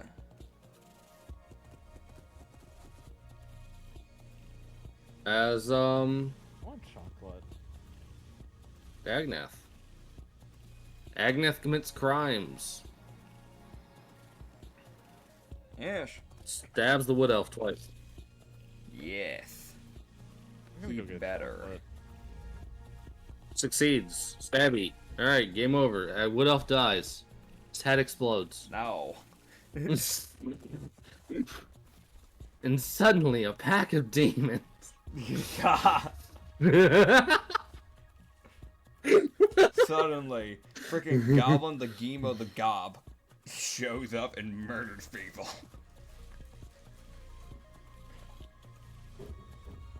Don't even. No. I see your brain thinking there. Don't even.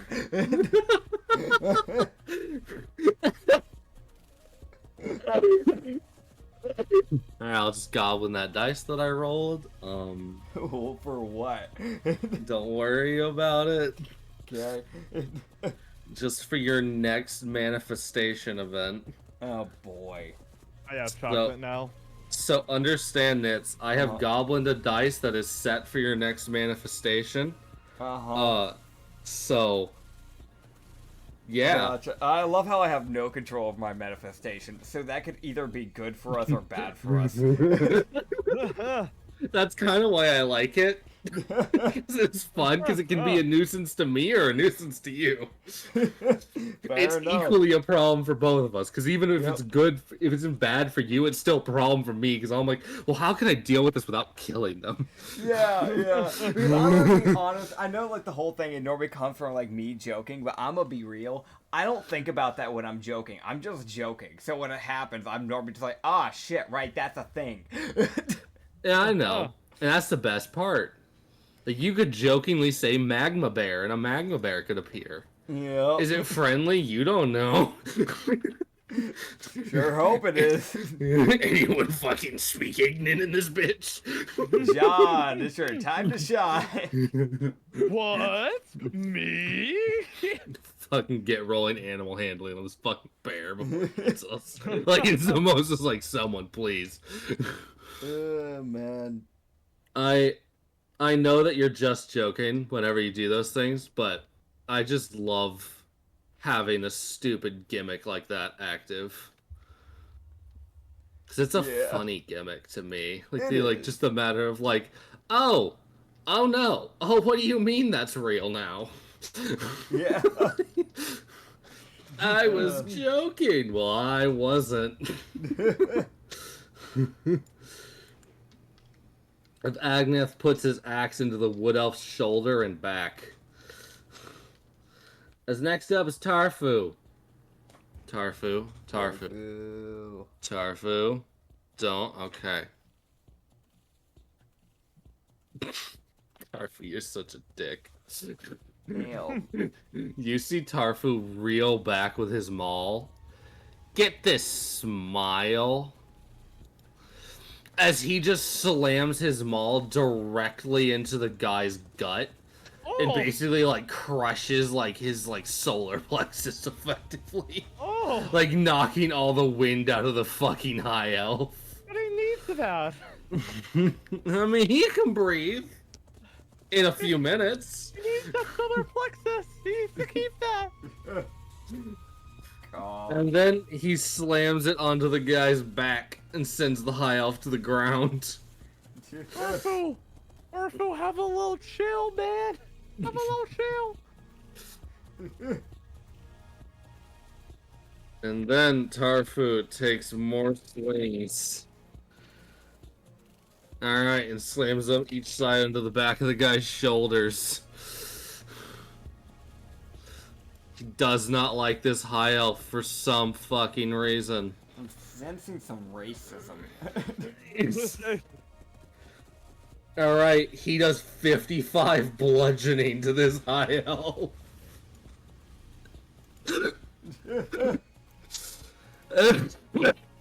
Oh my god, this high elf is not looking good. He looks like he's about to die.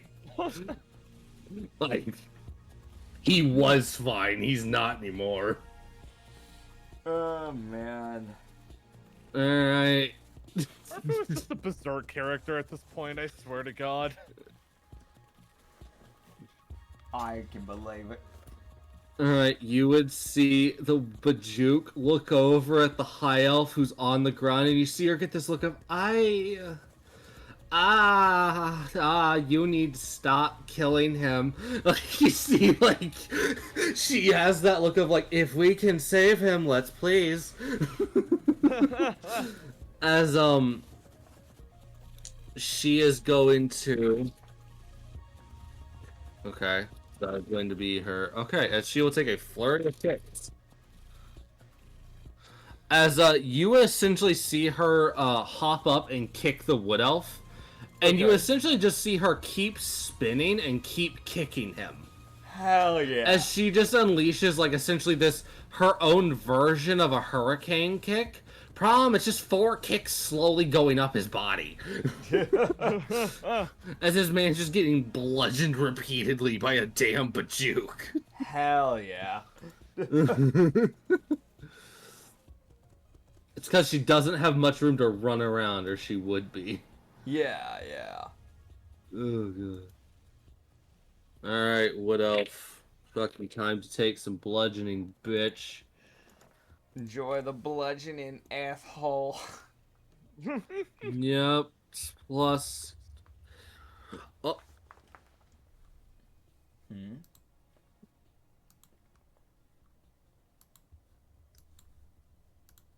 36 bludgeoning.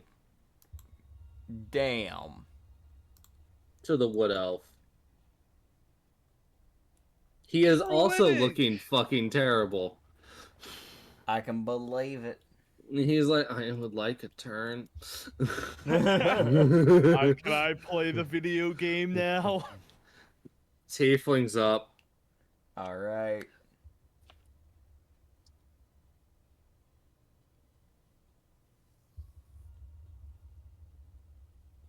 You see him lift his hand as you would just hear him go, "Fuck you," as he cast Azagar's Scorcher at point blank range in Osmond's face. What the hell?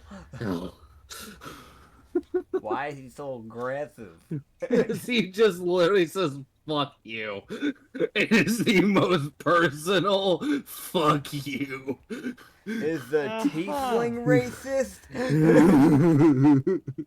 As I'm gonna be honest, that's point blank. Osmond, that he's like grappling the tiefling. Yeah. That's disadvantage on Osmond's part. I see. Yeah. You would see Dr. Stravella just go, as you would see him distort and like move over here. Fair. So he moves to the left, distorting like the reality around him. As you would see like a ripple as he'd move over, as he's like, no, as it looks like he probably vortexed and teleported over. Yeah. As it's like no, I'm good. I'm not about that. Yeah. I'm not about to get hit by that. As the Azagar Scorcher just rips through Osmond. Yeah. That's fair. You can't do much about that. No, it really comes down to him just not expecting the dude to come out with a fucking spell like that. Yeah. Like, he was like, "Oh, you have that? I assumed you were a fucking monk." Ah. Could be a sorcerer or maybe a druid. Yeah. As Osmond's gonna take 5d8 fire damage. Damn.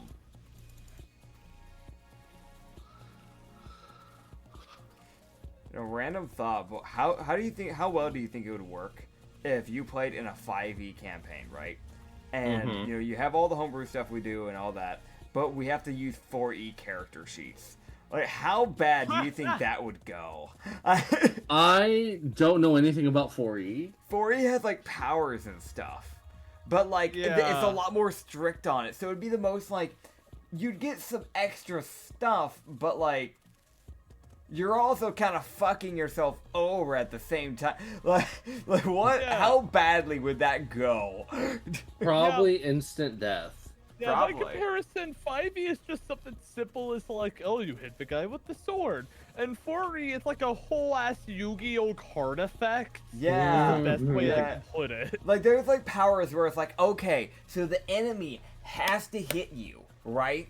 And then you have to be knocked back 5 feet, and you have to have specifically a mace in your hand at the time when it happens. It has to be raining outside, and it has to be 70 degrees Fahrenheit. Like, that's the bullshit. Yeah, it's so stupid. One of them, you have to call your mom and see if she'll let you use the power or not.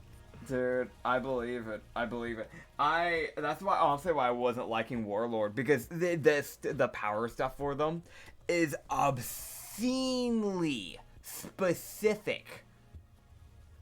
So like I'll limit it down to like a few powers that I could just use at any given time that I wanted. So Fair. God. As the Tiefling will now take his bonus action. Alright. As he took his Hello, Rita. Hello. Rita. What the fuck are you doing? My cat wants pets. Well, Rena. Tell Rena I said hi. Hello, Rena. Acrid says hi. Yeah, he does. I expect nothing but aggression. She proceeded to lick her lips for whatever that's worth. Alright, I feel threatened. My life is now officially in danger. Suddenly, Acrid has Hunter's Mark placed on him. I fucking would have that kind of luck. I swear to God. I get that. Oh God. As fuck, I am. Okay, I guess I just don't use this thing enough. Okay, whatever.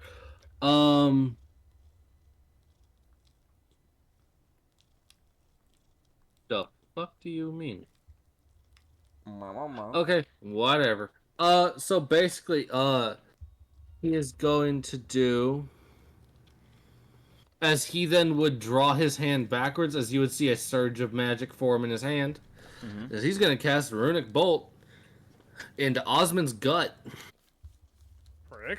No. I mean, it's kind of only fair. Osmond put a sword, to clarify, an Odachi through his stomach. So, Tiefling doesn't really care about Osmond's feelings right now. It's kind Why of not? like, That's rude. why the fuck should he? Well, privacy. Bitch. As, yeah, that will hit, and Runic Bolt fucking hurts.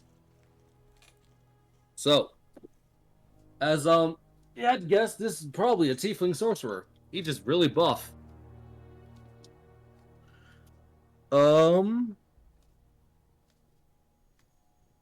Oh, that's a numbers. We doing numbers here.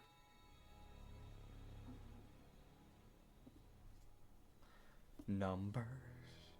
Yeah. 21 force damage. Stop. I had to do math. I was sitting here like, fucking carry the one. God. Fucking, that'll be the Tiefling's term. Next up is Psyche. Hello, Oh, there's Psyche. Psyche. You know what she's gonna do? What's she gonna do? Surprise, bitch. Nom. Nom. You would actually see her jaw unhinge as she chomps down on the Tiefling's shoulder. Fair enough. And this is when she gets a nat 20. Ah, yes. Of course. Of course. The mimic does the bite. Let's freaking go, Psyche. She finally got anything I'm to happy go for her. right for her. She finally got no. literally anything to go. Wait, no, this is a double crit. Ah, hell yeah. Because it's an assassination crit. Mm-hmm. And it's a nat 20. Let's go. I know some people are gonna sit here and go, "That's fucking ridiculous." Well, yeah, that's the pain of assassin rogues. Yes. And when you do homebrewed stuff, we do it right. Yeah, exactly. We don't dilly dally and be little babies like you D&D 5e basic ass bitches. Oh, this dude, I'm tea. eating dark chocolate. Okay. I'm not gonna lie, wait. I'm tempted to grab a snack. So Couldn't hurt. I think that's a quad, Nice. so I times the damage by 4. I want to hear this damage before I go grab a snack, though. Yeah, what's the damage gonna be? Oh fuck. Okay, so you would see Psyche bite down on this dude's shoulder, Yeah. and you would see her like wrench her head back as you see that she's just kind of like just being Psyche, kind of like just chaotically moving as she's tearing into his arm. But you would see as she bites out and rips, you would see his shoulder muscles rip as she pulls upwards. As she basically rips all of his upper shoulder muscles and probably a bit into the front of it, into like his chest. Yeah. As all of these muscles tear and rip, as you see just blood erupt from his body, as from his shoulder and mouth, as he takes 104 damage, Yeah. and you would just Oh, see him shit. instantly fall to the ground. I As Psyche just drops him, and you sit there like, oh. Violent Hey. session. Hey, John. You spare Hi. the dying, right? I do. I do too, but I'm gonna be honest, I'm pinned between 3 different enemies. On your turn, if you can cast Spare the Dying on the Tiefling, because that is a touch spell, you have to actually touch the person, that would be appreciated.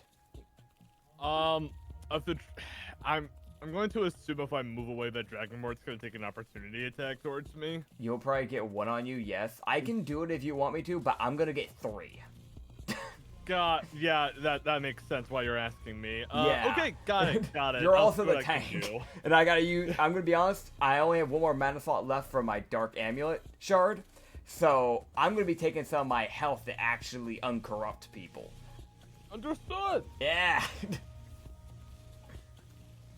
Oh god, I apologize for that one. As yeah, poor bastard, he's fucking down. I don't actually know what his hit points are. Alright. So, I don't know. I know he doesn't have enough for that. Yeah. That's fair, that's fair. Whose turn is it next? As after Psyche, and you can tell even Psyche's sitting there like, oh, I don't think I was supposed to do that. Nope. She was like, non-lethal? I hope that was non-lethal. I don't... Gah. Aww. It's just so... Aww. As, what else? While that happens, I'm gonna take my headphones off and grab that snack. Yeah, that's fair enough. I'm sorry for this taking forever. It's the pity of a giant initiative. Yeah. Oh, God. Oh. So, here's the thing. John. Hi. You would see the, You would see, the Wood Elf as he starts to take a swing at, the Bajuk. You would see his hand kind of twitch a bit as he would miss hitting, as his sword would kind of curve weirdly and miss her. Considering with how injured that high elf is, I absolutely believe it. It's the Wood Elf that's super injured as well. So it's the Wood Elf that's swinging, and his arm twitches violently, and he just misses. Gotcha. Yeah, as it's either his will to miss came out, or he just literally just couldn't do it. Guys. It's one of the two. You're not really sure. Well, what if he just didn't try hard enough? Motherfucker, he's dying. It's not his fault. It's not his fault. This world's abusing him. I'm back. Welcome back. I am. Hello, as oh boy, as the Wood Elf, his arm twitched weirdly as he swung and he missed the Bajuk.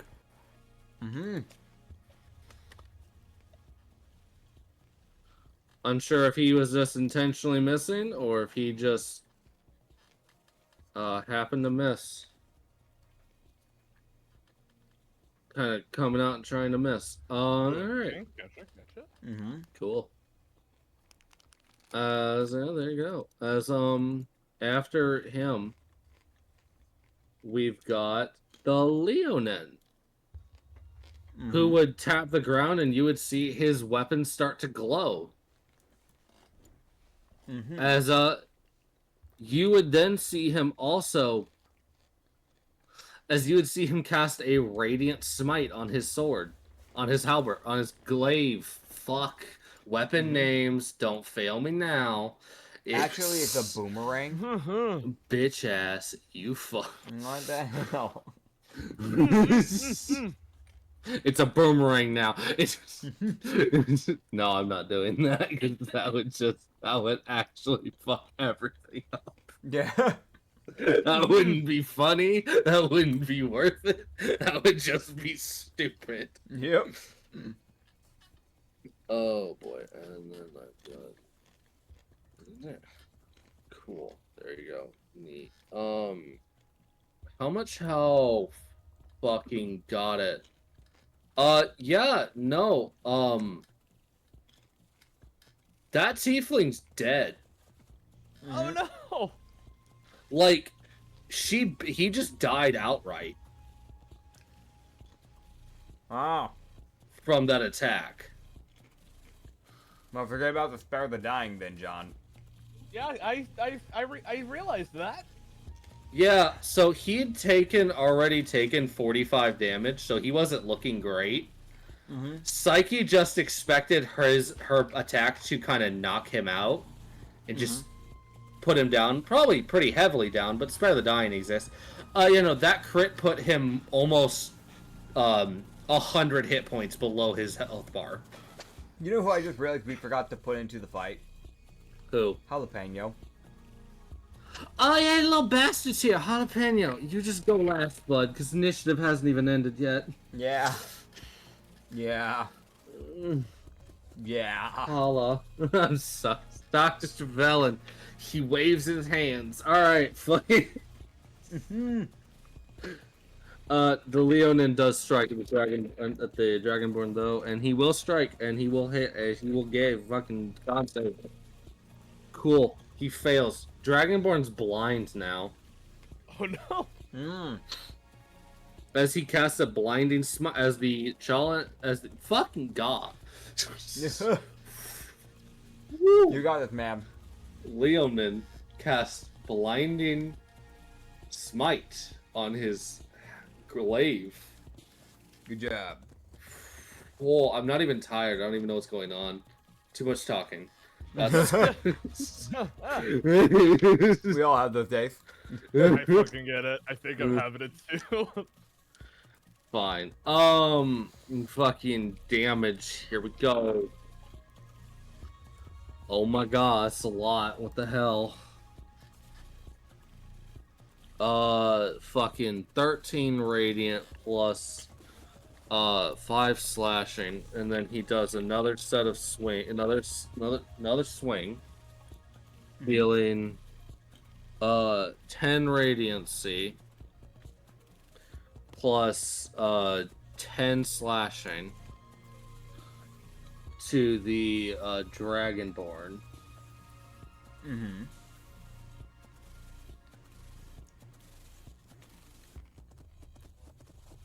As Dragonborn is now blind as well, as Dr. Trevelyan claps his hands and does something probably. Next up is the Dragonborn, finally, who is going to, well,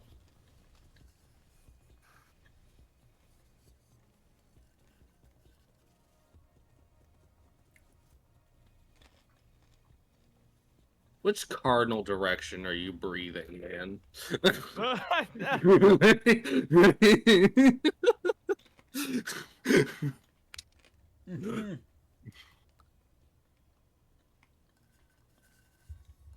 1, 2, 3, 4.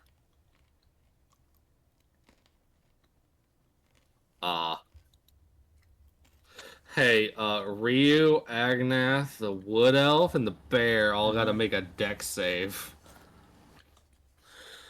Alright. This is a good day to have a lot of hit points. Tell me, does a... You said dex save? Yes. Does a dirty 18 work? Yes, that will succeed. Can I, The bear. if I may, can I just say the way that worked? I'm just kicking fast enough to where the fire goes away. It just goes around you. Yeah, It just goes like, around you. Nah, I'm not fucking with that. Harness the power of the wind, Ryu. The Wood Elf doesn't move. The Bear auto fails. Agnath wasn't expecting to get fire breathed at him. Valid. So everyone will take the damage as everybody takes a whopping, a menacing. This bear is just trying to live. As Ryu would take half damage. So Ryu, you would take 7 fire damage, as the other 3 would take 13. Alright. I want you to understand this bear has done nothing, and he has taken 32 damage. Yeah. He hasn't done shit. He's just been here. Like, Yep. it's not his fault there's a battle going on.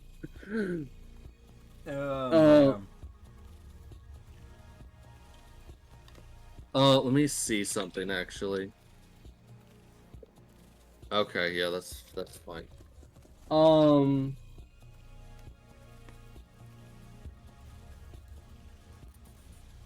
That's gonna be the Dragonborn's turn, as he just can't really attack. He just breathes fire instead. Damn. All right. As he just kind of swings and misses, because you know he can't see. Fair. Like there's an attempt, but he can't really do anything. Fair enough. As next up, Jalapeno. Alabama. Favorite. As you see Jalapeno, you guys would see Jalapeno as Jalapeno was bouncing side to side the whole fucking time, just watching all of this. You guys would also see one of those lights in Jalapeno's ears go away. As you would see Jalapeno like crouch down and then just launch upwards into the air.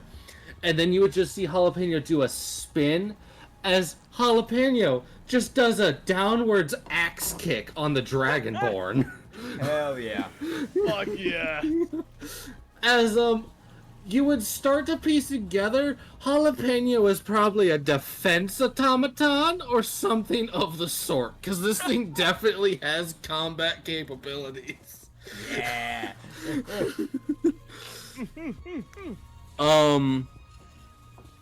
Yeah, no, also he gets to roll concept. Yeah, no, he's stunned as well now. Because, yeah, you would be. You fucking... Yeah. That is a metal axe kick to the skull. Yeah. As Jalapeno hits him in the head, does a little backflip and lands on his feet. And you just see him sit there. And then just sit there like, yeah. And you just hear him just go, nya nya nya nya. John will just kind of give Jalapeno like a very enthusiastic thumbs up. It goes, good job. Yeah, also, John, you would feel as if you're like... You feel like your next swing is going to have a little bit better odds to hit. Oh. As the little nya nya nya was a help action. No. Fucking awesome. Okay. As Jalapeno can take... Because he has an action, bonus actions. He has the bonus action capability of doing help. The power of the nya nya nya. Yeah, no, really, he's a little shit. It's great. It's awesome. He's awesome. I love Jalapeno. I was like, I'm gonna do this. I'm gonna fucking... I was asked to give a bunny robot, and I was like, I'm gonna make this little fucker useful. So they have a reason to bring him along. Fair. Alright, cool. Next up, that's Jalapeno's turn. Actually, Dragonborn, how are you doing, bud? Because that's like... I need to roll, because that's not a small amount of damage you just took to the skull. I need to roll this amount of blood. Okay, so that's, Dragonborn. Oh! Cool! So you would see, as he gets stunned, you would see him sit there for a moment, and then just kind of fall to the ground. As it's literally just that, like, the blindness, the stunning, just the fucking, like, oh, and just hits the ground. Like, it's... Understandable. Yeah, no, so, he ran out of hit points as well. So it's, like, the most, like, okay, yeah, no, that's fair. Yeah, okay. Go sleep now. Fair. Wake me up when hell is over. Yeah, wait, don't wake me up. Alright, Ryu, you're up. Alright. So who went down? Just to double check. I will give a little mark. Dragonborn's down? Yeah, and the tiefling is dead, so he has a little black mark. Alright, so Dragonborn, while I'm there, I'm gonna, with one of my two actions, because I'm combining the bonus action for the previous round into this one to make two actions. Or actually, no, I can just have two bonus actions and one action to do this, because Spare the Dying is only a bonus action. So I'll use one of my two bonus actions to do Spare the Dying on the Dragonborn. And I'm going to continue my Hurricane Mania. I think that makes sense to do that. Okay. Damn, that's not a good roll. That's a 13. Okay. You would kind of, you would continue this momentum. Yeah. Ryu. But as you keep it going, you start to feel like, oh shit. Well, yeah, your body's like kind of getting used to this kind of craziness. Dizziness is still kind of a thing. Yeah. And also your legs, because of like your legs are slowly going up, so you look more like a fucking cone now than a sphere. Yeah, so yeah. like it's like if they're above you, they're fucked. But everyone's besides you. Gotcha. But it's also that thing of like, if anything, I don't know, like if anything casts fire, it's not getting by you. I can tell you that fucking much. Because you're also like mildly creating like a small cyclone of wind. Yeah. So because now you're funneling air and kind of doing that thing that causes tornadoes. Fair enough. Oh, well, can't do much else. I'll save my bonus action. Yeah. Use it. I you can't bitch. do anything else with it. I literally can't do any bonus action stuff. All my cantrips are stuff to help people and or reactionary utility. only. Yeah. And all of the other bonus stuff. Oh, listen, I need my Arcana slots for uncorrupting. I can't use my reality arrow right now. How could you? Yeah. Thought Guess I you could use wanted it. blur. I'll use blur. You Now don't they have save it. Yeah, now they have disadvantage on hitting me again. Brother. Listen, man. As a Durla, I can't explain this enough. I get to do within the same day. I can do blur like I think like what? Yeah, 5 times. Brother. Yeah. So. So you guys would see Noki kind of walk by as she's gonna walk over. She'd walk around caution, get in the midst of everybody, Yeah. and then she does a dance. Can I dance with her? Oh no, there's a thing coming along with this dance. Oh, okay. Yeah, no, there's a reason she's doing this little dance. Let me. All right. Okay. Where Noki? Oh yeah. Perfect. Cool. Hey, so everyone in that radius. Okay. As Noki does seduce person. Hell yeah. As everyone in this area has to roll a wisdom save or be charmed. Oh god. Wait, enemies and allies or just enemies? I don't know. It's just using anyone. Alright. John, we better start rolling. Yeah, that's what I thought too. Yeah, okay. What's the I can't even complain. This is literally my own fault because I made a kid and John has sipped for Noki a little bit in the past. Dude, Rio, still stoic as hell. It's a wisdom save? Yeah. Yeah, so with his 18 plus 5 with his 23.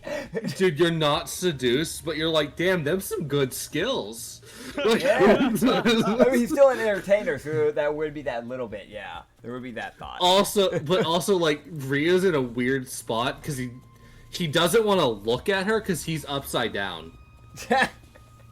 And she's wearing like a skirt effectively. Yeah. So like, yeah.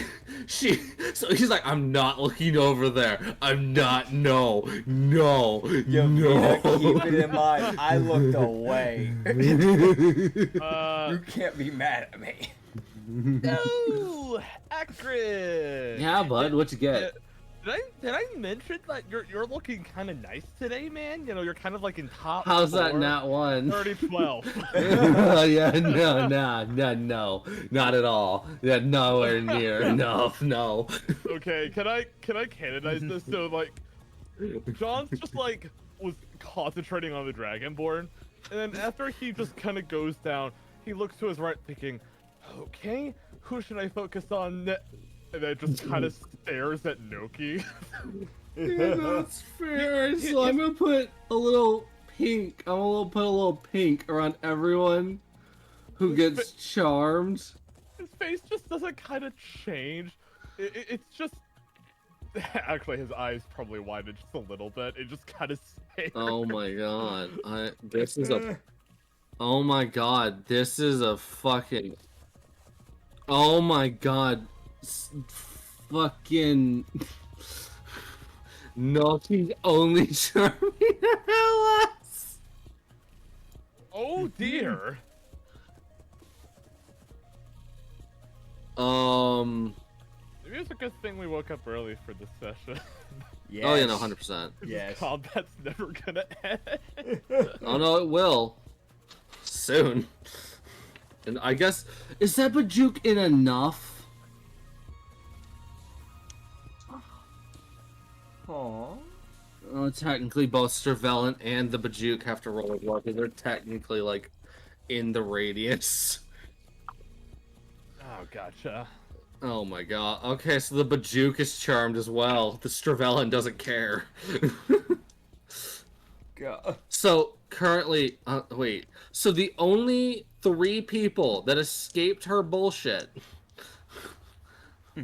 Or, sorry, 4. So 5 people out of everybody. The Leonin, Ryu, the bear... He's dazed. Yeah, of course. No, he's on days now, because your turn came Oh, back. yeah, sure. Jalapeno's immune. Yeah. Jalapeno's immune. Can I suggest could Jalapeno just hypothetically snap John out of it by just slapping him and saying stop sipping? I mean, also technically you could have used Jalapeno's Allah. Yeah, no, you technically could have used the advantage. Technically you had advantage on that save because of Jalapeno's help action. Oh! Yeah, I just realized that. Oh, hang on. Okay, I had a 30 12 the first time. Okay, that's a 30 13.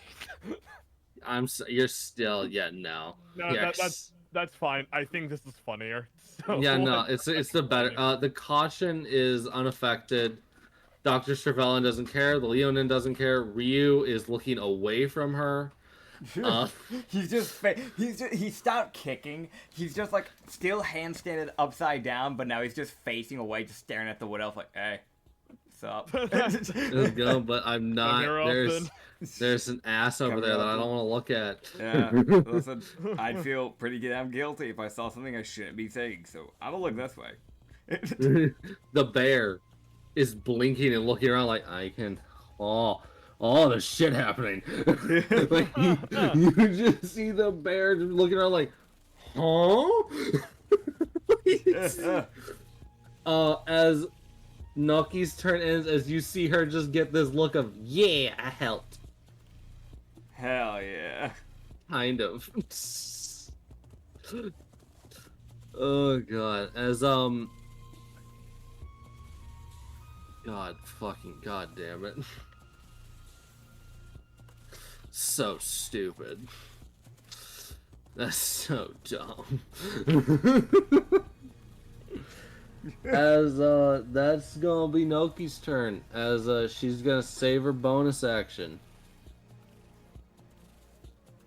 God. Fuck. Alright, next up is the man who was stunned. I'm going to remove this radius. Next up is the bear. Yeah. Roar. Roar. Never mind, he doesn't roar. He no roar. No, you just see his voice get cut out.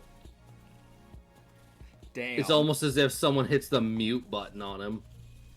Sorry. My bad. I had the remote. You just look over, he just had the remote in his mouth. He just muted them. Yeah, as the bear was probably gonna try to do something with that, but no, he doesn't. All right, instead, he is now going to. You know what? No, he just sits down.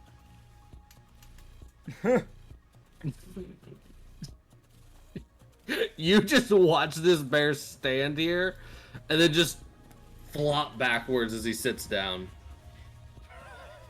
Oh, man. is he just fucking just doesn't do shit. He's corrupted, yes, but he's also lazy. It's just... So, that's the end of his turn. Love that for him. It's definitely not that he just failed to do either of his two things. So he just gave up. Alright, next up is the High Elf, who...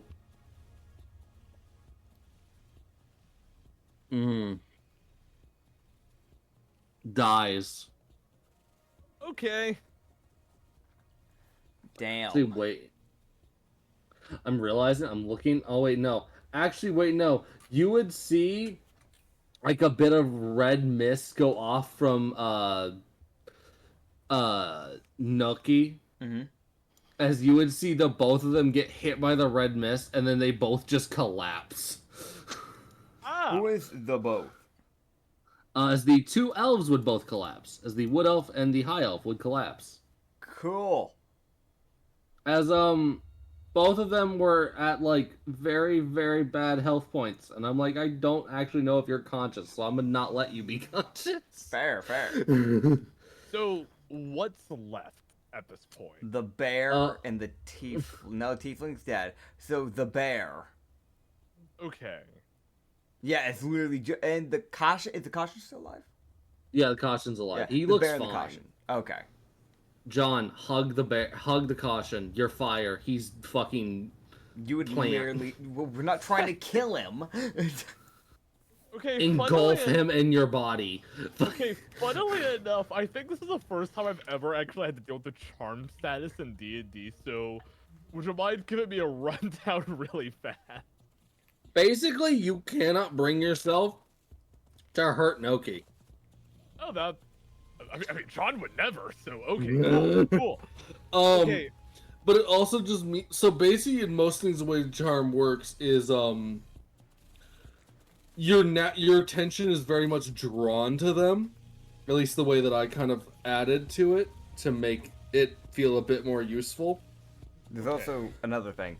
The charmer has advantage on any ability check to interact socially with the creature. So if she were to like try to persuade you to do something or try to lie to you or something like that, she'd have advantage. Ah, that's... Got it. Okay. And yeah, careful while being charmed by fucking Noki. She might just get you to agree to something. Yeah. Understood. And you said the bear and who? The bear and the caution are left, but the bear's just sitting. He's corrupted? Honestly, just attack the caution. I'm gonna see if I can just uncorrupt the bear while he's just sitting down. You might as well, and I'm gonna beat up that caution. So, time to throw caution to the wind and roll. Disadvantage. You don't need to, because I just got a nat 1. Damn. Oh. Okay, hold on. Let me roll something. Oh! Okay, hold on. Let me just... it's just... yeah. So, no, it'd be more like this color. Just...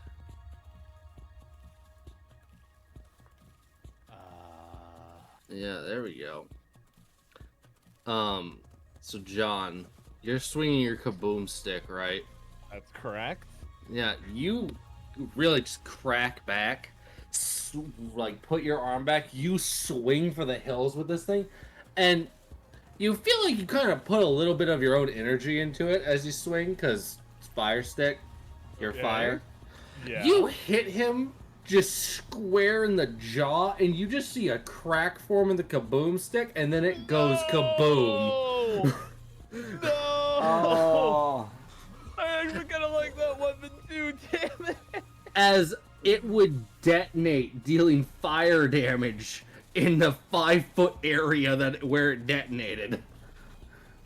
Man. As you will get one last hit of damage, as well as additional fire damage. That's nice, at least. Yeah, you get an additional 3d10 of fire damage attached to your hit. Okay. Just a Nice try. minute. I want to mention, Alright. 9 weapon damage. detonations is like on a nat 1 to 3 on a d20, and you rolled a 2. Okay, that's 9 damage to start off with, and that's 15 extra on top. And, what about the 2d4? Oh, right, I almost forgot. Don't worry. One last boom. 6. Cool. So you do Okay. 42 fire damage. Do I at least not cotton out? Yeah, I'm be honest with fire damage. They're not. Yeah, no, he goes out. He fucking collapses. Okay. And also, John, are you missing any hit points? Yeah, I'm not at max if that's what you mean. Yeah. So you would regain 21 fire health. Okay. As you would absorb the flames that would hit you. God, Kaboom Stick, I will miss you.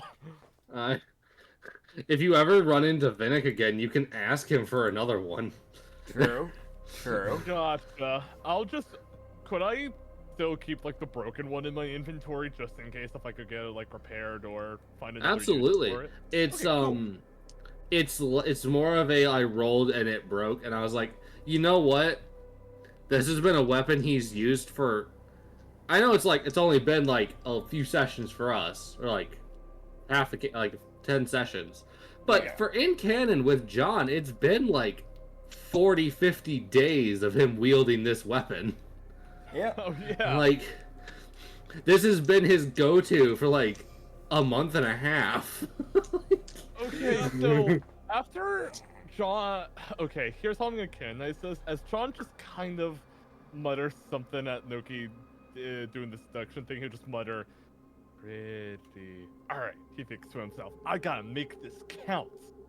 And as you put it, he puts some of his energy into it, and as he doesn't realize, he accidentally overdoes the swing. So after the explosion hits and he just kinda dies down, John slowly brings his hand up, seeing that he's only holding half of his weapon, and just goes, "Aww." I'm gonna be honest, bud. Yeah? You got the handle. Ah. And well, like the very bottom of the weapon, like the most of it's gone. John would just frown. He just looks sad. Yeah, it's fair. It's just like, oh, there are just, oh. Okay, at some Yep, point bro. I'm gonna have to get at least a new weapon to help fight corrupted people with instead of monsters, because, again, fighting the Viper Katana is a really bad idea, so okay, I'm gonna have to figure that out at some point. Why is the Viper Katana a bad idea? Poison. And Poisoning, I mean, I could very accidentally kill the people we're trying to save with poison, basically. I mean, in D&D, non-lethal is still non-lethal. I think you can still avoid that. Can I? D&D logic. I think- assume no. I think the Viper Katana has a charge that oversurges it with poison, making it do like additional poison damage and stacking poison stacks on a person. Yeah. When you start stacking poison stacks on them, that's when it's gonna be like, okay, we need to like cast lesser restoration. We need to stop the poisoning. But if you just hit them normally, and it's just like the tick of poison that comes along naturally with it, like the D4s, they'll be fine. Oh. Yeah. Okay. Oh, okay. Got it. Cool. Essentially, think of it like this: there's food poisoning, and then there's like actively pumping poison into someone's blood. Yeah. Yours is like the Good. food poison, you know? Gotcha. You know, And- Now, if you get out of hand with that fucking stacking the poison stacks, you can very quickly kill someone who's on death saves. Yes. Got it. Noted. In that case, I'll still have my bonus action left. I'll just use Spare the Dying on the con just to be safe. Fair. He actually would have needed that because he can't get up if he takes fire damage. He just fucking. You know, and lights turn on then. All right. As everyone pauses and just kind of lets Ryu go. As All right, time to No one? blast through the people. Here we go. as oh boy. Ryu will get back up on his legs instead of standing on his hands and begin the fucking ceremony. And on the Arcana, you let me know what this'll do, because that is a nat 1. I know there's a lot of things that can happen with a nat 1 Arcana. Yeah. Okay. So you're trying to uncorrupt who? The bear. Okay. Okay. This. Oh boy. Okay, I gotta roll now. Let's see, severity system. Oh boy. That doesn't tell me. Okay. Does.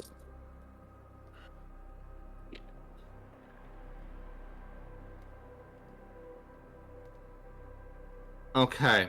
So, Ryu, as you start warping reality, you would kind of feel the it's like kind of a little bit of that rustiness that still a little bit there because you're not as strong as you used to be, but you're definitely getting close. Yeah. You're almost fully back to your old amount of strength. Ooh.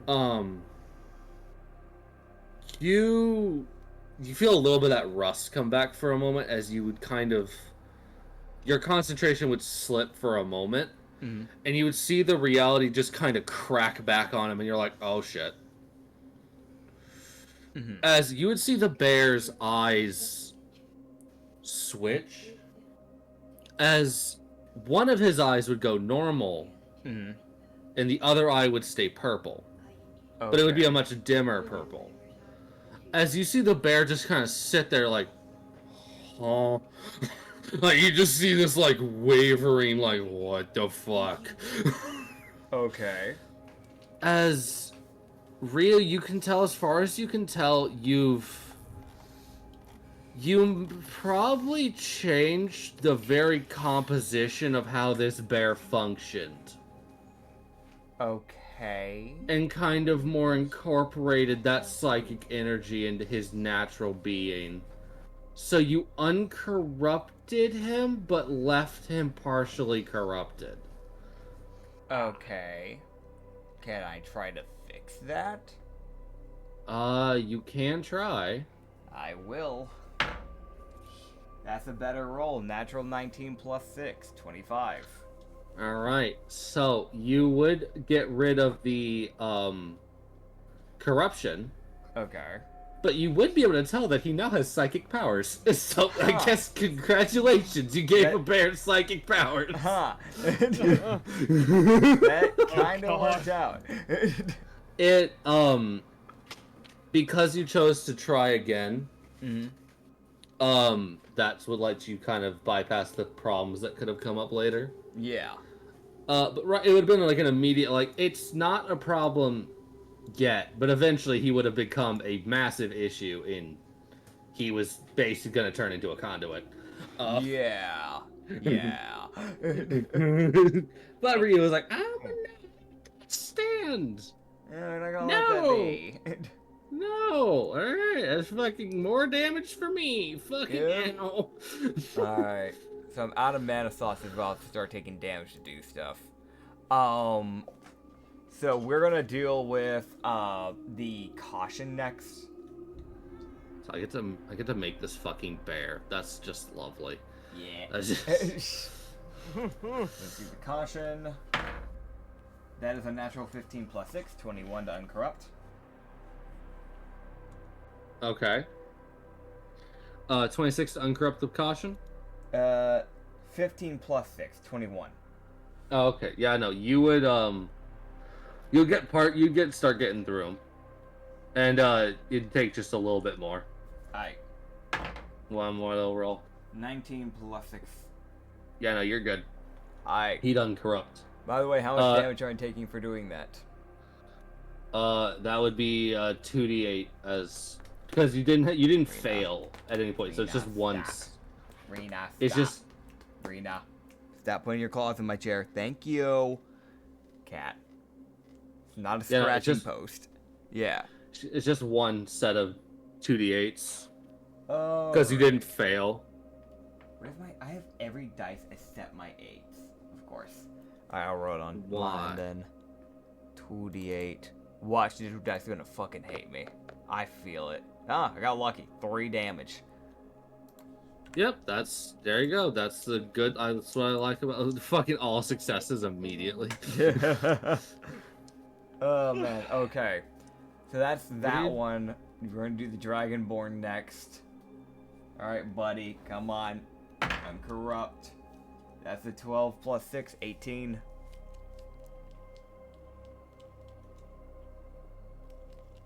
All right. So with the 12 plus 6.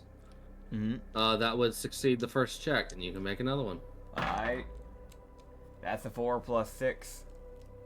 10. That one will not get through to him. Alright.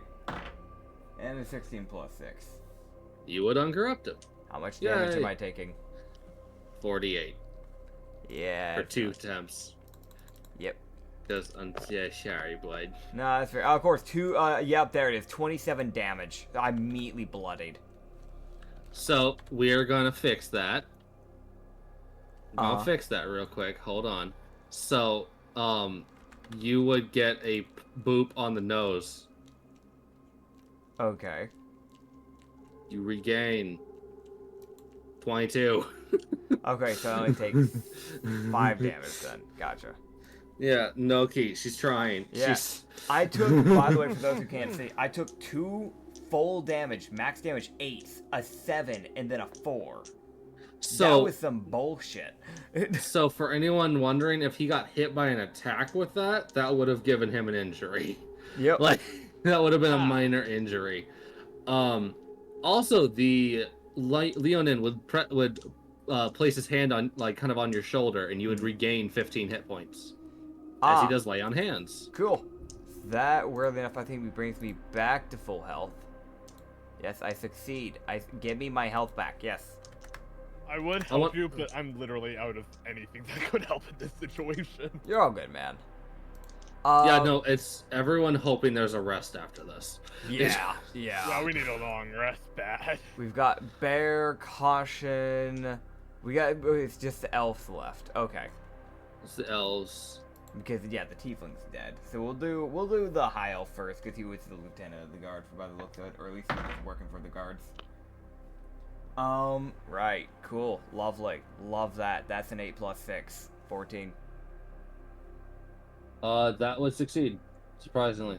With which elf? High elf. That would succeed. His. And the other was a 17. Okay.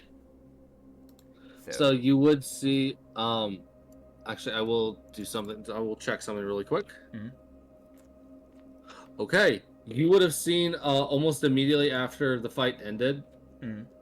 You did see the Leonin walk over and tap the tiefling and cast Revivify. Okay. As he is a paladin, so he did have Revivify just in case someone died. Nice. I'm gonna take that damage, by the way. Yeah. 1, 2, yay! Nice. We like that. We like them threes. Yeah. Do I need to uncorrupt him then if he's being revived? Let's see. No, because the god would do it through the resurrection magic because it is a paladin. So, for once, Ryu sees a god do something useful. Alright, cool. That whatever god that is, they're not as much in the negatives anymore. Good job. They get slightly more respected, but still not really so respected by Rio. Really like, wow, you're not fucking useless. At least you're useful for something, bitch. 16 for crushing on the other elf. The wood elf. Yeah, no, he's good. Alright, cool. You would succeed, Two man. more d8s. I'm so sorry. And there's a max damage die with a 2. Alright, so that's 10. So losing all that health back again. And then 2 more on here. Dude, fucking... Damn it.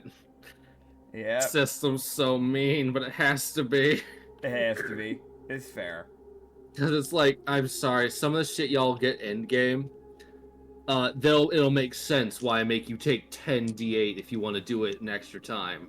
It's like, no, fuck you, no, I don't want to deal with your bullshit. I'm sorry, you can fold reality in half and make it into an omelet. No. Yeah, it's fair. It's fair. Fucking Ryu, you fish. I like to imagine when the fight's over, anyone can just notice John's just kind of like staring at the handle of his former weapon, just staring intensely. His expression hasn't really changed. So Noki is going to put her hand on your shoulder. Oh. And she is going to roll persuasion for this. Yeah. Afraid. Also, she doesn't need that advantage. She got a nat 20, so you're just gonna believe her. You should have even told him. You should have just said, nah, you believe this. You should have told him about the persuasion. You just believe this. I just need to justify it. She just go, it'll be alright. You can find another one. Okay, that was way less worse than I was worried it might have been. I mean, yeah, she's not entirely terrible. She's a good person at heart. Right, fair enough. John looks back at her, and he seems like he perks up. Like his fire just kind of it kind of ripples. It gets a rises? little bit more Question? Rises? Right. I'm trying to think of a way to describe like the feeling of like you feel lifted up. Yeah, I get what you emotionally. mean. Yeah. Like, honestly, he could just get a little bit brighter. Like, he goes from orange to, like, a little bit of yellow for a moment. Oh, that's cute. I like that. Yeah. Yeah, because it's also a thing when fire elements get pissed, they often become hotter. So yeah. There's a thing with elementals. They're cool. Fire elements specifically, their colors can change a lot. Noted. John will smile at her and he'll say, Yeah, you're right. I'm being steady. Thank you, Noki. No problem. Yay. John thought about Now, you, bitch, come here. John thought about saying she dances good, but decides after that maybe it's best to keep that one to himself. She grabs the caution by the throat. She goes, you, I don't like you. You're mean. Go away forever. And he disappears. What the heck? Rio stands there and just goes, I just uncorrupted that person. You see him reappear almost immediately, and you see a little blood hand appear and just shake a finger like, no, bad, stop it. And she gets reprimanded by a little blood hand. You just see Noki's ears go down like, I'm sorry. Yeah.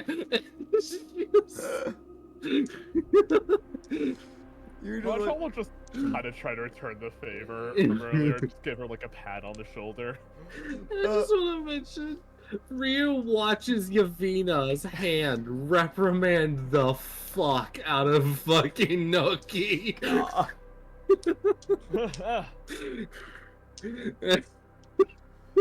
The costume just sits there. He looks like he's like, what the fuck? What the hell? I'm back? Question mark? Where am I? Oh god. John's just gonna look throughout the group and just go, well, I know everybody here has just kind of got into their consciousness, but we need to find a house to get some shelter. We need to take a break. Yes. We need to heal up a bit before we go any further. Yes. I might as well ask this. I'm going to assume the fight lasts a good while, so would John Shonnery be on his way back around this point? So, the fight lasted, like... That was only 3 rounds, so that's 6 seconds every round, so that's only 18 seconds. It's just a very long 18 seconds. Okay, fair. I might partially be saying that because it did last a while. Yeah. Yeah. The aftermath of it takes like 20 minutes, but Yeah. yeah. So John Shonnery, he come waddling back up. He just looks disappointed in himself. Oh, did he not find any shards? He found fucking nothing. He was like, ain't shit here. Like, the thing is that because he only has an hour, so and also even then he only has 40 minutes, he can only check a small area. So he can't scour an entire city that takes over an hour to walk across. Yeah. Like he can check like a 30-minute area, and then he has to haul ass to get to you. That checks. Gotcha. After we take a rest, I'll probably just have to like make some perception checks or something like that. It's like that thing of if you get sent to the correct area. I just roll to see if there's one there. Gotcha. But it's like a D100 roll, basically. Gotcha. Like, it's a lot harder of a check. Gotcha.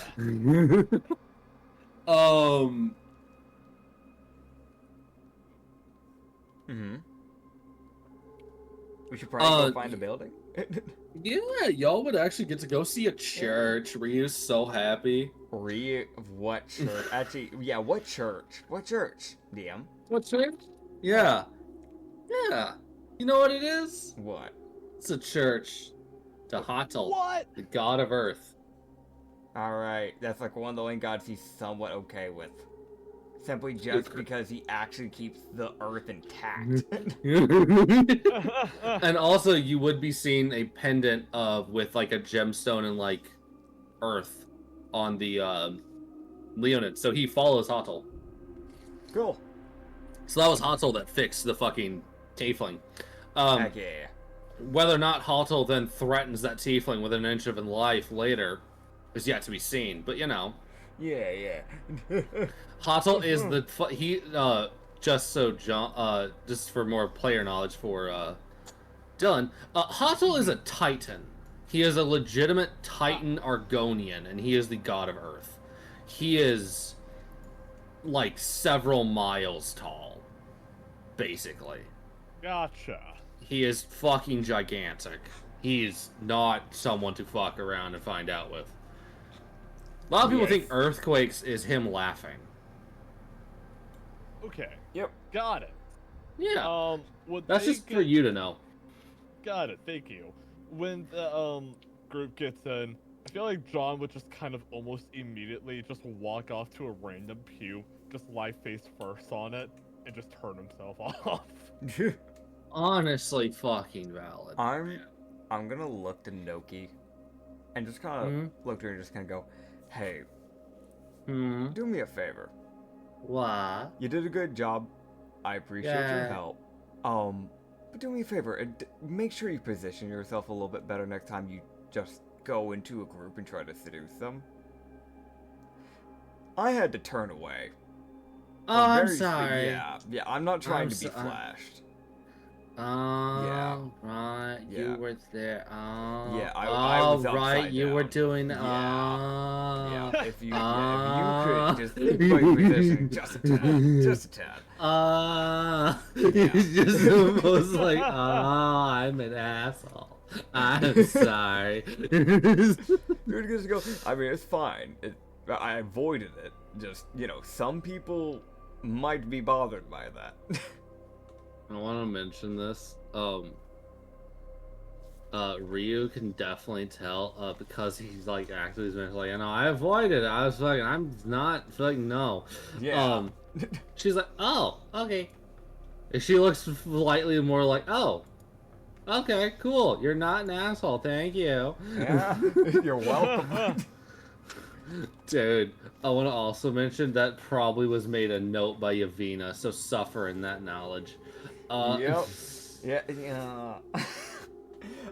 By the way, You I know, want to gain favor, right? That's what you want, yeah. I mean, I gotta. Oh God, dude. I don't want favor from her, but at the same time, we kind of need to have it to keep the gods. Fuck. Dude, Ryu's just a discount katsu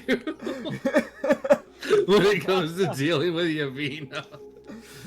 I mean, with very different reasons. Let's be real. Katsu was scared of her. He just doesn't like gods. Also, I know John's turned off, but he is gonna like look towards basically the majority of the people be uncorrupted and just try to, rather than like I guess sleeping or something like that for the short rest, he's just gonna rest up by essentially just explaining up the situation to these people so they know what's going on, the current situation of Athene, where they're gonna try and send these people to eventually. That sort of thing. Yeah. So you would find out something. You would find out information from the Leonin. Okay. As he would fill you in on what happened before. That would be good to know. He would go, well, it's good that you're here now.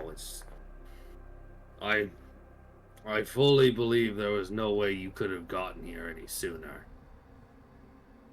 I don't know all the situations, and I don't care to at this point. What's done is done, but we're alive again, so that's something. I would have preferred to have gotten to here sooner, quite frankly, but we just didn't have the squads. We didn't have enough people. And that same problem we ran into as well. We had a spellcaster who was able to guard us against the attack, the original surge, but he went into the cave along with the others. We sent them in there. Mm-hmm. And before the cave was collapsed, we fought. And we had a Knoll captain helping us by the name of Nasog. I don't know if you remember him, but he's still around. And I know I'm a Durla, but I haven't been living for that long. You can actually roll a history check if you'd like. There is a chance you've heard about him. Ah, surprising. I got a 15 plus 4, 19. Actually, yes, you would have heard about him because he is a fucking menace to this country and to the one above so basically to the forest country and the mountain kingdom. Nasog has been this essentially like Knoll warlord running this pack of Knolls and Lupins that just ransack through areas. And the one defining trait about Nasog is he will let random travelers determine their fate by playing chess. Okay. So he'll challenge them to a chess game. Basically, it's either play the chess game or fight the Knolls. Fair enough. So he'll play chess with them. If they win, he lets them go free. Like no harm done to them, no stealing items, nothing. Just, all right, you get to go. And hell, we'll give you something. So because you beat him, and he's really good at chess. If you lose, he takes half your stuff. Yeah. And then lets you go free because you played his game. I mean, seems weirdly fair in a weird way. Yeah. If you fight him, he'll just kill you. Like he's like, oh, okay, you got the balls to fight. Well, let's fucking go. Like he will throw hands happily. At least this way you get a chance to live. Yeah, no, he's not. He knows that it's not about if he kills everybody, then he's just a criminal. But the reason he's gained this weird popularity is that he's met hundreds of people and he's only killed a few. Yeah. Because his pack just surrounds them and says basically play chess. Like there's a few of them that just carry chairs and a table that they set out with the chessboard and chairs for the people to sit down and play. Yeah. Like it's a fucking it's a whole little thing. Yeah. But yeah, Nasog took over, and this would be a thing that you would actually remember now, and you're realizing like oh shit, we could have run into him. And also you don't know if he's corrupted or not because he was a powerful Knoll. And I gotta find his pack took over a portion of the forest region. And I'm Okay. looking for the Where'd the world controller tab go? Where'd it go? There it is. Hello. Yes. They took over the cities of Estonia, Ascot, and Edinburgh. Okay. And the pack kind of set up in the middle of the three of them is what was assumed, kind of near the lake. But it's also known that there's a Drunish village over there. Now that he remembers this, he's like, wait, shit. Yeah. Like, it's these, because you got the 20, it's like, oh yeah, they kind of set up near the lake. But not at the lake, because there's a Drunish village there. Yeah. Wait, fuck. There's a Drunish village there. Yeah. So he would remember that they exist, as well as that Nassog is wandering around. But he was known to wander from Edinburgh all the way up to Merton and like Bran. Like he would go everywhere. Okay. So his pack wandered the entirety of the mountain and the forest area, but they didn't fuck with Kibai much. They left Kibai alone because Kibai was like friendly to them, basically. Gotcha. It was that same thing he had with like the tribes of like, no, I'm not gonna fuck with you. I don't. Leave me alone. I'll leave you alone. And Nassog said, okay. Yep. I'll leave you alone. But everyone else. Yeah. So that is the weirdly fair Knoll warlord that passively kind of was just in the background ruling over like some cities. Yeah. So that's something that Ryu would remember. And also he would find out that Nassog was helping the city. He'd sent like a fair chunk, like a fair like little portion of his troops to help. Because his people did survive the initial blast. Because they had cover when it came out. It's just... And also Knolls are a bit resilient to being controlled. Yeah. They're just spite rules over. And they're like, no, fuck you. They got So I their own refuse. madness. Yeah, they're like, I don't need yours, bitch. Also, Knolls are very frequently they'll have a trait called Iron Will, where they are very hard to will break. So, Yeah. Before I forget, so just to be absolutely clear, we're taking a short rest, right? Yes. Okay, got it.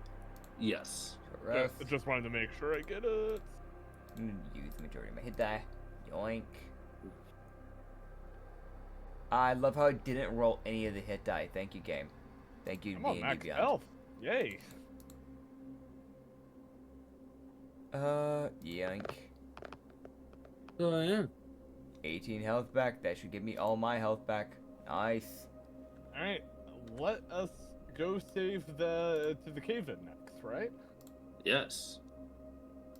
Let's see if we can knock that out today. Yep.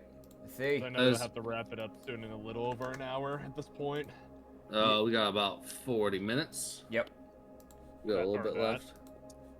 Yay, fucking nerd. Let's go. Let's go. Alright. Is he gonna heal? You wanna give me my health back? D&D Beyond? No? Alright, cool. Thank you. Bitch. Alright. Yeah, Nassog exists. So you would find out that they'd fought for like days on end without rest, effectively. That's what these people were being subjected to. Yeah. And just slowly his guards, because his guards weren't, he admits to it, is like his guards were good, they were decent, they were strong, Yeah. but it's a mining town. They're not too, that's not a place that's often threatened. Yeah. They didn't have a lot of soldiers. They had a it was like he chose quality over quantity. Yeah. But quality against a horde will only get you so far. Yep. And so his quality started to dwindle and they ran out of people. So it was just him, the lieutenant, his lieutenant's friend, which he would motion to the high elf as the lieutenant's friend. Yeah. And just what people were left from the thing. And he would mention, he was like, and even the merchants got involved, and he motions to the bear. As this is a merchant. He's just a fucking dude. He's just... He's just trying to live his life. He doesn't nobody important. That's why he sat down. He was like, I don't want to fight. I don't want to do this no more. It's almost like, Oh, man. like, it's like the merchants got involved, the random passerbys. He motions to the Bajuk and the caution. Just visitors. They didn't live here. This wasn't their fight. It wasn't now because the world's ending. But it was the thing of he would notion that the Tiefling and Dragonborn, they lived here, but which actually names fuck. Manners leave me. Pleasantries escape me sometimes. It's fine. Ryozuka. Yes, pleasure. As he would introduce himself as if I'm remembering correctly, it's fucking Kitty. Hello, Rena. What is up?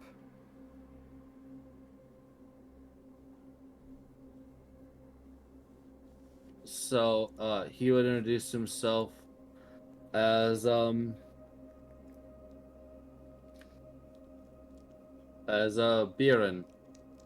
basically. Alright.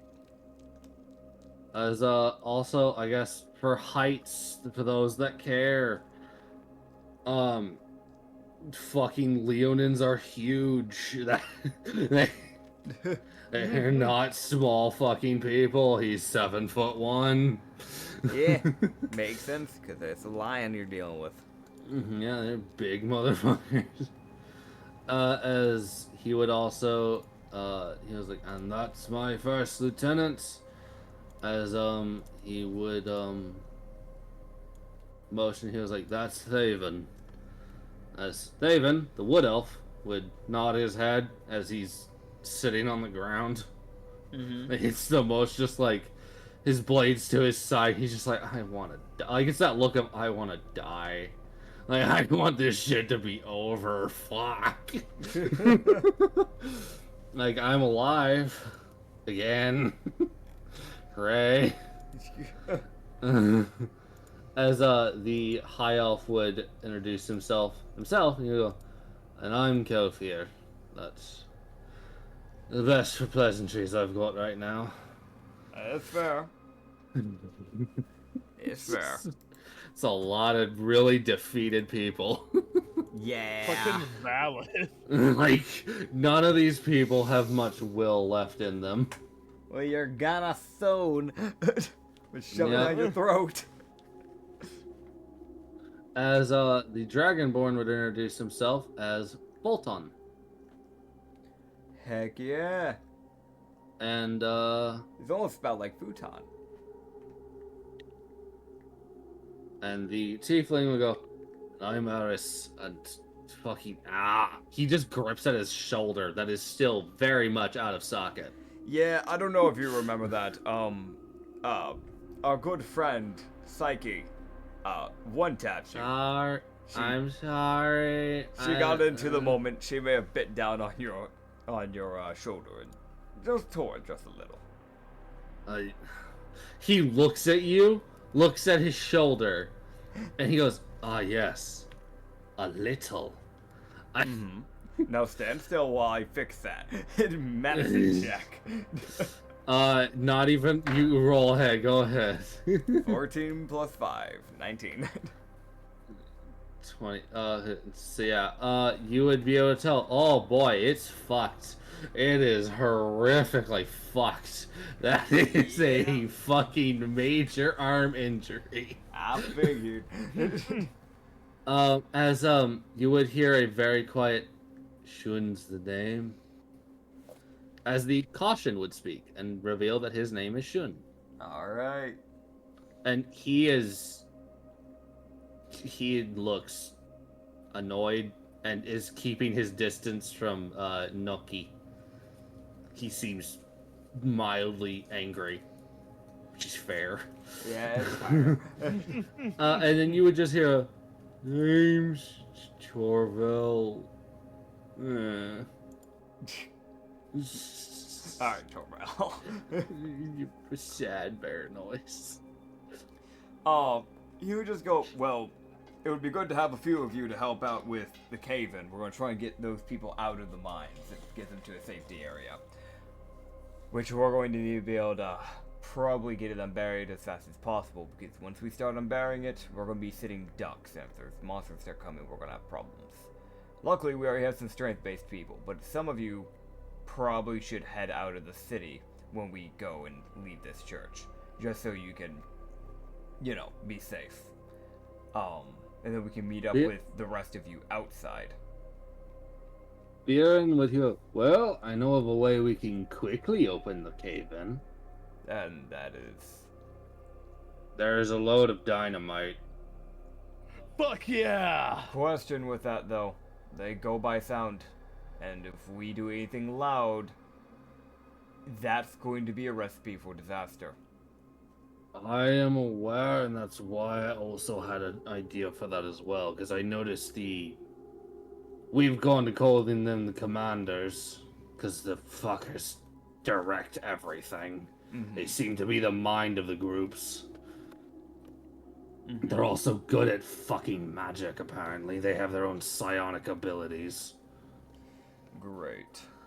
They don't see much for physical combat, but if you let them sit there for too long, they'll rip you apart. Okay. But what else? I know that we could set up a debt charge, as we called them. A charge off in a different part of the city and have that detonate early. Get them confused and probably split their forces. Hell, worst scenario, I might be able... How big is that cave-in area, actually? How wide? Well, it's about the entrance was decent size, but where they caved in it was a bit thinner. So I think it's about a 20-foot wide area. Yeah, that might be a little bit too big for me to silence it. That charge is probably our best shot. And I do know that if the mage I'm remembering went down there is still alive, which I pray he is. He would be able to stop it from hurting anyone from within. Alright, well, we do have a rabbit friend, that might be able to fit in within some cracks. We might be able to get them in before we have to start setting off detonations to check to actually see if that little guy that you're talking about is alive. Or hell, we could send in John. He might be able to fit in through the cracks. He is just pure fire at the end of the day.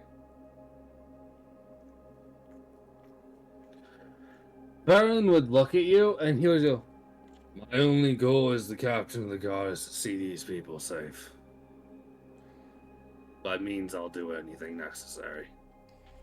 Alright, with that extra charge, that other explosion, you have access to it? I have access to the shed. I wasn't the one that ran the mine, but being the captain of the guard, I was given a key. Alright, so it's near the mines, though. Yes. Okay. Alright. Though I don't know if the Tanuki that ran it went in.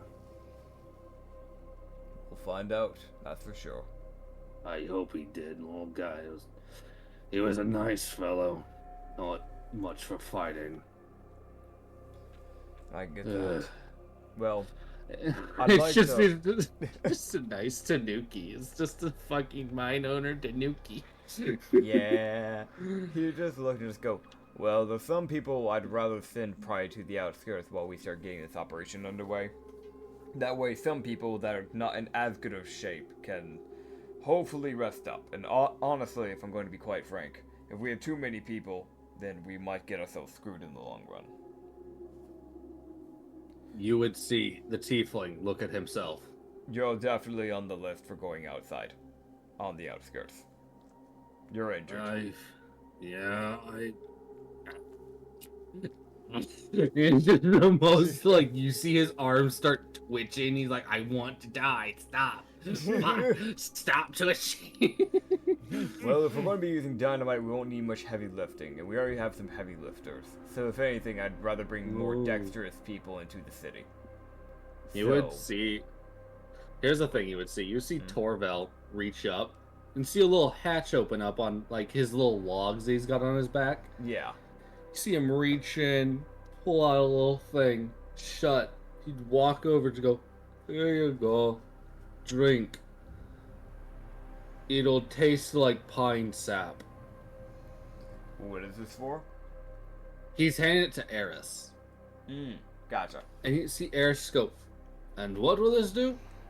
It will solve your problem. Okay, he drinks it. You just see his arm go completely limp. Ah. There we go. It's numb now. Well, if we had a sling, that would have been better, but I'd rather have that in the sling before you did that, but man. Torvel will now make a makeshift sling. From what you can tell, Torvel seems to be, weirdly enough, a jack of all trades on his own. Yeah. As he would do some medicine and patch up Eris to the best of his ability. Fair enough. Which, you're pretty sure Torvel's probably a barbarian? Like, Yeah. it's the most like, are you a barbarian with jack of all trades? What the fuck? Either way, when it comes to the lighter people, it might be good to bring Kelfir, if you're willing to come along, and maybe Chalia. The two of you are probably the more dexterous of the bunch, from my understanding. Kelfir would give a nod, and I'm willing to help. I just need a break for a moment. Oh, of course. Take your time. It's the most like he's like, please, for the love of God, do not send my ass out there. You just look to Thevin and just go, from what I understand, you're part of the guard, so I'd like to have someone who's literally trained in fighting to watch over the people in the outskirts. So if you could go with Eris and Fulton and Shun with Torvel, and of course the injured man Eris, that would probably be for the best. Daven would give a Make it nod. the target. Oh, so don't forget about the John's Great Sword Shards. If they're there or something like that. And you can mention it to them, because I'm pretty sure you haven't really mentioned to Rio either that you're looking for these. No, I did. Did He you? did. Oh, He yeah, mentioned no, you it did. last session. Yeah, I John don't was know what asking they you to look help. like, though. John showed you. It's these I don't orange remember shards, that. and there's also different parts to them. John was asking you about asking like the NPCs for help for keeping an eye on them when you're helping them send them out their missions. Alright. You look to the group and just kind of go, which I guess I should mention because of a friend of mine. The fire elemental over there is looking for pieces of a broken sword of his. I don't know the full details, but if you see any like orangish shards, that would be good if you could bring them. You would see Baron kind of like scratch at his head, like, orange shards. Why does that sound familiar? Trying to suddenly. Wait, no, just kidding. As Baron, he rolled a history check right now. He'll roll one a little bit later, because he's got an hour to think on it. Yeah. But you can kind of tell he's scratching his head, like that sounds oddly familiar. So Yeah. he's probably got the location of another one. Ooh, okay, good. Fair enough. But it's probably one that you could find eventually, but it's like, here's a hint. Whoa. Yeah.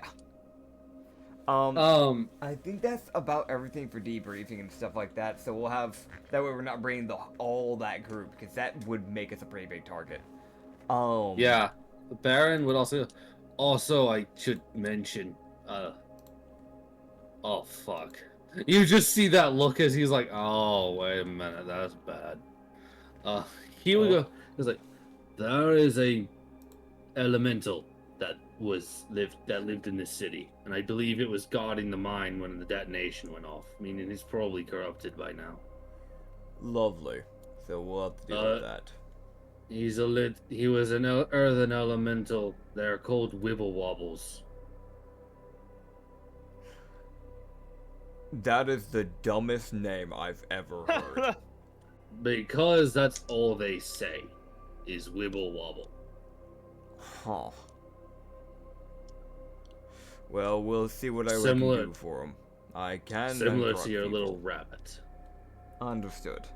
Yeah, he's too fucking beer and looks down at Jalapeno, who just maybe sassed him. He doesn't know. God. Yeah, here just go. Well, if we run into him and we knock him out, then I can at least uncorrupt him and we can go from there. He might not try and attack you if he has any control over himself. Unfortunately, from what I've gathered of this corruption, if I had to... From what I understand with elementals specifically, even if you take control of them with magic, they still retain more awareness than most people would. Yeah. So... I mean, funny enough, the bear friend over there, he kept a bit of his personality, Torval. Who? Torval. After all, he was still corrupted, and he decided to sit down because he got lazy. I don't like fighting. It's stressful, and I don't like when I get stressed. This is the, like, you start to hear that bit of that barbarian starting to come out. Yeah. So, the merchant, barbarian. Yeah. Barbarian path of the merchant. I don't like when I get stressed. Just starts breaking people's bones. Let's go. Yeah. Either way, I can believe it. From what I understand with the corruption, it doesn't seem to be fully changing people. It's just more taking control of their bodies, if anything. There seems to be some bit of personality that still seems to retain in people to some degree. The first group I uncorrupted, funny enough, was a similar thing. They were traveling from town to town. They were known to be a brothel, carriage, like merchantry. They still continue to do that habit, even though they were corrupted. They'd stop at a town, and then they'd keep going. Does it run by a... Run by a Tanuki? Yeah, that's the one. That's the one. Oh. Then you might got to know that he has a brothel up the way from here. Oh, of course he does. I should probably check that. There might actually be someone alive in there. Unfortunately, he was like, well, from what I remember, he passed through here a little bit ago, a long time ago, but. Up towards Frostford, there's a noble's land. A kind noble that, back when this place despised fluffy folk, was sort of a safe haven. Oh. Well, I forgot they had that moment, or honestly, era of racism that kind of flowed through this country. Oh, it still was a pertinent part. People did not respect me as the guard captain until after I'd hit them. Yeah, I can believe it. See, no, this country hates fluffy folk. That's just his fucking. He's like, I became the captain. Basically, from what you could guess, Baron became the captain of the guard to spite people, probably. Fair enough. You know what? Fuck you. I'm gonna be the law. Yeah. Either way, here just go. Well, if you say it's on the way, then we might have to make a stop at some point because it's a day out from Frostford, which is that might have to be a separate trip. I don't know. It's 1 day away from here. If it's 1 day, okay. Well, if it's 1 day away, then we can split up the forces later on. After we start bailing people out, we make sure that everybody's safe. We can have everybody that's been corrupted, like your group, essentially, head back over to, the safe haven, and, John, Agnes, Psyche, and I, and maybe Noki if she wants to continue following along, and Jalapeno, we can go and check that out, see if we can help them out. Exactly, Jalapeno. up top. Yeah. John just kind of High wakes up five. around this time done with a short rest, saying like, "What? I want to stay, my man." Yeah. John, you have 23 more minutes. You can go back to sleep for a little bit. It's okay. Okay. Yeah, you got 23. Yeah, He- okay. He turns back off. Fucking what do you mean exactly? Fucking pocket watch. Nah, 23 more minutes. 23 more Alright. minutes. I didn't know what it meant either, but John would accept this a great opportunity for more sleep.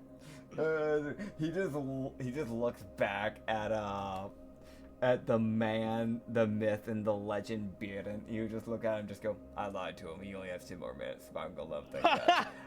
So Fair enough. Well, as he's gonna roll another history check. fair enough. He'll right, that orange shard. Yes. Fuck. You would just hear him go, right, Mhm. fuck. How bad is it? Well. I think I saw one of those commanders holding one. Commanders. Shit. Do you mean one of the pillars running around? No, one of the aberrations. Of course. Of course. Well, And I believe it's one that's walking around with spiders, bunch of grunts, and a bull. we may have seen that one. I know we passed by one on our way in here, and that had a spider and a bull. I don't know if I saw any grunts, though. They may have been trailing behind. Possibly. Well, in that case, Or then we we might run into fucking them kill on our way to the outskirts, then, when we're leaving. What I do know is that I fought him once and managed to get him to fuck off. But he's fucking annoying creature. Teleports around. Yeah, that's the problem. They're not melee focused. They will do everything they can to get away from you. Well, unlucky for it, I'm hella fast. You could say that I've chosen to make deals within my lifespan so far. I already move pretty quick. And you can just say that I may have struck a deal at some point. Or actually, a friend of mine struck a deal with a certain god. That same Tanuki. And may have gotten me some possible bonuses where I can kick in my adrenaline when I need to pick up some speed when needed. I can see that being useful. Again, Well, I think the furthest I've seen it teleport was... Oh, where was it? 120 feet, I think? I'll get it. Something annoying, I know it's that much. It's just almost like you just hear him kind of just... Cause I think he doesn't quite remember how far, but he knows it was annoying.